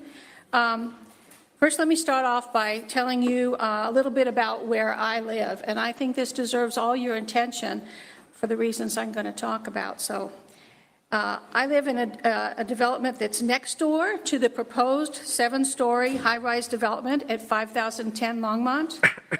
It's a community of 16 townhomes at the edge of Tanglewood, right next to the property. Like the famous Demonil house, we are Mies van der Rohe-inspired mid-century modern homes. There's a whole special collections archive at Texas A&M about how the most notable architects in Houston in the 1960s collaborated with Luis Barragan, who's the most famous architect in Mexico of all time, some say, to source materials to build our property. It's unique. And he sourced materials for this property that's going to be teared down at the same time as well. So they are sister properties. Built by Preston Bolton and others as homes for themselves or notable residents, such as oil baron W. Howard Lee and his wife, actress Jean Tierney, Zat Zatarain of the Zatarain's food dynasty, and the entire George Bush family have lived at this address. In fact, H.W. Bush was first elected to public office, Congress, while residing here with his family, which included Governor and President George H. Bush and Governor Jeb Bush in 1966. He got him elected, this address. The district was created to get him into Congress. You guys, city council members, have a unique responsibility. Precisely because of our lack of zoning laws. And I'm here today to make sure that you don't inadvertently destroy your city for the sake of a poorly thought out and short-sighted development. I mean, 2 former presidents and 2 state governors in the same house at the same time, right next door to this 7-story high-rise, and the neighborhood's going to, really? Former fellow council member Peter Brown felt so strongly about our street, bless him, that he collaborated with U of H historic architecture gurus, sorry, he was a nice guy, and Stephen Fox of Rice to register us in the Library of Congress as a national place of historic importance. I've given you his letter. He's not here alive to speak to you, but I brought his letter to speak for us both. He grew up on the street. He knew the artistic and political elites who launched little old Houston into the national scene during the oil field boom of the mid-1960s. The time has expired. May I have one more minute, please? I'll give you 1 minute. These buildings they left as really a priceless legacy to us all. I mean, I know we lost the Astrodome, but a small community like this can be saved from development. Do we really want to destroy this history, our history? Good governance, AKA you guys, means that you look closely at this development that's planned to go up, because the community is important. Please think carefully before you vote on the proposed high-rise at 5010 Longmont, because it's a death bell that you cannot unring. Thank you for your time and attention. And Councilmember Robinson. Thank you, Mayor. Ms. McMaster, thank you for coming down. Peter was a good friend. Just wondering if you can approximate the date on this, since the letter doesn't have a date on it. Yes, I can tell you it was, I mean, I can probably get an exact date, but I'm going to say 2008. Okay, that's Yeah. what I wanted to know. Thank you. Anything else? Thank you very much. Thank you all again. I'm sorry, one second, Councilman Huffman.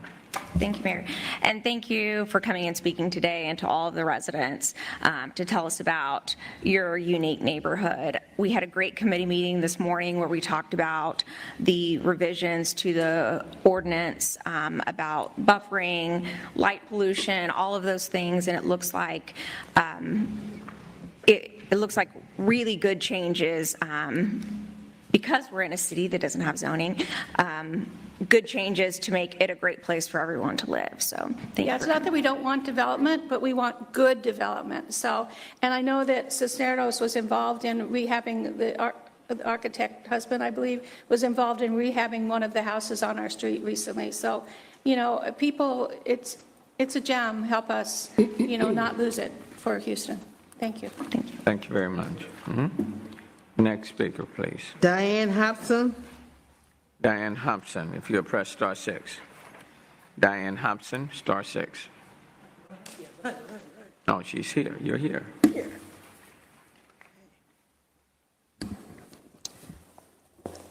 I'd like to give praise and honor to God for allowing me to be here on today. Honorable Mayor and distinguished City Council persons, male and female. I just want you to know that there comes a time when you have to fight the good fight of love. Fight the good fight of love. Fight the good fight of love. Why is that important? Well, I'm so glad you asked that question. I'm going to share it with you. Okay, the National Organic Food Drive is the first organic food drive in the United States, presented by God Resources Incorporated. It continues to target children and their families to decrease the 2020 U.S. Census recorded 14 million children suffering from food security within our country. My name, as you heard, is Diane Hobson. I am an alumni 2010 from Harvard. I worked continuously with our mayor some years ago. You may not remember. There's an epidemic regarding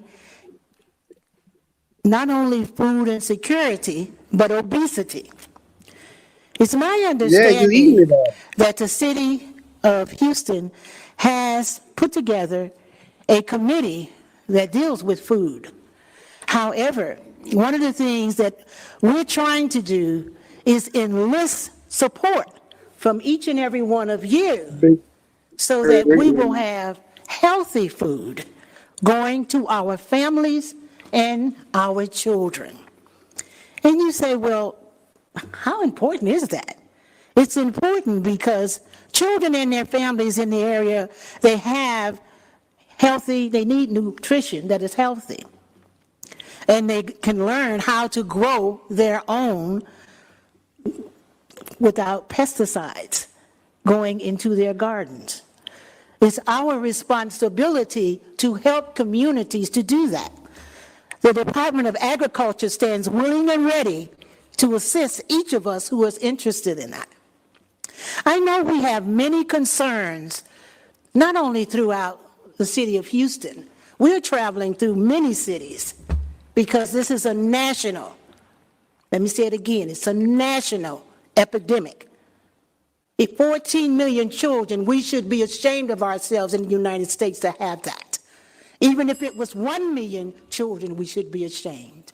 And may I continue with one more minute, sir? I'll give you 1 minute. Thank you, sir. I really won't need that. I'm just here to heighten the awareness that we have children who are hungry. That's just the children. Now, we're not counting the adults, and we're not talking about children who only come from welfare families. We're talking about children who are hungry. And so we just want you to just be supportive in the things that we're doing, and be supportive in the fact that there are children who are in our midst, not only in the city of Houston, but all over the United States. So if you would join in with me and just fight the good fight of love. Thank you. 1 second. Councilman Pollard. Councilman Pollard. Thank you, Mayor, and thank you, ma'am, for coming forward. I took the lead on creating the Food Insecurity Board, and many of the issues that you have raised are the issues that the board is trying to address. And so before you leave, I'm going to give you my card. I would love to have your voice as a part of those discussions and find ways in which we can get you involved. Okay. All right, God bless you. Thank you, sir. Thank you very much. You're welcome. Next speaker. Willie Wilson Jr. Willie Wilson Jr., if you press *6. Willie Wilson Jr. Hello. Hello, how you doing? How you doing, Mayor? How you doing, Council? I'm just calling to my concern about the security around in that city, and I think the chief should turn in his resignation because you appointed him, so you are the one that's driving the ship. So I think the chief is doing a real hateful, bad job. Even though I'm not from there, but I got common sense to see what I need to see. So, sir, I just ask you, as the mayor who appointed him, your ship to at least ride straight, or both of y'all need to resonate. That's all. We for the people. You say you for the people. So be for the people and let the people get peace for Duke the Jeweler and TakeOff. At least give us 30 days to come up with something on Duke the Jeweler. Please. This young man died out there in the street. It's crazy. So please give us 30 days to at least tell us something what's going on with that case. So, sir, you the driving this ship. Drive it straight. That's all I got to say. Thank you. Appreciate the call from Florida. Next speaker. Vivian Johnson. Vivian Johnson. Press *6. Vivian Johnson, *6. Vivian Johnson.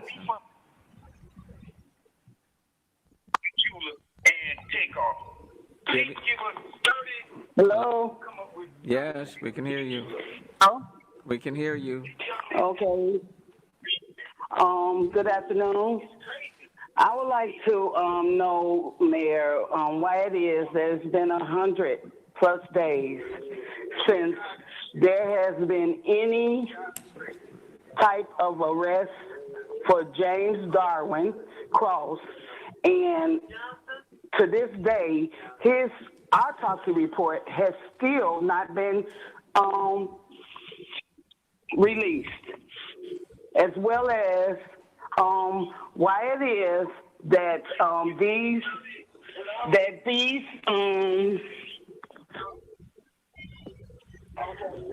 these dice games are associated with his death as well as the death of TakeOff. And we still have not heard from the chief of police about these murders and these connections to these murders. The people are still walking around the streets of Houston. They're still humiliating the city of Houston. And I think you know who I'm talking about. They are very well known, and they are intimidating every doggone witness in the TakeOff case, and they're doing everything they can to intimidate every person that comes there to visit. It is a shame. You are the mayor. You're over the chief. If the chief can't do his job, you should take him out of there. It does not make sense. I am very upset because my kids cannot even come outside because of all the things that's going on in Fifth Ward. That needs to be cleaned up. This gambling stuff is illegal. Why is there illegal gambling going on in Houston? This needs to be taken care of. And you are over everything. So I look for you to do your job and take care of it. ASAP. Thank you very much. Thank you very much. Appreciate the call from Minnesota. Next speaker. Marcus Johnson. Marcus Johnson, press *6. Marcus Johnson, *6. Yeah, how you doing, panel? Doing fine. We can hear you. Mayor Turner, on last week, I asked you about the updates on TakeOff and the Duke the Jeweler murder. You told me to contact Houston Police Department, so I did. I contacted Chief Cold Case, a.k.a. Chief Troy Fenner, and I contacted his wife, Miss Shannon Fenner. Miss Shannon Fenner told me that she would tell me who killed TakeOff. She would tell me the chief's involvement in the murder of TakeOff if all I did was get Sylvester on the phone.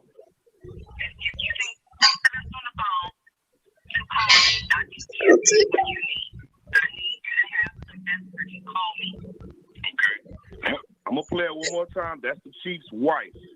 Chief Fenner's wife told me she knows who killed TakeOff. She knows that all I got to do is get Sylvester on the phone, and she would tell me who killed TakeOff. Watch this, Chief. Watch this, Mayor. If you can get Sylvester on the phone to call me, I can give you what you need. I need you to have Sylvester to call me. Okay. Now, all right, now check this out. I don't know what your involvement is with the murder of TakeOff, Mayor. I don't know what the chief's involvement is with the mayor of TakeOff, with the murder of TakeOff, but I want justice for Duke the Jeweler, and I want justice for TakeOff.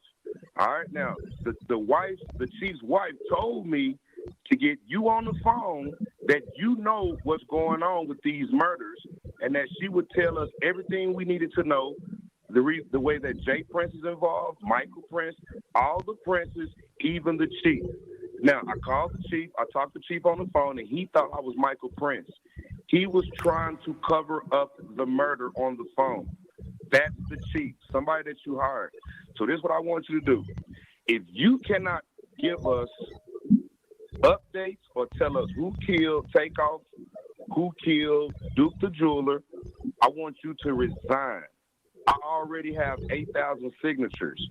We're going for 10,000 signatures. I got 8,000 electronic signatures. I want you to resign. I want the chief of police to resign today, or I will be down there next week. I will be in person next week, and you will see me standing in that hallway if you do not resign, Mayor. All right? So you and the chief need to resign. You need to tell Houston that you and the chief were involved in the murder of TakeOff. Why don't you give me your address? Why don't you give me your address so I can find you? Why don't you give me your address so I can find you? Oh, you want my address? My address is P.O. Box 4111 Dallas, Texas, 75241. That's my address. That's just too cute. Okay, thank you very much from Dallas. I think I'm almost convinced. We'll start off at the beginning of next year on this pop-off. You must be in person. We're going to end this online calling. So we're going to start. Oh, yeah, man. He tried to third you fucking You